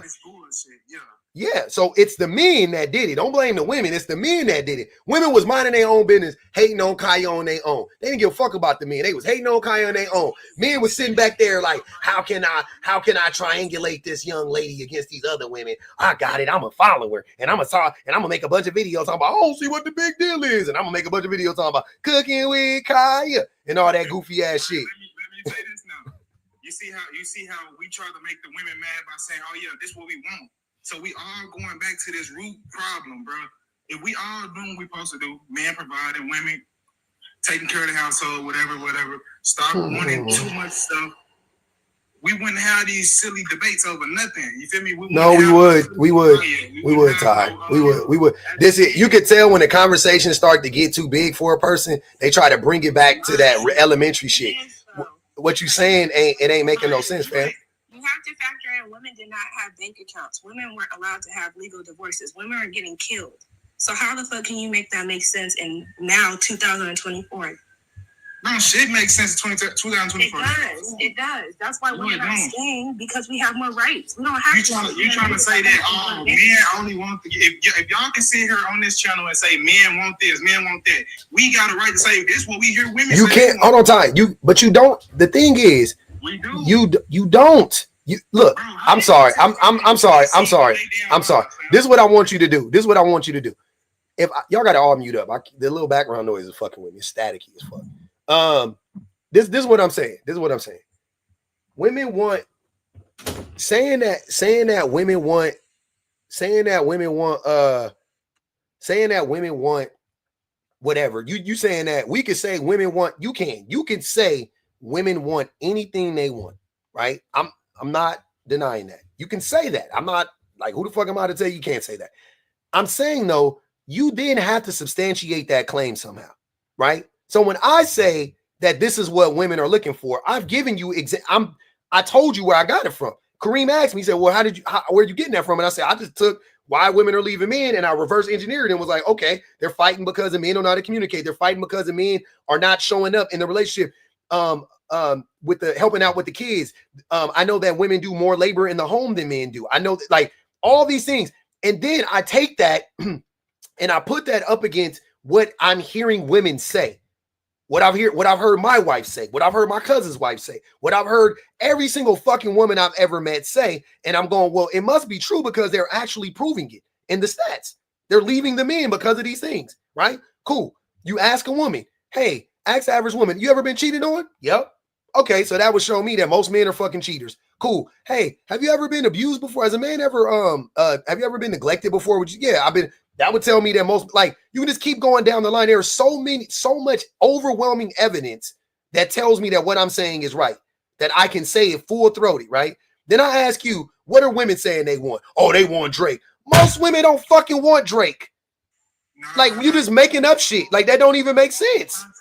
You taking this shit how you so literal, fam. I'm telling you, women want their dream ideal guy the same way a nigga wants. What is the dream ideal guy? I've given you actual examples of what the dream ideal guy looks like for women, and you fucking sitting here talking about Drake, my nigga. Your opinion is not rooted in reality. Your opinion, you just saying bullshit you can hear at your cousins and them say. I'm telling you real shit. This is what happens in real life. Everybody wants their dream person, fam. Hold on, y'all. I too many people talking. Too many people talking. Hold on. Ty. Nobody is saying that, Ty. Nobody is saying that women don't want. Ty, that's not what we're saying. You're making up shit. You're not listening. That's not what I just said. Hold on. All right. You don't even know what literal means. I'm not taking it literal. I'm telling you that when you stop unmuting yourself, bro. I muted you for a reason. What I'm telling you is that women, if women, when you say a dream guy for a woman, right? I don't give a fuck. That's irrelevant to me. A dream guy is you sound like a child to me. That's childlike. Nobody gives a fuck about that. I'm saying that when you ask a woman, what is her actual expectations of the average fucking man? That's what I'm saying. That is the most relevant part of this conversation, not who your dream guy is. Who fucking cares if they grew up wanting to be with Justin Timberlake or fucking Usher or some shit, and now they stuck with your ass? Like, nigga, that is not what we talking about. The things that I said men want are average, are things that you find in average women. You want it, and then you talking about women want their dream guys. That is a completely different fucking conversation. Oh, you don't see no average woman with no low body count, fam. I don't know where the hell. Sir, Ty, shut up, bro. Shut up. Ty. Ty. Everything I love, nigga, you ain't gonna keep disrespecting me, fool. Yeah, you crashed out because you snatched the wheel. Yeah. Wow. Ty, dummy. Y'all got to understand. No, I'm being honest. I get it. You're not being honest, Ty. You being a dummy. You crashing out. You acting like a female. I'm not acting like a female, though. I'm not. And what exactly is acting like a female, Ty? He don't know. What is that? He don't know. I don't know. What is that? I want to know. Stop muting him. Acting like a female. You been a pick me ass nigga, folks. Like, everything somebody say is wrong to you. Like, brother, we go through this shit too, fam. You ain't all right. You right. We do see a bunch of women online twerking their ass, cheating, saying, "Oh, I gave this nigga this." Sexy red all on stage, popping everything. Bro, you ain't talking 100 about it, fam. That's your algorithm. I'm trying to say that everybody is fucked up. That's your algorithm. And you have to be Hey. You a feminine, gang. You feminine. I don't know what happened to you, what happened in your life. Mm-hmm. This ain't what's going on in real life, bro. Okay. These women that's on here lying, they done broke plenty of niggas' hearts for no reason. You know what I think? I don't think you act. I got you, Ty. I don't think you're acting like a woman right now. I think you're acting like a typical man, right? You are very emotional, and you are. Hold on, I got you, Ty. You can drop it if you don't want to hear it. You not being 100, Ty. You being. Hold on, Ty. Ty. You're being emotional, which is a typical male trait. You are being emotional and irrational. You're not thinking about it rationally. You are being homophobic. You are being irrational. You are being misogynistic. You still can't call women women. You've been calling them females for an hour and a half. No matter how many times people correct you, right? You don't know what you're talking about. You are undereducated, and you don't know the difference between you don't understand that what you see is not reality. That you are talking about shit that exists online because online is your fucking algorithm. It is not reality. Online is not reality. That is your algorithm. Sexy Red is not a real person. Sexy Red is a fucking caricature. She's not a real person. That's not a real human being. Like Busta Rhymes isn't a real human being. You don't even know his fucking name. You don't know what is on his driver's license. That's not a real person, bro. Nelly ain't a real person. Like Jesus Christ. You don't know what you're talking about. You're a kid. That's the culture. That's not the culture. That is your algorithm. And y'all have to be more responsible for your algorithm. And that's what I'm saying. You gotta be more responsible. What you desire to see and what you see on your TikTok algorithm is what it is that you want to see. So the reason why you keep seeing people shaking their behinds and you see women with high body counts and you see women who are doing these lascivious things that you are so uncomfortable with and so gross that he like is because of the fact that you are interacting with that content. Everything that's happening is that you're interacting with the content. You're comparing that content to what you actually experience in real life, which is a lot of rejection from other women, and then you compile those things together and you try to make an inference that says, Hold on, y'all. I got a question. Hold on, BBG, real quick.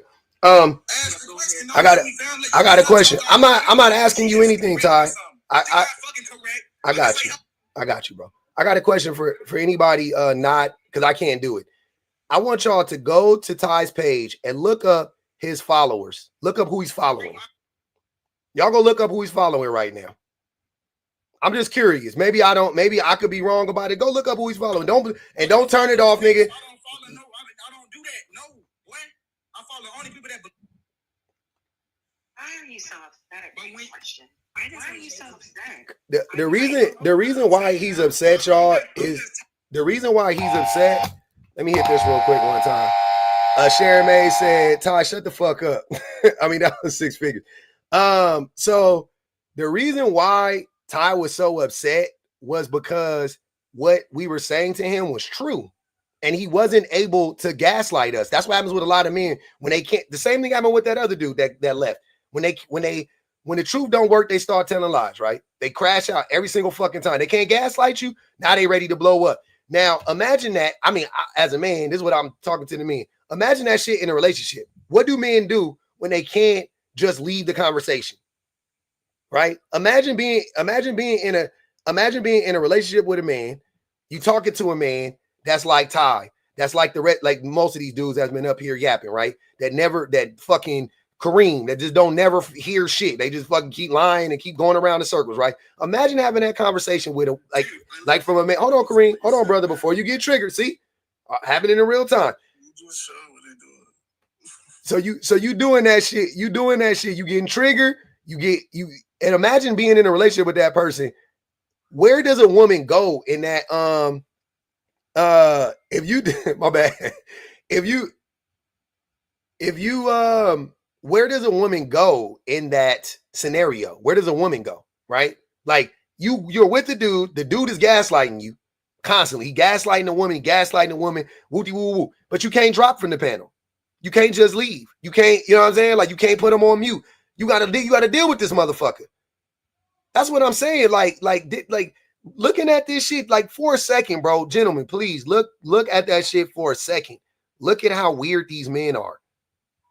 You are these men more than likely. Look at that shit. How frustrating is that to be in a relationship with the person? How disgusted would you be to be with a person that you know is fucking lying to you? And you just like, but man, I caught you lying.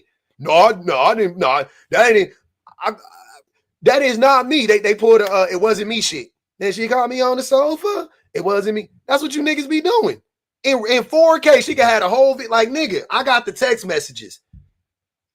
Okay, but what are you doing wrong? Like that's yeah, I know I fucked her, but like nigga, what? That's how y'all like, bro. That's how men be moving. Like this shit is crazy all day long. I deal with the shit all day long, but I get to go home and I get to check out from this shit. That's all I'm saying. I get to check out. When I cut this motherfucker off and I tell y'all peace out and shit, I'm good. I'm gonna go laugh with my babies. We gonna eat. I'm gonna kiss my wife. We gonna have a good old time. But a lot of y'all got women in your homes. You got babies with women and shit. Or you chasing women. You harassing women. You like this shit? You want to be like Ty? You think it's okay to just be calling women females? You think that shit's sweet? That's cool. It don't mean nothing, huh? Can I say something? Go ahead. I'm sorry. Even down to him using, oh, you feminine, or oh, you a female as an insult. That shows how you view women. All the time. No, all the time. Like, using that as an insult, does it or does not show how you look at women? Yeah. And how you feel about women. Always. That's not why I got on here, though. I got on here to give BPG her flowers. Thank you for the book reference. It's called Invisible Women, right? Yep. I wanted to make sure I got it because I'm going to break my neck to get it so I can read it. I appreciate her level of patience and trying to educate, and still got the slap in the face of being called aggressive even when she's being true. That was crazy. So I wanted to at least just jump on here and say that. This live, I swear, my waving got so tight. But I appreciate the knowledge that you guys are trying to impart. And I pray to God, because I'm a mother of a little boy. Mm-hmm. If I do nothing else, I just pray that I'm able to shield him from this. That's all you can do. That's all you can do. Shield him from it. Hopefully he getting a good friend group. You know what I'm saying? Like, and he be around his friends and they say some weird shit. He be like, I don't want to be around them. And that's all you got. That's your best shot at life. That's it. That's all. I got my fingers crossed for you and for me. Hopefully we get there. We don't raise two assholes. I also just had a follow-up comment to make as well. When I had stated to the last speaker that your reality is not, or your opinion is not rooted in reality, I also wanted to bring to his attention that the things that he sees is not statistically proven. You have to do your own independent research when you make such claims, especially about women. Black women are the most educated women right now in America. So you cannot sit up here and say that we're all aspiring to be sexy red or those types of figures when the facts are proving otherwise. He sound like a racist white man. They always do. All these women up here got high body counts and they all want to be like sexy red. That's what white men been saying about black women and black men for like 400 years, that we all just animals and we just hunch each other and we can't never get control of our penises and our vaginas and we just have babies and we stupid and we can't read. Like, what the fuck is you talking about? That's just categorically false. I don't know where you at, fam. No, where are you at? Where you're like, if you can't meet like the average woman that ain't got fucking whatever I don't even give a fuck about body count personally, but if you can't meet a woman that doesn't have whatever you deem to be an extremely high body count, you're looking in the wrong place. Choose better. It's you, whatever you want to say, because it's too easy. It's too easy. There's so many women. The average woman ain't sleeping with 90 dudes in 2 years, or the fuck constitutes as a high body count in y'all mind. They're not. And all you said who? You said what? They can't. The average man isn't doing that either. They're not able to, but men want to, which that's why me personally, I don't really care about. But I think that men wanting to do that is just as bad as men actually, you know what I mean? Or not just bad, but it's fucking terrible. That men, like, that's what most men want to do. Most men are like, I want to sleep with as many women as I can before I die. Damn, Hugh Hefner, that's my fucking that's my idol. Like, y'all niggas just want to, that's all you think life is? Just hunching a bunch of women all day? Like, get the fuck out of here. That's most men. That's your average guy. Your average guy wants to sleep with as many women as he can. Women are constantly being solicited by men, right? So here's the thing about I've had this discussion before many times about high body count. High body count works like this for me. I base high body count on the amount of options you have available to you. That's how I base high body count. So in age, right? So if you are 100, if you are 60 years old and you got 60 bodies, I think that's a low. I think that's low. You've been single this whole time, or you've been single for 25 years and you got 60, you slept with 60 people. I think that's low. I think that's fair. 2.5 people on average a year. Fine. I don't think nothing of it. But what happens is women are solicited for smecks all day, every day. Ask any woman up here, when was the last time you went to the gas station? What happened? Did 19 dudes try to talk to you? Did 9 dudes try to talk to you? Did 10 dudes? When you post your last picture on IG, did 10 dudes hard eyes your shit? Did 2 dudes slide and get like, you just ask the average woman, they are constantly being solicited, constantly being approached for smecks, constantly. Married, not married, don't matter. Constantly, right? So if they got 1,000 motherfuckers hitting them up and they sleep with 100 of them, they slept with 10% of the motherfuckers. Okay, cool. Men want to sleep with 1,000 women and they end up, they want to sleep with 1,000. They hit up 10,000 and sleep with 400. You know what I'm saying? Or they sleep with 100 or whatever, the same 100. That shit is fucking crazy. The amount of women that men approach for sex and the amount of men and the lack of women that approach men. Like, men don't get hit up for, the average, even the attractive men or whatever the case may be. Whatever. I've been solicited. Women flirt with me. It's nowhere near the amount of men that flirt with my wife. For the one girl that flirts with me every fucking blue moon, she got 90 niggas waiting to hit. You know what I'm saying? Like, it's just not the same thing, bro. So women's body count based on that alone is extremely low. Then you want to add to that even through all of that shit, they still sleep with less people than men do on average. So what does that say? Men are out here fighting tooth and nail to sleep with as many women as they can. And it's like this shit is crazy. You're getting rejected. You're getting more yeses than nos when you're a man. That's my point. And women are getting all the yeses. Like, every door is open. Any woman on this panel, go to the average man, just walk up to 10 dudes. Hey, I got a hotel room across the street. Let's go get active. That nigga won't even ask you your name. 10 of them, 9 of them gonna go, and 6 of them gonna hit it raw. Just being honest. 4 of them gonna leave it in. Maybe 5. Like, y'all niggas sitting up here talking about women body counts. Like, get the fuck. Men can never. I always thought that shit was weird. Like, even before I started unpacking anything, I always thought niggas was weird for caring about if women had low body count. Like, get the fuck out of here. Y'all the most dirty dick niggas in the world talking about, it's hard to the nigga Ty up here screaming, where you at, fam? I ain't never found a woman that don't sleep with nobody. Get the fuck, bro. Please stop. You're looking in the wrong places, like you said. The wrong place is where he's lying. That's my point, Todd. He's lying. It don't matter where you look. Where are these women at that he's talking about is my point. The only place that those women exist, they're not even in the club, fam. They're not. They're not even in a strip club.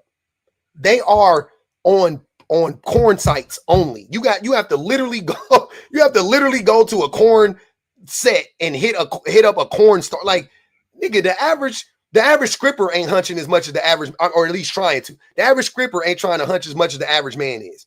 That's what I'm saying. Like, y'all niggas just be saying anything. Like, a stripper probably got the same amount of bodies as, like, you know what I mean? Like the dirty dick nigga in your neighborhood. They're just sleeping with whoever. And they strippers. They getting hit up by every nigga all night long. Like, so what's this nigga's excuse? Like, how the fuck you got 50 bodies, man? How you got 50 bodies? That means you probably done talked to 500 women. You done hit up 500 women to sleep with 50 of them. This woman been hit up by 50,000 women and she slept with 50 niggas. And you talking about she the dirtbag.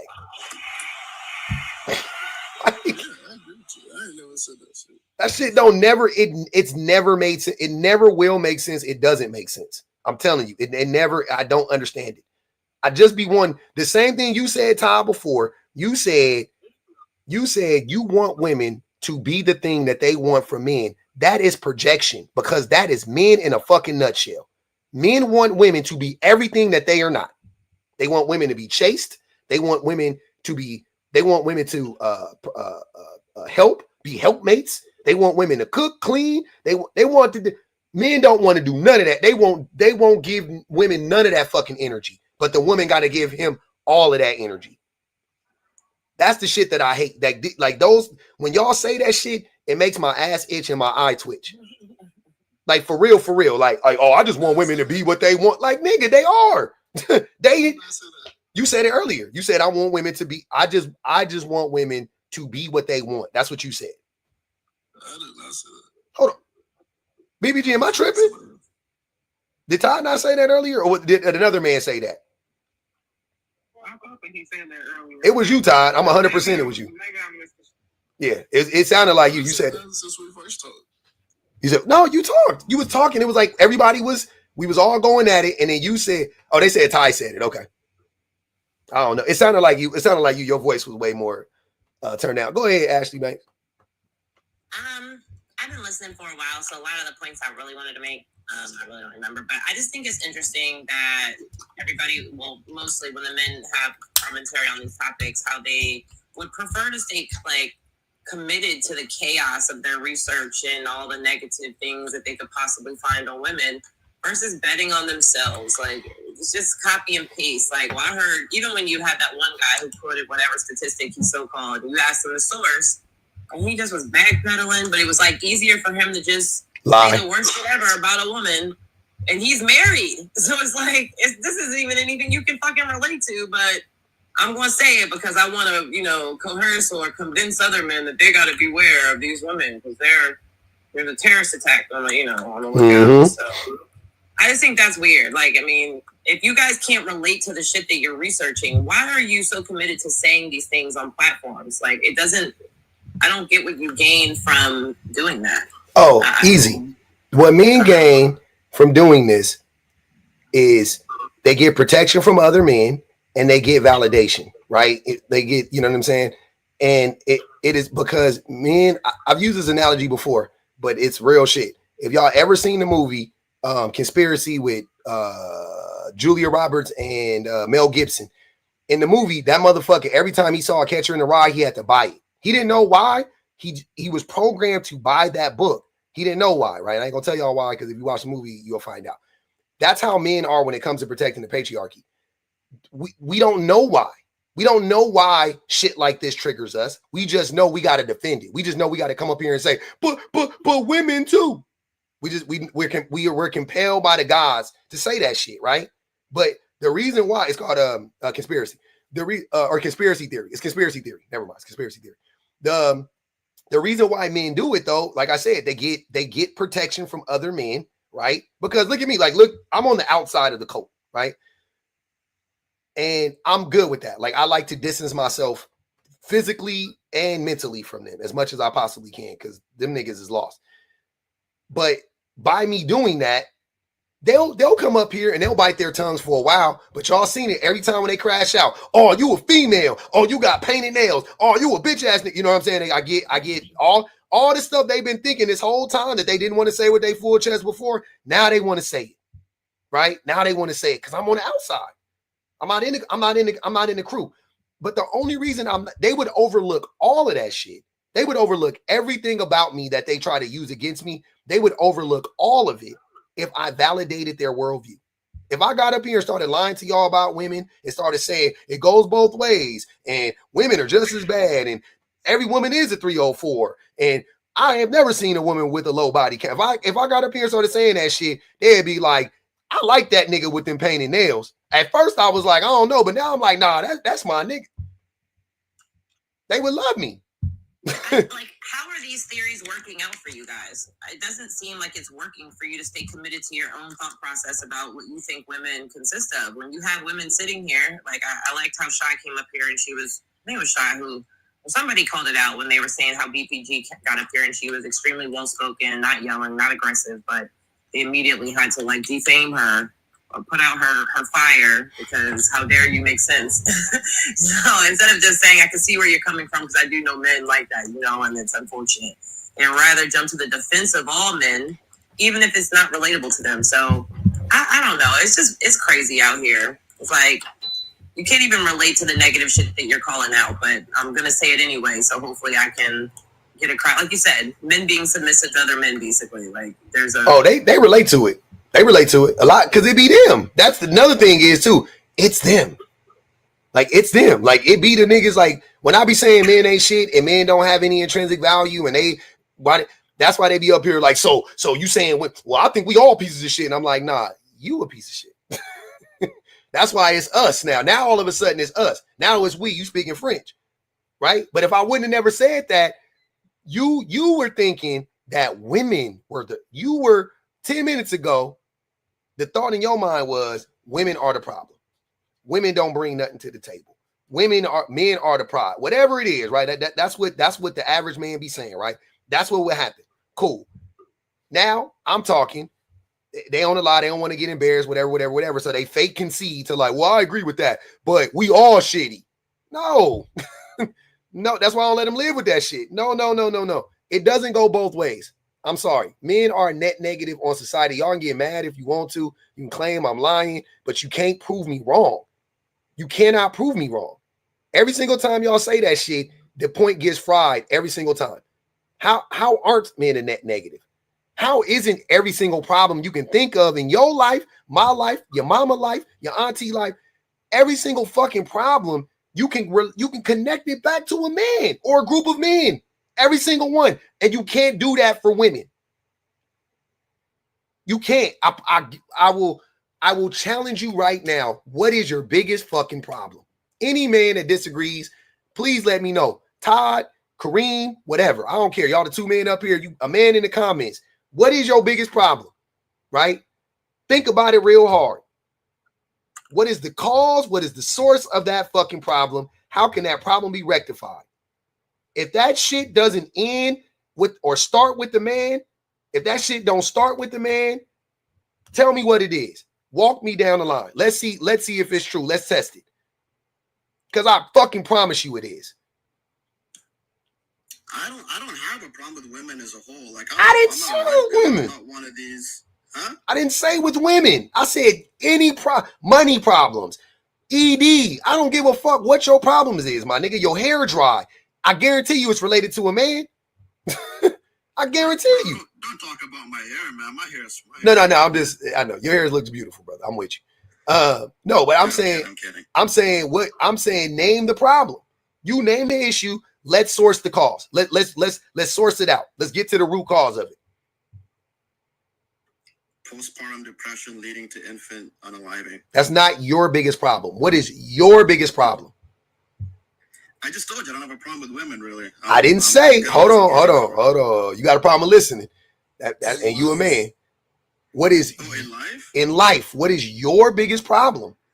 Name it. If you want to. If you don't, name your second biggest problem. Then maybe too embarrassing to name your biggest problem. Name your second biggest problem. I mean, I'm blessed, right? I'm a God-fearing man, so I'm really blessed, and I really appreciate everything that I have, right? So my problems are only like within myself that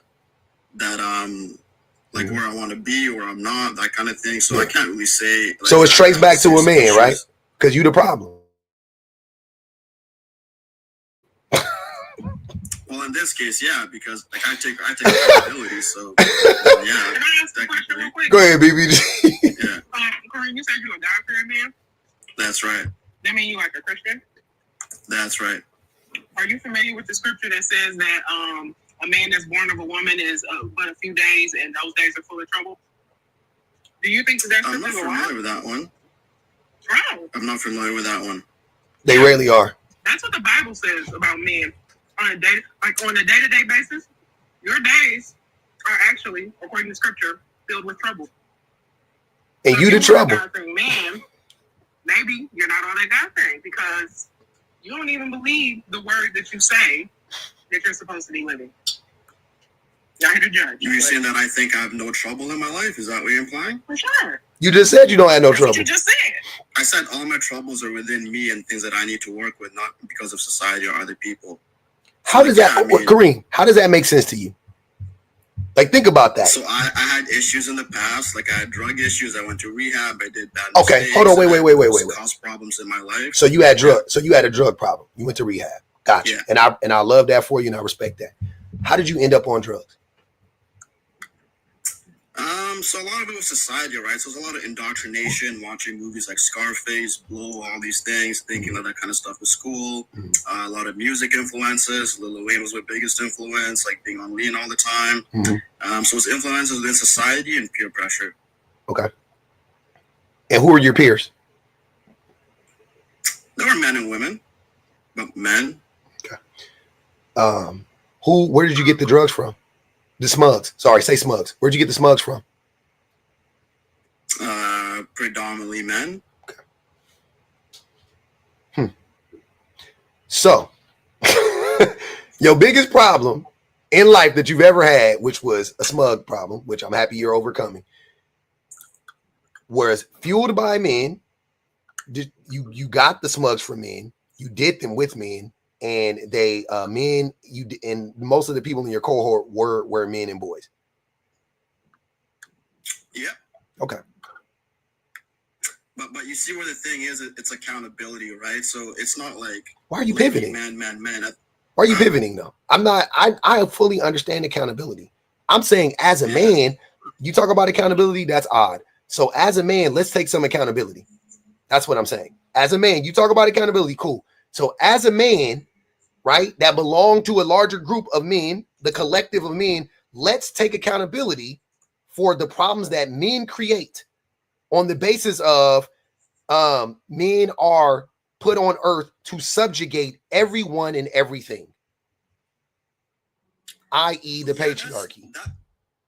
That's true and large. I'm not arguing with that. My only contention is just with impromptu when it comes to relationship and settling, right? But no, I'm But Kareem, hold on. But the reason why y'all logic don't never make sense is if you acknowledge that what I'm saying is true, then how do you think it doesn't play out in an interpersonal relationship, brother? You think all of this systemic oppression? Hold on. I know, but listen to what I'm saying, Kareem. You think all of this systemic oppression gets negated or goes away in an interpersonal relationship? When it comes to two people loving each other, I'm hoping they're not getting in a relationship to oppress each other. So I think oppression is not like a majority or something that happens, in every single relationship. It's not like a big factor. Like I don't go to a relationship thinking, hey, I'm going to oppress this woman, blah, blah, blah, right? Yes, you do. You just don't say it. You do. You just don't say it like that. But you do think it. In what ways do you patriarchy is oppression? It is. Kareem, you're a God-fearing man. You said you're a Christian, right? Is there a hierarchy in the Bible? And what is the hierarchy entail? God, Father, Jesus, man, woman, child. Got you. So, Father, Jesus, you, women. Cool. So you are above women. Do you believe that?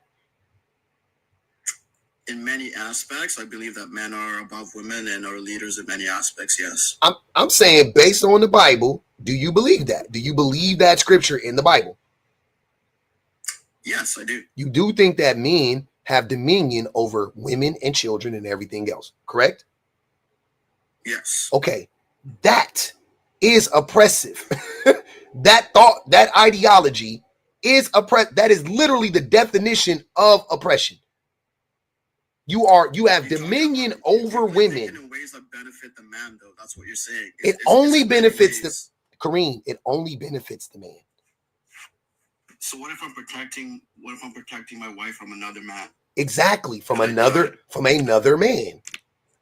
But that structure doesn't benefit me. It benefits the woman in that case. No, it does. Casualties. A, it does benefit you. B, the reason why you want to protect your wife isn't because you think she's worth protecting. She is your property.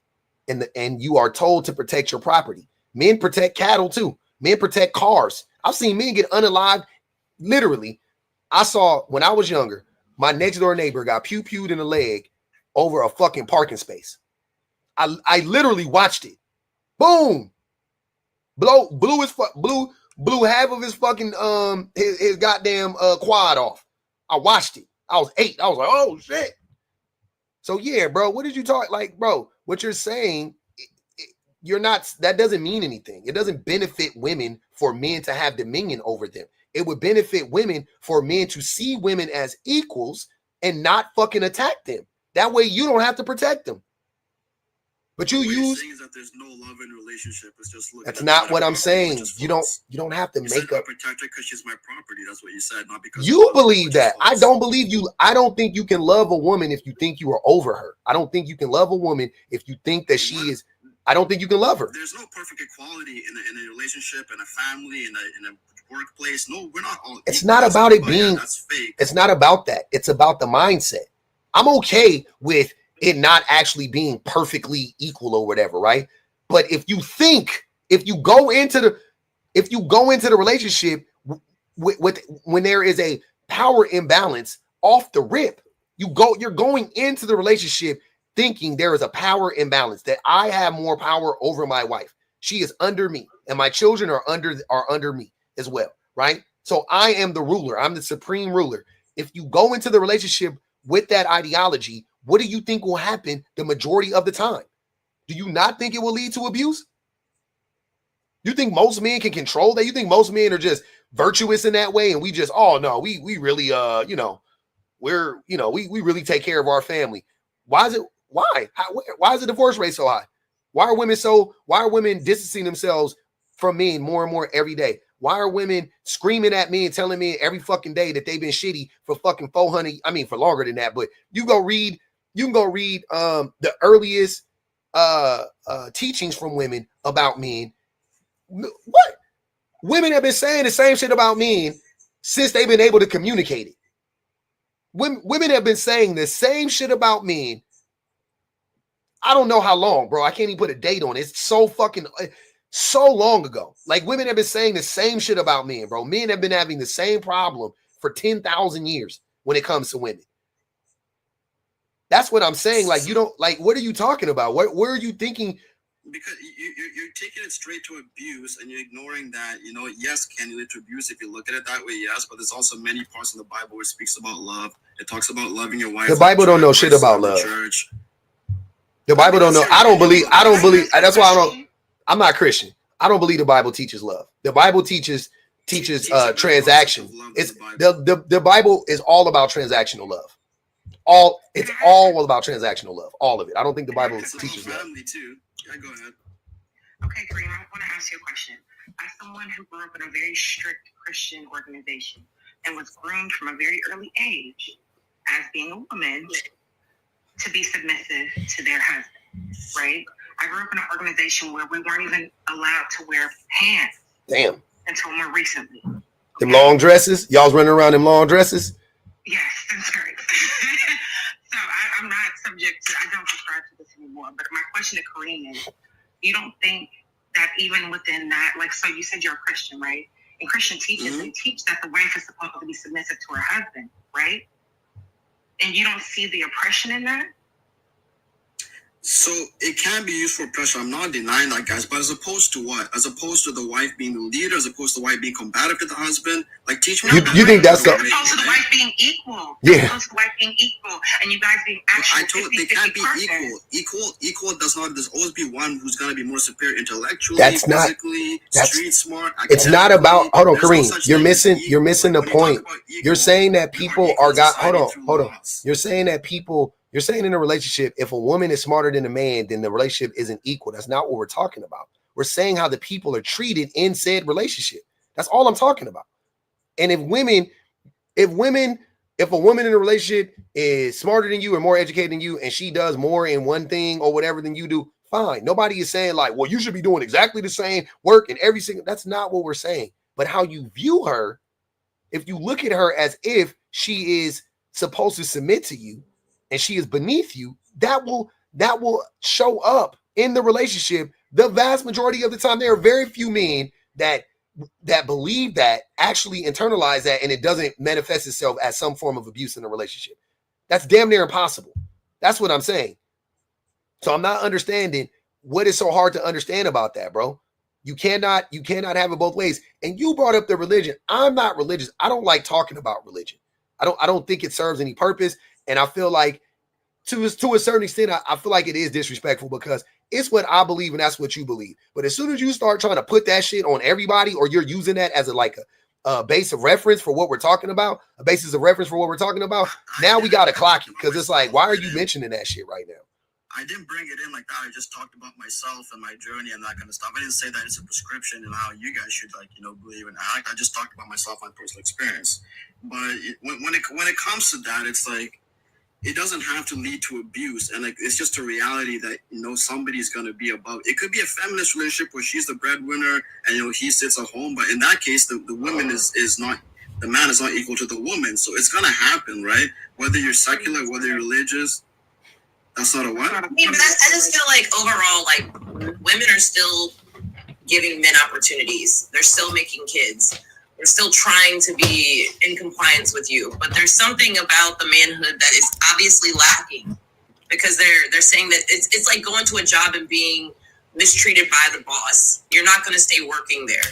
So, yep. I mean, are you saying that, besides, biblical and all these other things, if we're looking at the big picture and what's going on is not working, then what is going on with the leadership? What is going on with the masculinity? Like, what is happening? How are we not addressing that versus coming up with excuses and pointing the finger at the woman as if she's just so insubordinate, where it's like she's had a child. So even without the ring, she still is attached to you for the rest of her life. So, I'm not, you know what I mean? Like, I don't understand how we're not addressing that there are some mental health issues or something for why we can't get along. But instead of trying to address it, we're going to say it's the woman's fault in its entirety.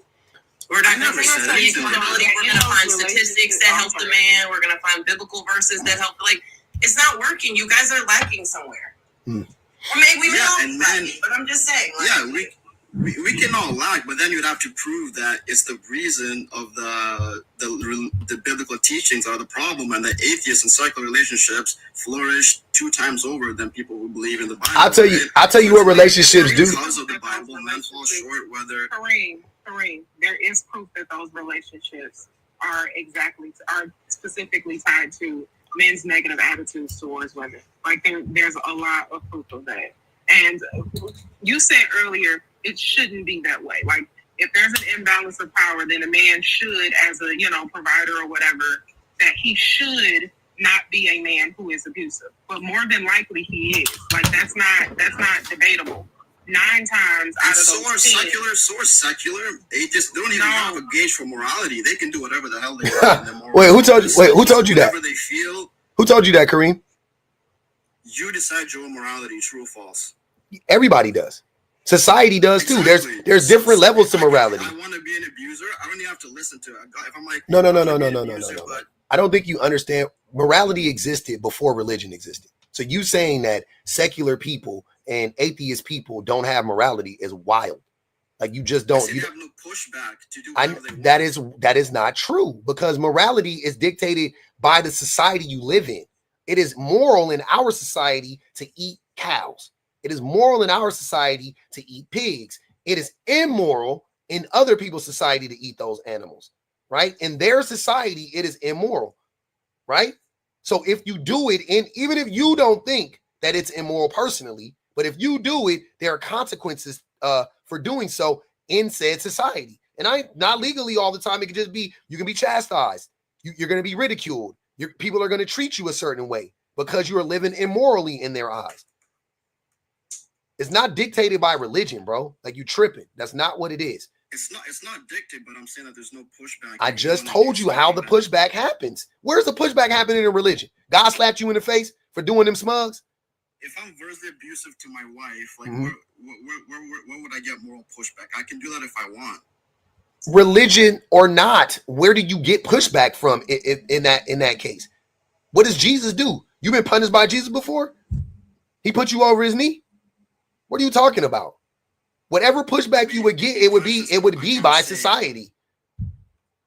No, you make your own decisions, you get consequence from your own decisions. In society, not by God, by society. That's my point. Leave God out of it. It has nothing to do with God. I'm telling you as a former Christian that once I unpacked my Christianity, I became more moral. Once I lost my religion, I became a better person. I was worse before. I used to think like you before. I was like, oh damn, that's crazy. I don't believe that shit. That's wild. So I stopped believing it. And guess what? I started seeing people as equals. I started not being so judgmental. You know what I mean? Like all these, I was freer because of it. My morality, if there's a video game, I would have got 100-point morality boost. 100-point morality boost, bro. Like my shit shot through the roof, bro. When I was religious, my shit dropped. It was way in the gutter. For me. Some religious people get more morality. If everybody practice your morality, would the world be a better place? Absolutely. Yeah? Of course. My morality says don't harm the planet and don't harm people. Say that if we had more men like you, we wouldn't be in this position. That's actually one of the reasons why I came up, because you say you were average. You are very far from average. I don't really think that you come across these men on a daily basis, but you are very, very far from average. You remind me of my husband, actually, that has like a very strong moral compass. Mm-hmm. But we always talk about how like men like you are extremely rare, because as you can see how it came from this panel, you were utterly attacked for just being fair to women. Can you imagine? Mm-hmm. I know. One bit. I haven't attacked you one bit, my friend. I've been very cordial, fairly respectful. I think Kareem is a lot of reasons why people are deconstructing, honestly. If people, and we've talked about this before, if people actually follow the principles of Jesus, there would actually be a lot more moral people. Because I agree. The fact that Jesus was very into communism, yep, very into socialism, very into treat your neighbor right, very into mind your business that ain't got nothing to do with you. Mm-hmm. Get the speck out your own eye before you get the speck out of somebody else's eye. Like that, mm-hmm, those principles those parts draw people in, but the parts that draw people away is, people who are unfortunately are like Kareem, who have these traditionalist ideas, who see themselves as the Davids of the Bible, who feel like they can, physically assault or, train women or teach women or, When did I say you can physically assault women? See, you guys are disingenuous. That's not what I said. That's not what I said. Men like Kareem who feel that they can physically assault women. I said, so do I promote that? Can she finish? I said traditionalist ideals like. I did not say you personally.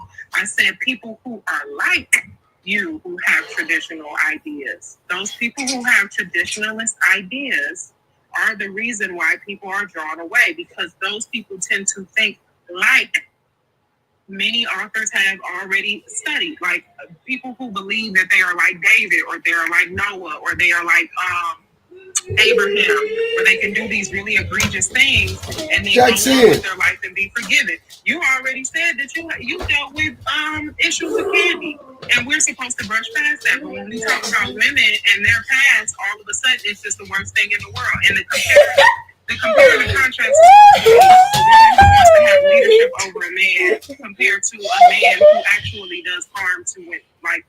Those things are supposed to be compared to each other. And I think that that's the bigger issue, is that a lot of y'all, it ain't even got nothing to do with religion and everything to do with the fact that y'all are trying to find something to justify the behaviors that you have. And instead of trying to figure out how can I be a better human and a better asset to the global community, you try to figure out new ways to justify really weird behaviors and really weird ideas.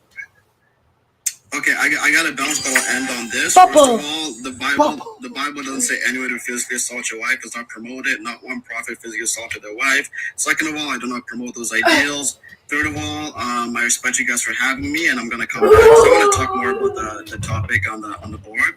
But I appreciate all you guys for having me, and if you want to have any last words, I'll listen before I leave. No, I don't have any last words for you. I appreciate you though for coming up, Kareem. Come up anytime, brother. Let me read these super chats real quick. Okay. I'll be back soon. Thank Yep. you guys. Why don't men pick pygmies, Black American? I gotta read these, man. I'm so behind. I'm sorry, y'all. If women aren't, why do y'all keep asking Lord? He probably lied about his grandma too. Some of these gonna be way back. We gotta go way back. I gotta read them all though. Tonight just said, if women aren't settling, why do y'all kill them? We did that one. Oza said, tire 15 pumps. You can't keep the D. Boy, bye. You can't keep the D up. Shorty Rara said, some of them can't even handle their peen. Shorty Rara said, peen isn't special. Men need to stop with the pics. Teresa said, the median age of birth for the first time is 30 years old. Yeah, that's what I thought. 29, 30. That's also when people get married. Wasabi said, 10 on Andrew. Hope he doesn't honor unalive his wife. He might. Tonight just said, women are literally trained for men. If you can't keep a woman, it's you. That's fact. Keo Mary said, I'm enjoying his meltdown. Me too. A couple of them melted down. That was funny. Teresa said Jeff Bezos' grandfather helped make DARPA Neo baby.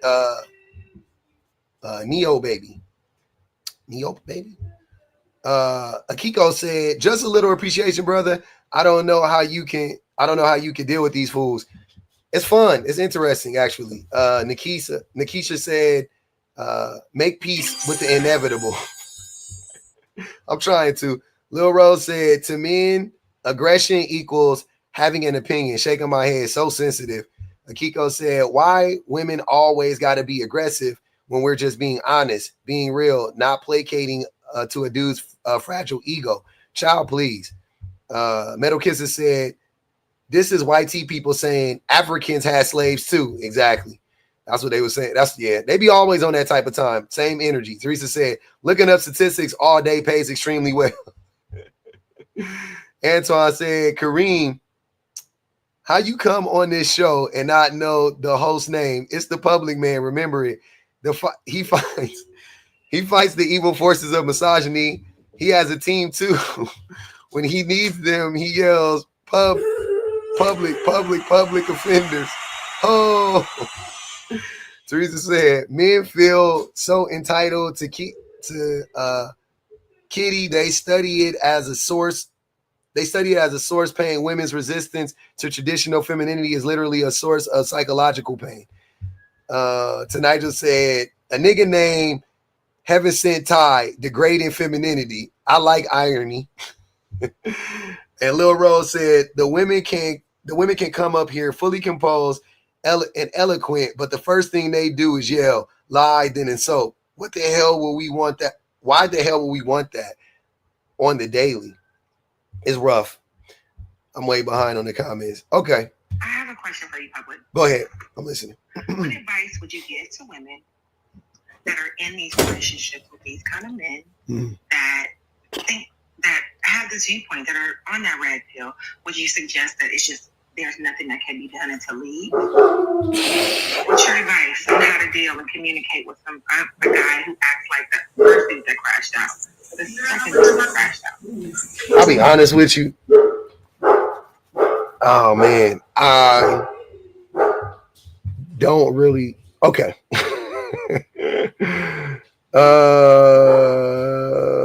My advice, I just don't like giving women advice. I think it's weird. My advice. Yeah, I know you asking, so that's why I had to do the math in my head. I was like, all right, she asked, let's get. No, honestly, I think that if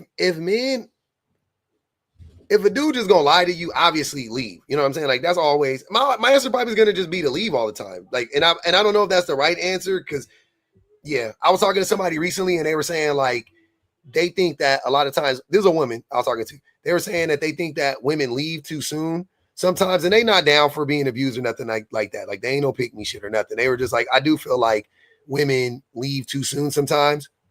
And my answer to that is like, but isn't it better to be safe than to be sorry? You know what I mean? Like, so I don't know. It's like when like more than likely the dude's never gonna get it.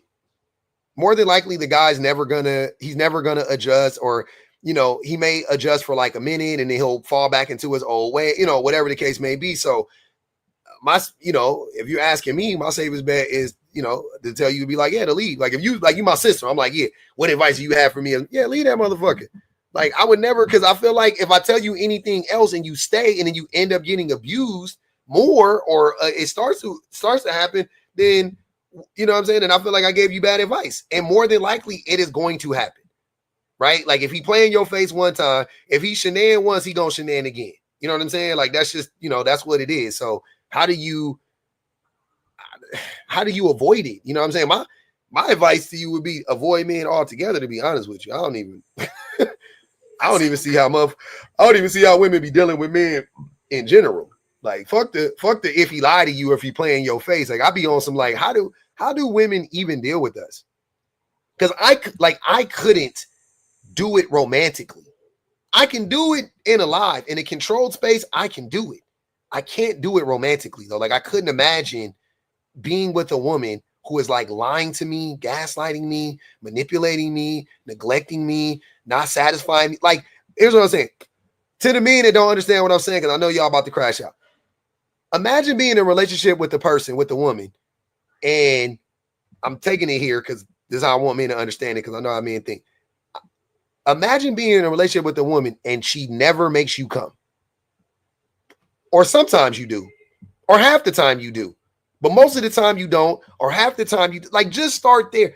Imagine how fucking, like, when I say women settle, I really mean that. Like, think about that. Because I've asked men this a million times. Hey, when you have sex, how often do you not, arrive? And to a man, every man goes, I always arrive. Exactly. How often does your woman arrive, though? Oh, I don't know. Exactly. She's probably not. Just to put it out there. I don't care how big you think you are, how good your stroke is, nigga. You can think you hunting like Shabba Ranks. You could be doing Shabba Ranks dance moves and dirty winding it up. It don't matter, my nigga. She more than likely she ain't coming. More than likely. But you wouldn't know because you don't even fucking care. That's what I'll be saying. Like, that be the shit that be blowing my mind. I be sitting there talking to men, and the men be really acting like it goes both ways. And I'm like, can we just start in the bedroom? The most important thing to the vast majority of men. Think about it. You're in the bedroom. You hunching on your woman. She goes, and gets off of you. And goes wash her little shit off in the sink and go take a pee and go get back in the bed with you. Like, nigga, y'all would no, man. We are not dating. We are done. We are done. What? I'm using Pamela and Fistina for the rest of my life. We not signing up for it. We're not signing up for it. But the men. So on that note, I have another question. Go ahead. For yourself, public, as well as for all other men that are on here. Are you guys aware what the biggest sexual organ is on it? The brain, yeah. Specifically a woman? The brain. Thank you, brother. Yeah, Say easy. louder for the people in the back. Okay. Yeah. My wife told me that a long time. I mean, it ain't like I didn't think about that, but yeah, my wife told me that a long time ago, though. She put me on that shit 12 years ago. I was around when my kid was born, and she was like, yeah. Because I did the whole, like, men need affection. You don't initiate smacks. And she was like, okay, you want me to initiate smacks more? You have to have foreplay with me all day. You know what foreplay looks like? And I was like, you want me to, like, grab your booty? Like, what do you? She's like, no, you do that already. You need to, like, listen to me. You need to, like, show up for me. You need to pay attention to me. You need to talk to me. You need to look at me in my eye. You need to, you know what I mean? Like, and I was like, oh, shit. Harder than I thought. It's tough. It's a tough one. And I was like, all right, cool. All right, bet. And you need to cook. And you need to clean up more. Clean up after yourself. And you need to not be so combative. And I was like, oh, damn. So pretty much change your whole personality. Got it. That's what I got from that. I was like, cool, shit. That's what you got to do. When my wife is good, the hunching is great. She jump on top of you. She touch you. She do all that stuff. She told you tons of affection.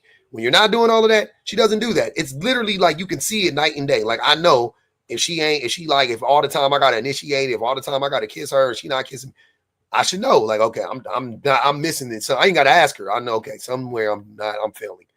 I'm not listening to her. She mad about something. I did something, and then you got to, like, assess the situation. But, like, that's what it is the majority of the time. But most men don't.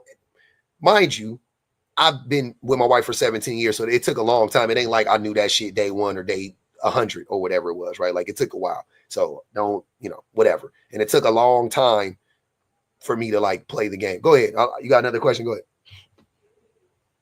Yeah, I wanted to know. Okay, so you said you've been with your wife for 17 years. Mm-hmm. And you mentioned before that you didn't always believe this and preach what it. We'll talk about what you're talking about. Let me not use the word preach. Yeah, you good. Were you married or with her when you still were very much prescribing to the patriarchy? And what was that like? How were y'all able to navigate? If it's not asking too much. No, how were y'all able to navigate that? It was just like your typical relationship.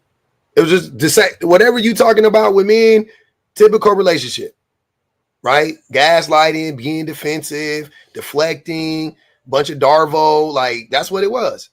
Getting angry when she clocked me on my shit. What was the light bulb moment for you that changed that? It wasn't one. It was a lot of stuff. It was talking to, it was honestly talking to other women about it. Like when I started to like actually listen to women, it was like right before this, I would say like about a year before I got into this space, but I've been here for like 2 years. So like a year before that, I started having these conversations with my friend. I would have conversations with him all the time about this, but it was like specifically these conversations I would have with him.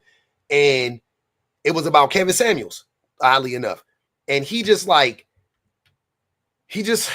loved Kevin Samuels at the time. I didn't know much about Kevin Samuels, but he was like saying all this stuff. And as a married man, the stuff he was telling me about women, it just didn't make sense. Like I was like, that's not true. That's not true. That's not true. It was a lot of that going on, right? But from that, I was able to like, instead of like trying to be like, that's not me, I started to be like, but I have thought like that. Or if that's not true, then why do you act like this? Then why do you, your wife has said that you've done X, Y, and Z. I had to have these conversations with myself. That kind of started to make it unravel. It was like seeing how stupid he was that made me be like, oh, I don't want to be like him. Like that, this dude's a fucking idiot, right? Like he don't know shit. And I started to like unpack my shit like and I didn't even know it at the time. It wasn't like a deliberate thing. I just started to kind of do it naturally from listening to him talk about Kevin Samuels. Then he would be like, oh, you got to listen to Kevin Samuels, man. He's funny. He's great. And I was like, okay. So one night I put Kevin Samuels on and I watched like his whole life. Me and my wife, and I was like, this shit is goofy. Like, what the fuck? I was like, this dude's a fucking idiot. I was like, how's he? I was like, oh, and then I remember that it was one night he started to get cooked by this lady and he dropped her. And that's when I was like, oh, he's a grifter. Like, I was like, he doesn't like when people like actually start to make sense. You know what I'm saying? I was like, if he was talking to this woman, she had her camera on, she was really attractive. He couldn't use those tactics on her. And she was talking about me and he couldn't use those tactics on her.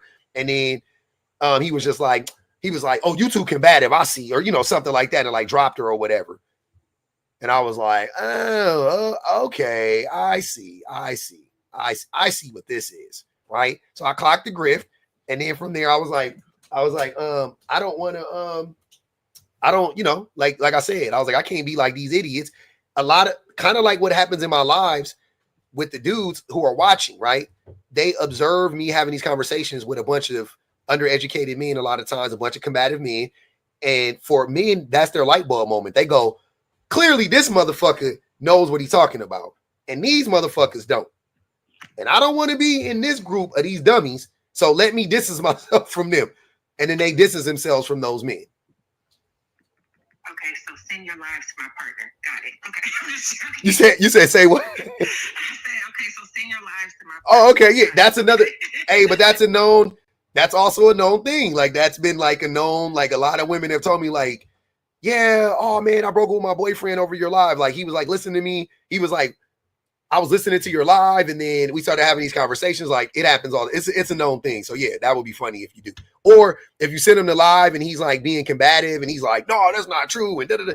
It's just a conversation starter, right? Like it's just a way to have the conversation. You could be like, well, why are you reacting like that? Like why did you disagree? Or, what's your take? You know what I mean? And all of that stuff. Just a good place to start. Reese Scott said, God is power fantasy for men. Religion is a grooming tool for women to install patriarchy. That's why men are leading the church, but not in the pews. Yeah.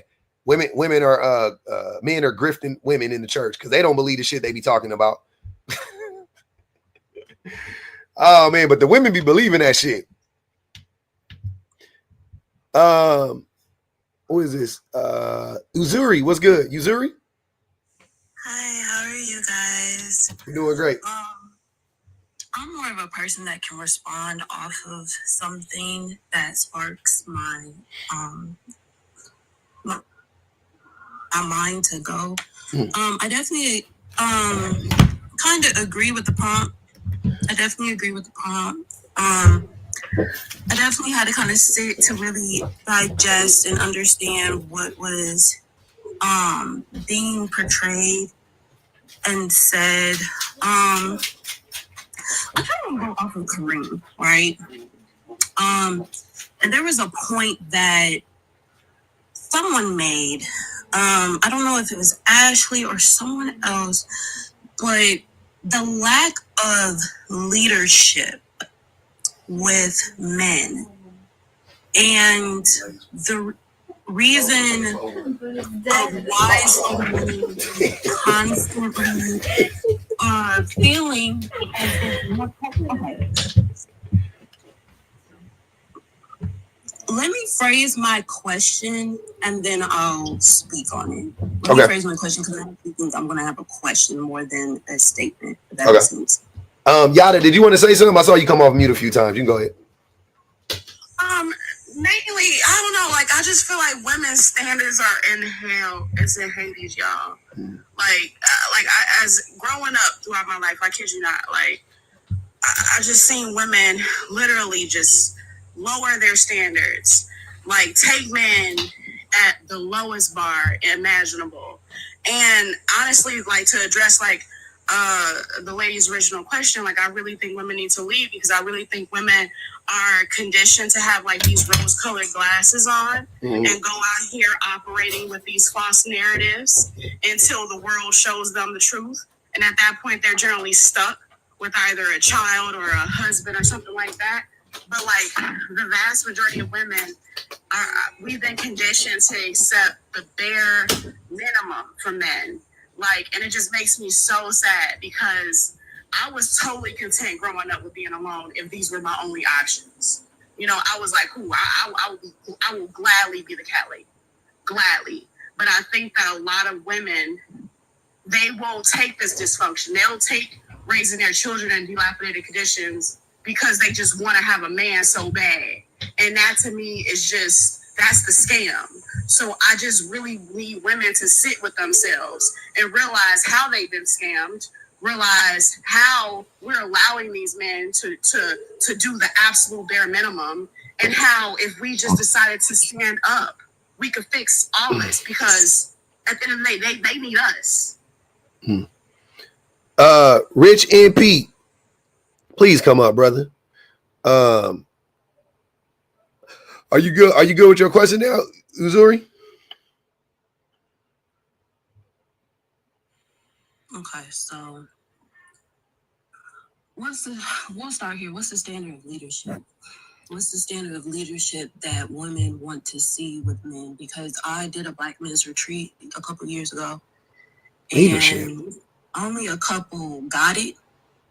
Why are we starting with leadership though? What woman wants to be? Because it came from like a response to Kareem when he was talking about the headship of, you know, man, woman, wife, and all that whole list and stuff. And then someone made a point about, I forgot her exact point, but it was talking about something with leadership when it comes to men, the lack of leadership when it comes to men, and where have we shifted? Where is the moral grounding? Where is the actual structure for a man to come back into leadership? So if Kareem is saying, if people don't believe in Christianity, wait. Go ahead. Why are we talking about leadership? I'm still confused. Like, what is the relevancy of leadership? It's important for men to step back into their leadership. It's not. It's really not. Men are the leader. Men, unfortunately, the biggest mistake we made as women is pushing ourselves forward. Like, if anything, men need us. We need each other. We need to be teams. We need to be neck and neck. And that's the biggest mistake we made as women, is pushing ourselves in the kitchen. Because if you don't realize, like, as women, our vantage point is always going to be on family. Our vantage point is always going to be on bettering the world. So by pushing our vantage point in the kitchen, by pushing our vantage point at home, you lose that view. You lose that stability. So I disagree with that. Women are needed to be right at the foot of men. If anything, in front. I don't think that any woman, because she's a woman, should be at the back of any man. And that's the scam. But wait, like, hold on, wait. That's not what I'm saying. I know. Hold on, wait. We need both leaders. So where is? What do you mean we need both leaders? Both people can't, but that doesn't make sense. Both people can't be leaders. So now both can't lead. Both cannot lead. You can work together, or one can be a leader. You both can't lead though. That doesn't make sense. Right? There's not two presidents. There's a vice and a president, right? There's not two CEOs. There's a CEO, a CFO, a COO. You're saying, I hear that. So what you're stating is that we just want women to be in the lead role. No, I'm not saying that either. Okay. First and foremost, the way that men are built right now, this is what I think. This is the way that I view the men right now and the women right now. I think that men are more conditioned or better conditioned right now to be in a supportive role than a leadership role for many reasons. Mainly the main reason is because of lack of education, and the other reason is because of lack of empathy. So I don't trust people that are uneducated, undereducated, and lack empathy in leadership roles, because those are paramount when it comes to leadership in my mind, right? So I think that men should be in a role of service to women to get us back on track. Now, we support women, we help women. You can take it to the household too. You want to talk about raising kids? I think men should be there to support women in raising kids, right? You be the, you know what I'm saying? You show up, you be proactive. You don't wait for her to tell you what to do, but you follow her lead, right? Cool. I think and I think that's how a lot of men do kind of go about it, because they don't be there enough. So they kind of, by default, the women are the leaders in the homes, right? And the women, I don't even think the women want to be leaders, to be honest with you. I think they just have to do it. Jackson Carter.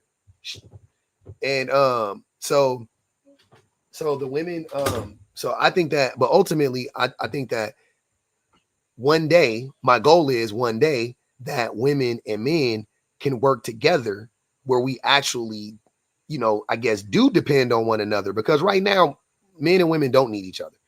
Women don't need men. Women need men to leave them the fuck alone. Women are harmed. The closer proximity, the closer women get to men, the more women are harmed. So saying men need women or saying women need men is crazy to me. I won't understand that in this day and age. Once again, that doesn't mean that in the future that can't be the case. It doesn't mean that like that's forever and ever and ever. I'm saying right now, women do not need men. They need men to leave them alone. They need men to leave them alone. If they left them alone, they would do way better than whatever the fuck is going on right now, right? But the way that men are set up mentally, emotionally, whatever, we are not equipped to be in leadership roles. We're just not. We're not. Okay, we're not good leaders. Okay, that's what I needed to hear. So you're stating, or women, you can come in and state your claim. So you're stating that women are now taking the full-on leadership role until men can step in and actually work beside us. I mean, if we have to have a leader, yeah, that's how I think the shit gonna work best. But in another alternate universe, men can just learn how to fucking be useful.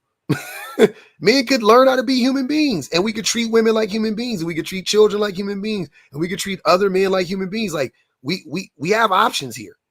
We have options here. It don't have to be either or, but some combination of that until we get things back on track. Right. And in all honesty, like I think men need to let the leadership crap go. Yeah, I don't even want to be a fucking leader. That's the fun. Here's the thing. Now, that only works if you do it traditionally, since they talk about tradition. Traditionally, women were traditional, now they're modern, whatever. But traditionally, our grandparents got together at like 17. I know my parents got married at like 21. So, it was more like fathomable to think that, okay, well, it would naturally maybe fall in that orchestration back in the day where men just knew what to do. They knew that, okay, we have these kids, I got to work, or I got to utilize this college degree, or, however the fact. But if they're waiting till 45 to get married, there's no such thing as leader, because women are already, they're already adults. They're paying bills. They've taken the lead in their own life. So I don't get why they're feeling inferior or backed in a corner on this "they won't let me lead" thing. But I'm like, sir, you're 50. Well, Ashley, the let me lead shit isn't coming. The men back in the day were trash too. They weren't good at leadership either. The only difference back in the day was, talking about my hey, granddaddy. back in the day, the only difference is back in the day, the women weren't allowed to actually be like, yeah, I'm the fucking leader, shut up, whatever, defender. So that's the only difference. But the problem with what's going on right now is this: the men the men who scream about leadership, they're not talking about leadership. They're talking about dictatorship. Men are not concerned with being leaders. They're concerned with being dictators. They just want women to not be able to challenge them. That's all they want. They want to go back. That's why they're so obsessed with MAGA, right? They want to, oh man, we just got to get back to our foundation, which was what? You can grape that woman.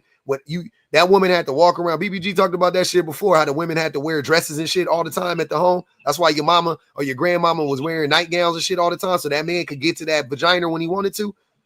That shit is crazy. That's the type of time they was on back in your granny days and your granddaddy days, right? Having that woman having 19 fucking kids. You think she wanted 19 kids? No. That man was hunching her every time he knew she was ovulating.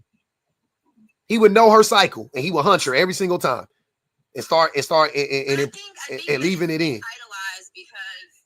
I think it's idolized because maybe women were more, maybe they wanted to. Like, I don't know if you've seen, well, pretty much everybody probably seen Love and Basketball. But Sanaa Lathan couldn't stand her mom. But her mom liked being the Susie homemaker. No, she didn't. She enjoyed the fact that she put herself on the back burner. To some degree, she faked it a little bit. I mean, that woman was abused. that woman was abused, Ashley.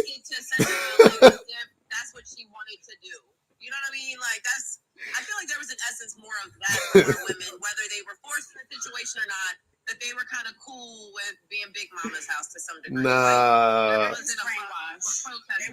that woman. I disagree. Maybe, but I mean, they were doing it though. You talk about Stockholm syndrome. I don't believe it. But somewhere again, the men chose to wait till the women got some sense at 40, and now they want to settle down. And so it's like, well, sir, you backed yourself into that corner of not getting the vulnerability. And then they say stupid shit like, well, I'm going to go get a 20-year-old. Like, these 20-year-olds are city girls. They more out than the older chicks. So it's still not a loophole. You're looking at it as a last resort because you backed yourself into this corner. So I'm always hearing last resort options from these men. I'm going to be a passport bro. Dude, go where there's a lake area. Like, that's predatory. You sound like a colonizer. Like they just back themselves into these corners, and there's always a loophole for everything that they pretty much failed on, to say the least. But let me I don't know. Let me read these. But again, just with the leadership point of what she was saying. Let me read it. Let me read the super chat real quick. Lady Muse said, in Hebrew, helpmate really translates to rescuer. Man's enemy is self, vices, and ego, and women are the rehab centers. Men thinking they settle for women is like a drowning person being mad their lifeguard isn't a hottie. But the women be hot. That's what I'm saying. Hold on. Time out. The women be objectively more attractive than the men are. Like, even then, that's what I'm saying. I'm like, where are you settling at? The woman looks better than you. She's smarter than you. She helps you more than you help her. Like, where are you settling at? Tell me what up, Dex? Where is the settling happening? I'm trying to figure this shit out. When you flip it around, it's like you got you an ugly fat nigga, medium ugly fat nigga, balding probably, but he a good man.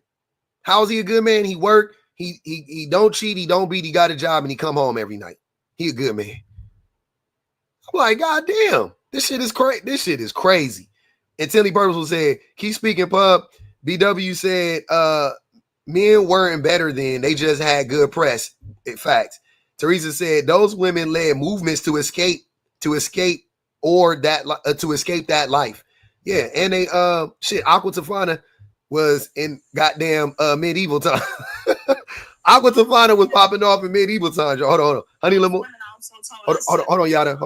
Honey Lamore said, girl, what Love and Basketball movie you watch? She told Monica she sacrificed, gave up her dreams because her and Monica's sister were born when she slapped Monica in the kitchen. Which that's what I was saying. I was like, wait, that woman was not happy. But she didn't protest and she stayed. It was something like you proving the point that she was disappointed. She just was tricked.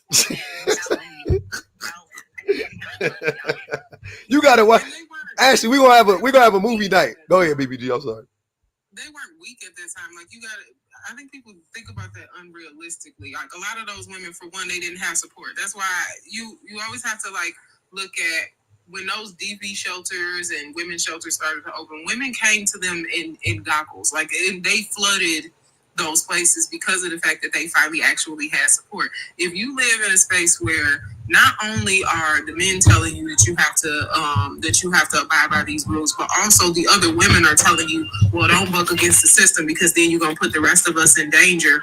Then of course you probably are gonna make a decision to be like, you know what, I might as well. If people do the same thing now, like, and I'm not saying that this is what you're saying, but I don't like that like rhetoric of, you know, I'm not.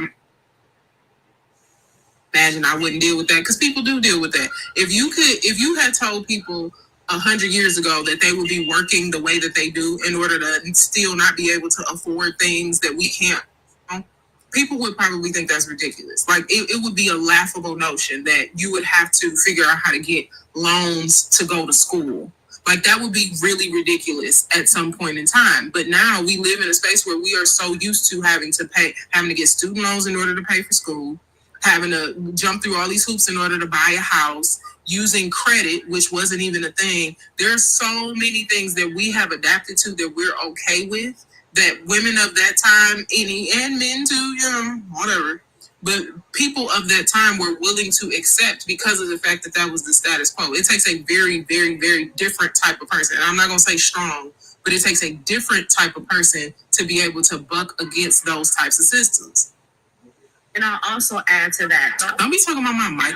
And I'll also, because I completely agree with you, but those same women also told us to go and get our education. Those same women told us, they told us, they knew it was done for them, but they told us to do something opposite. So they did put us on game. They knew that they couldn't make those changes. Their life had already been done. They have children. That's the trap. But they told us, I don't know about y'all, my grandma, my mama, they all told me to get my own. Figure out a way to take care of myself. Did they not? That's my point. Ladies to teachers is the point, is what I'm trying to make. Are we able to be good teachers? Are we able to actually learn from someone else? I think that's the definition that I'm trying to get to the point to. Like, are we able to teach ourselves? Are we able to listen from someone else? When we get in a partnership, we're working together, are we able to listen? Because at one point in time, we're still being led, even being taught by somebody. I mean, the thing is if men want marriage, then they have to start dating with intent. I think a lot of us are winging it. Maybe women are thinking more like, oh, this could be potentially my husband, more often than a man is thinking this is going to be my wife. I think more often the men are saying, I'm a crack. I'm about to get up in them buns. Like, you know, and after that, he don't really know what to do after that. He even got what he want now. He just kind of winging it. I think, man, you just wing it into a 50-50. You wing it in, you know, to joint.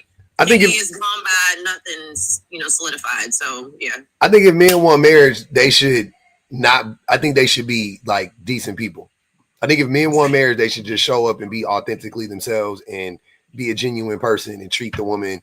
Like, I don't think they got to be intentional necessarily as far as like marrying the woman is concerned. I think they should just be intentional as far as like how they treat the woman. Like, they should be very intentional about showing up for her and about, you know, really protecting her and being consistent and seeing her, you know, and validating her and all of those things. If men can do that, then it could, or it would probably lead to marriage. But, you know, I mean, I ran a problem the other day that said marriage should be abolished anyway, because I think marriage is my wife told me a stat. I didn't read it myself, but I know my wife, she's very knowledgeable about stuff in general. She's not the type of person to say some shit that ain't true. Somebody might have seen this, but she was talking about how, like, in marriages, the divorce rate is really high, right? The amount of women that leave marriages is really high, right? Like, women, and it go like, the more educated the woman is, the more money she makes, you know, the higher the rate goes. So the more women have the means to leave, they leave, right? And then, but if you compare that to non-marital relationships, it's about the same. Like, men and women leave about the same in those relationships, right? What that proves to me is how abusive marriages are on women, how abusive men become in marriages. Women are also more satisfied when they're not when they're not married, they experience higher levels of satisfaction in their relationship, sexually, emotionally, whatever, than when they're married. So it shows me that when men marry women, they all right, BPG, when men marry women, a switch flips in the man's brain, and then they, start to abuse the woman or whatever the case may be, because they feel like, oh, I married her, I have dominion over her, I have, she's my pride, she's my possession, she can't leave me when she, with all these things, right? It's harder for her to leave, and they end up taking all of that shit out on the woman in the relationship, right? They just been waiting that whole time to get that woman ripe and vulnerable, and then boom, then they exploit it. So I said that marriages should be abolished before my wife told me that, but now when she told me that, I was like, oh, that's funny, because that's what I thought about marriage when I made that prompt. And historically, marriages have been rooted in the oppression of women, right? So it's an exchange of land, or of goods, right? Where the woman is a good, she's traded like a commodity for land, for access, for power, or whatever the case may be. So yeah, I don't know. I think that we should do away with the concept of marriage eventually in society. I'm not saying like tomorrow or whatever, but in this society as it stands today, marriage still serves a purpose. I'm for it. You know what I mean? Like, if you want to be married, I'm talking to the men, if you want to be married and you are going to treat that woman right and you are not going to abuse her, then absolutely you should be married. I think that that's great. I think that's perfectly fine. Right. But I have a question for you. But how many men aren't abusive? What's up, brother? So when you name those qualities at the beginning, is that not the qualities of a leader? Which ones? Which qualities are there? When you were talking about listening to your woman, being empathetic. I saw little babies too, and I was like, oh my god. And then I moved one of her like little picture things she had. Sorry, go ahead, brother.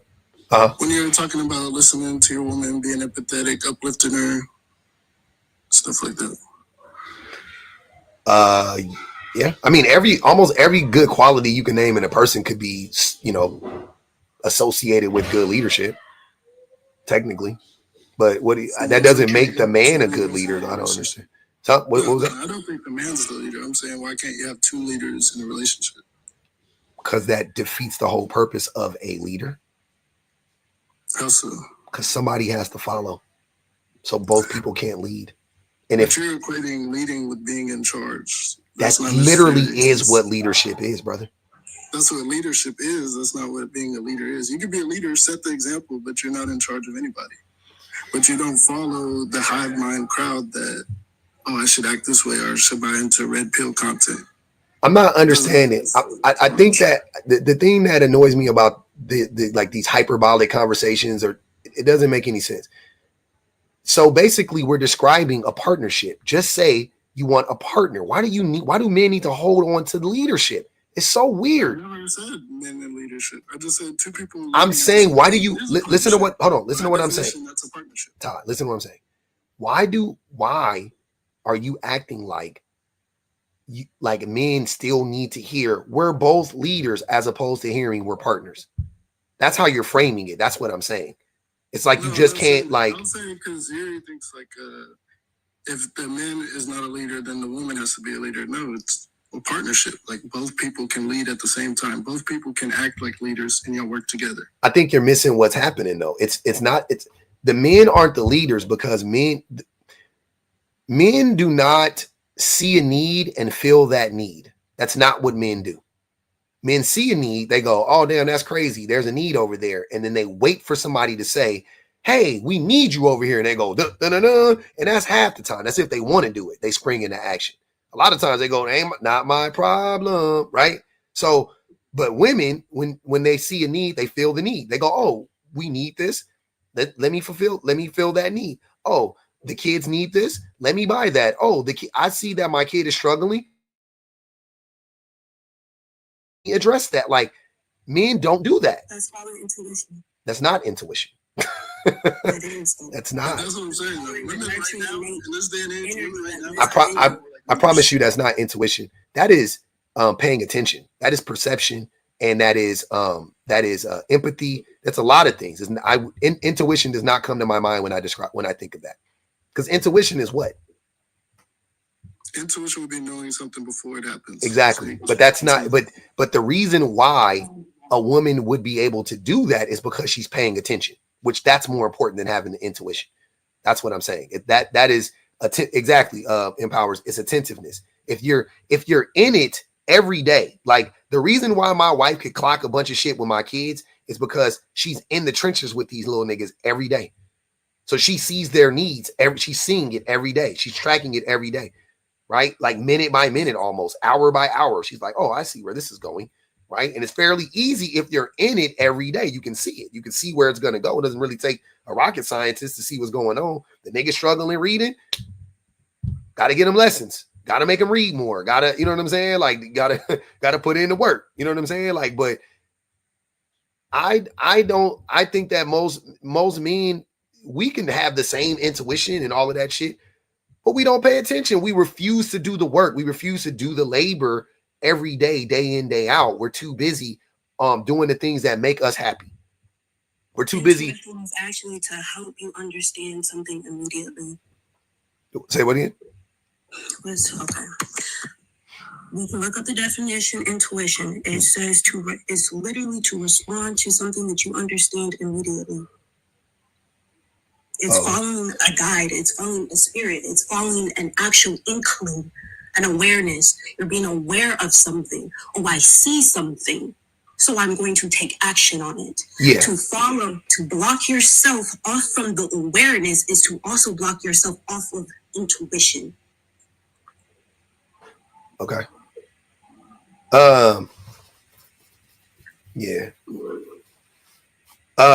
Yeah, I don't know. Manly is actually a definition. I looked it up. I'm not denying that. I'm just saying that. No, I'm not talking about you. Okay. Okay. Yeah. Okay. Thanks, Missouri. Yeah. But go ahead. I'm listening. That I just don't understand why men are so obsessed. I'm sorry. I do understand why men are so obsessed with the idea of leadership and being referred to as leaders and all of that stuff. Aside from it just being like an ego thing, right? Which plays a big role. Ultimately, that's what it is. But just men are just obsessed with that shit because men want to be dictators. Men don't want to answer to anybody. Right. We never do. I think what most men are describing when they talk about leadership is dictatorship. They're not talking about being a leader, because when you're an actual leader, it's hard work. Like when you're a leader, you need to listen more than you speak. When you're a leader, you need to speak life into everyone around you. When you're a leader, you're not following the hive mind. You're doing what your own moral compass tells you what's right and what's wrong. Yeah. You have to pay attention. I'm not saying necessarily you're in charge, but that's why I think it's important that they act like leaders. Yeah. It doesn't mean you have dominion over nothing. I think women, what I'm saying is if men want to be perceived as leaders or to be in a real leadership role, they just have to do the work. And we're just not concerned with doing the work. We're just not concerned with showing up every single day, day in, day out, paying attention. You know what I mean? Like doing, like cooking. We're doing the like cooking and cleaning and whatever it is, right? Like whatever tasks or chores or whatever expectations that need to be met. Like men are not interested in doing that. We're just not. We're not conditioned to do it. We're not taught how to do. You know what I mean? Like it just goes on. It gets worse and worse and worse every single time. It's just it's wild when you think about it. It's like, damn, dude, men just cannot get over our entitlement and our ego. Like it you know what I mean? Like it really sucks. It doesn't only suck for men though. It sucks for society. It sucks for women. It sucks for children. It sucks for everybody, right? A lot of the combativeness that women face in a relationship is coming from men just feeling like, I don't need to listen to you because you're a woman. I don't need to listen to you because I'm a man. I don't need to listen to you because I don't want to do it. And I'm a fucking petulant child. Like that's where a lot of the combativeness comes from. A lot of the arguments are rooted in that, as opposed to being in a relationship and seeing your woman as your partner. Men see women as their competition far too often, right? Yeah. Like, oh man, like, oh, she got that. Like men will be in a relationship with a woman and then call her big money. Like she'll get a raise and they'll be like, I'll see you big money, like goofy shit like that. Like that'd be the type of time men be on. Somebody, I don't remember if it was Kay. Somebody came up here one time and told a story about how they was with a man and they went on vacation or they were planning on going on a vacation, and the man got mad and was like, I can't afford to go on a vacation. I'm sorry for laughing, but that shit still tickles me. He was like, I can't afford to go on a vacation with you. And the nigga like crashed out on her. Like, yeah, it was Kay. Yeah. Like that shit is like men really be on that type of time. That's real common. Like that was not, I laughed at it.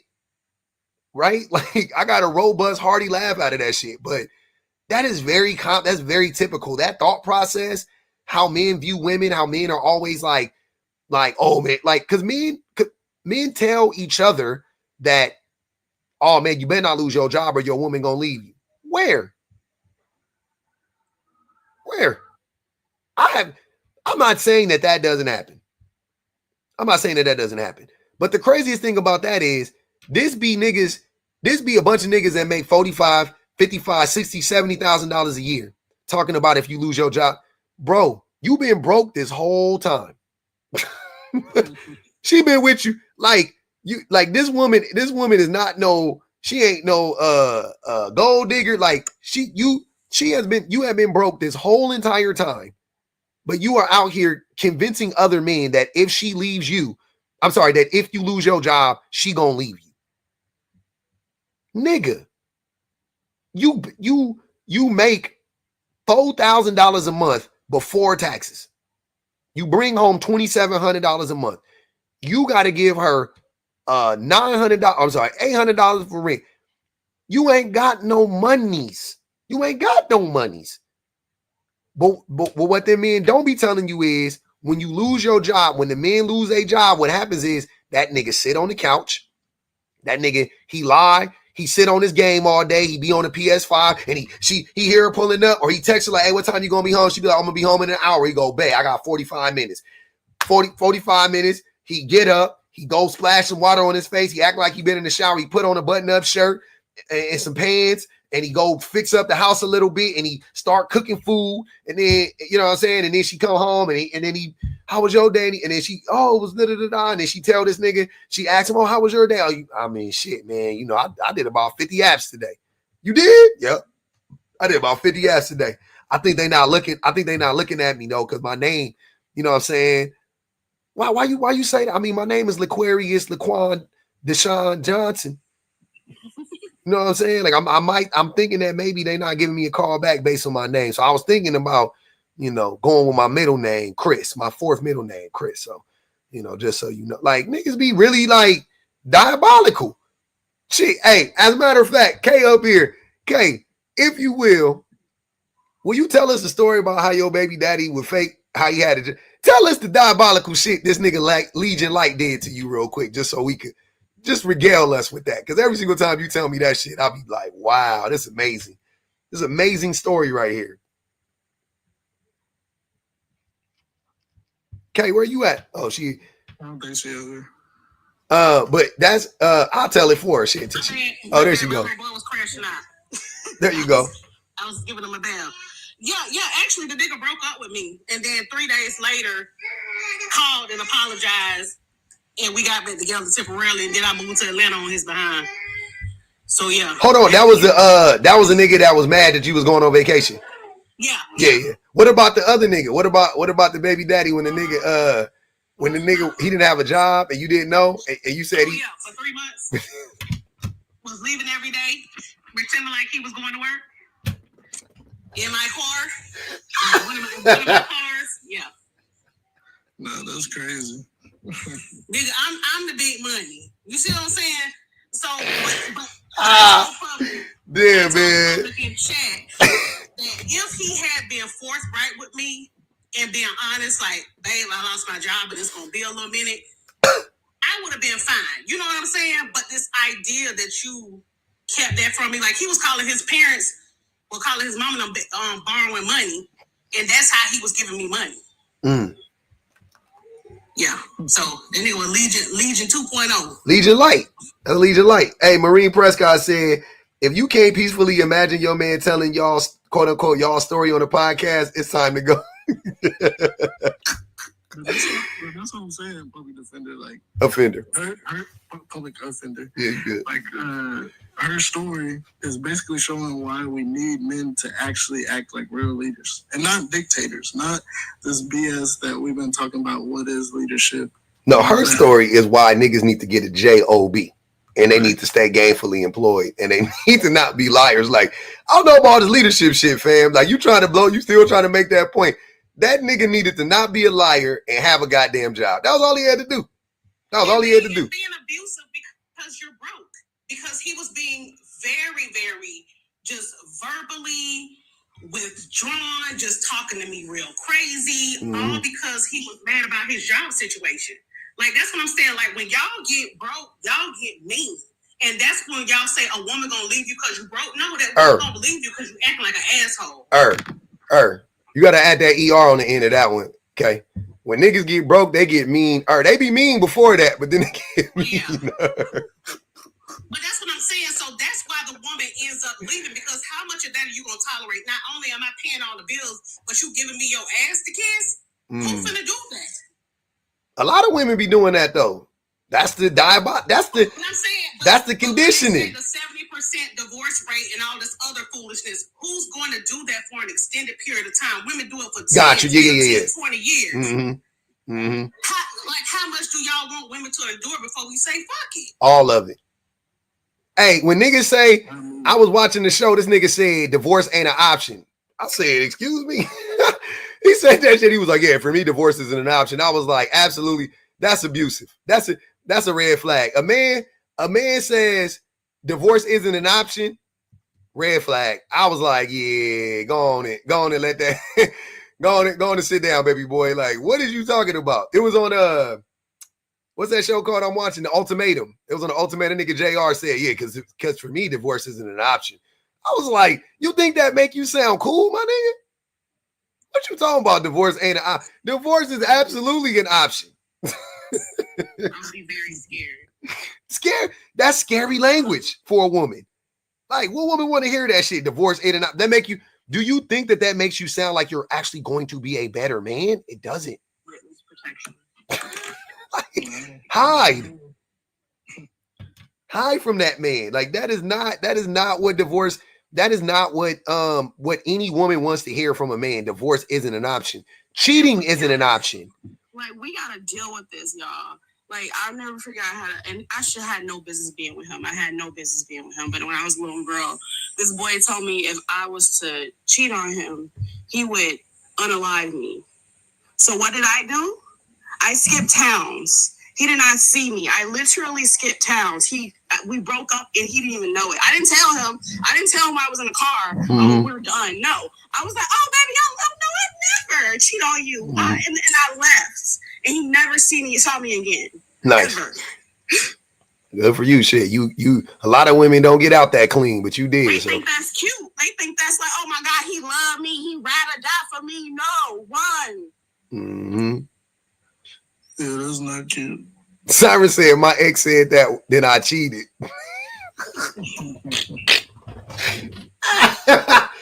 Hey man, y'all be in here really saying anything, dude, at the end of the day. Get ready to jump out the building and Shawty said, do a flip.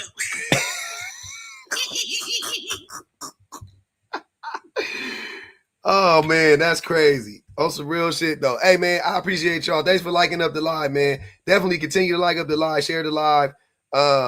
You know, we got about 955 people over here on the YouTube. We got 510 people on the TikToks.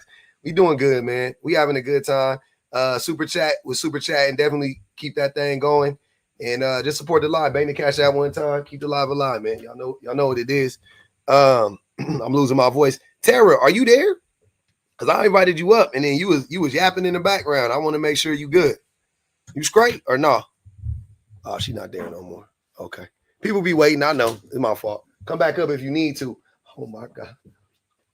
Oh, man. Thanks, brother. I just wanted to say I've enjoyed this live very, very much. I'm going to drop off because I had to go pick up my kid. Okay. I'll be back. Thank you for the work that you guys are doing and the truth that you guys are spreading. Appreciate you. Hey, you know what? I'm going to do it the right way today. I'm gonna do it the right way today, y'all. I ain't gonna smack in y'all ears. I'm not gonna do that. I'm gonna end the live. I'm gonna be respectful to all my people with the sensitive ears. It's just gross. We did it, y'all. See the said, it's just nasty. I get it. I know. Hey man, shout out to the super chatters, man, and the YouTubers. Shout out to the comments. The comments was my comment cousins and nephews, sisters, brothers, nieces, uncles, grandpas. I love y'all. Are you not entertained? Bang the cash out one time, huh? Keep the live alive. Hey, shout out to the best minds in the business, all the old subs, all the new subs. That was great. Great live, man. Y'all come back. Y'all come back tomorrow. If you haven't followed, please like, share, subscribe to the page, all that good stuff. I got videos up. Y'all go check the shit out on YouTube. Y'all know what it is, man. Definitely do that. Let's get it going. Let's keep it going, man. Appreciate y'all for real. Oh, you did, Tara? Okay, you good. Nah, not Chipotle. We got it's a little home cooked food today. Little Whoa, appreciate you.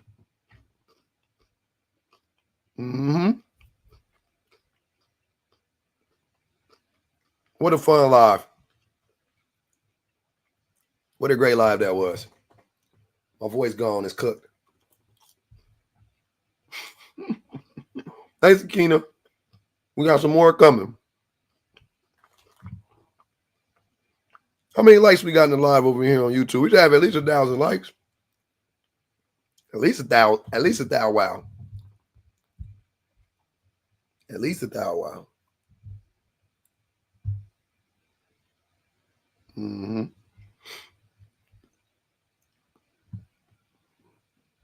Thanks, Crystal. Appreciate you. Oh, yeah, man.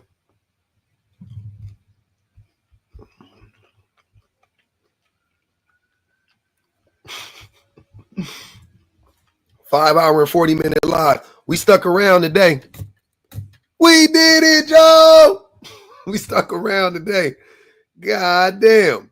We got 324 likes. All right. That's what's up. There's a lot of bullshit going on in here. Tons of it. Fun times. If you miss anything, check it on the playback. On the repeat. It was great. It was great. I'm going to holler back, though. I'm going to see y'all mañana.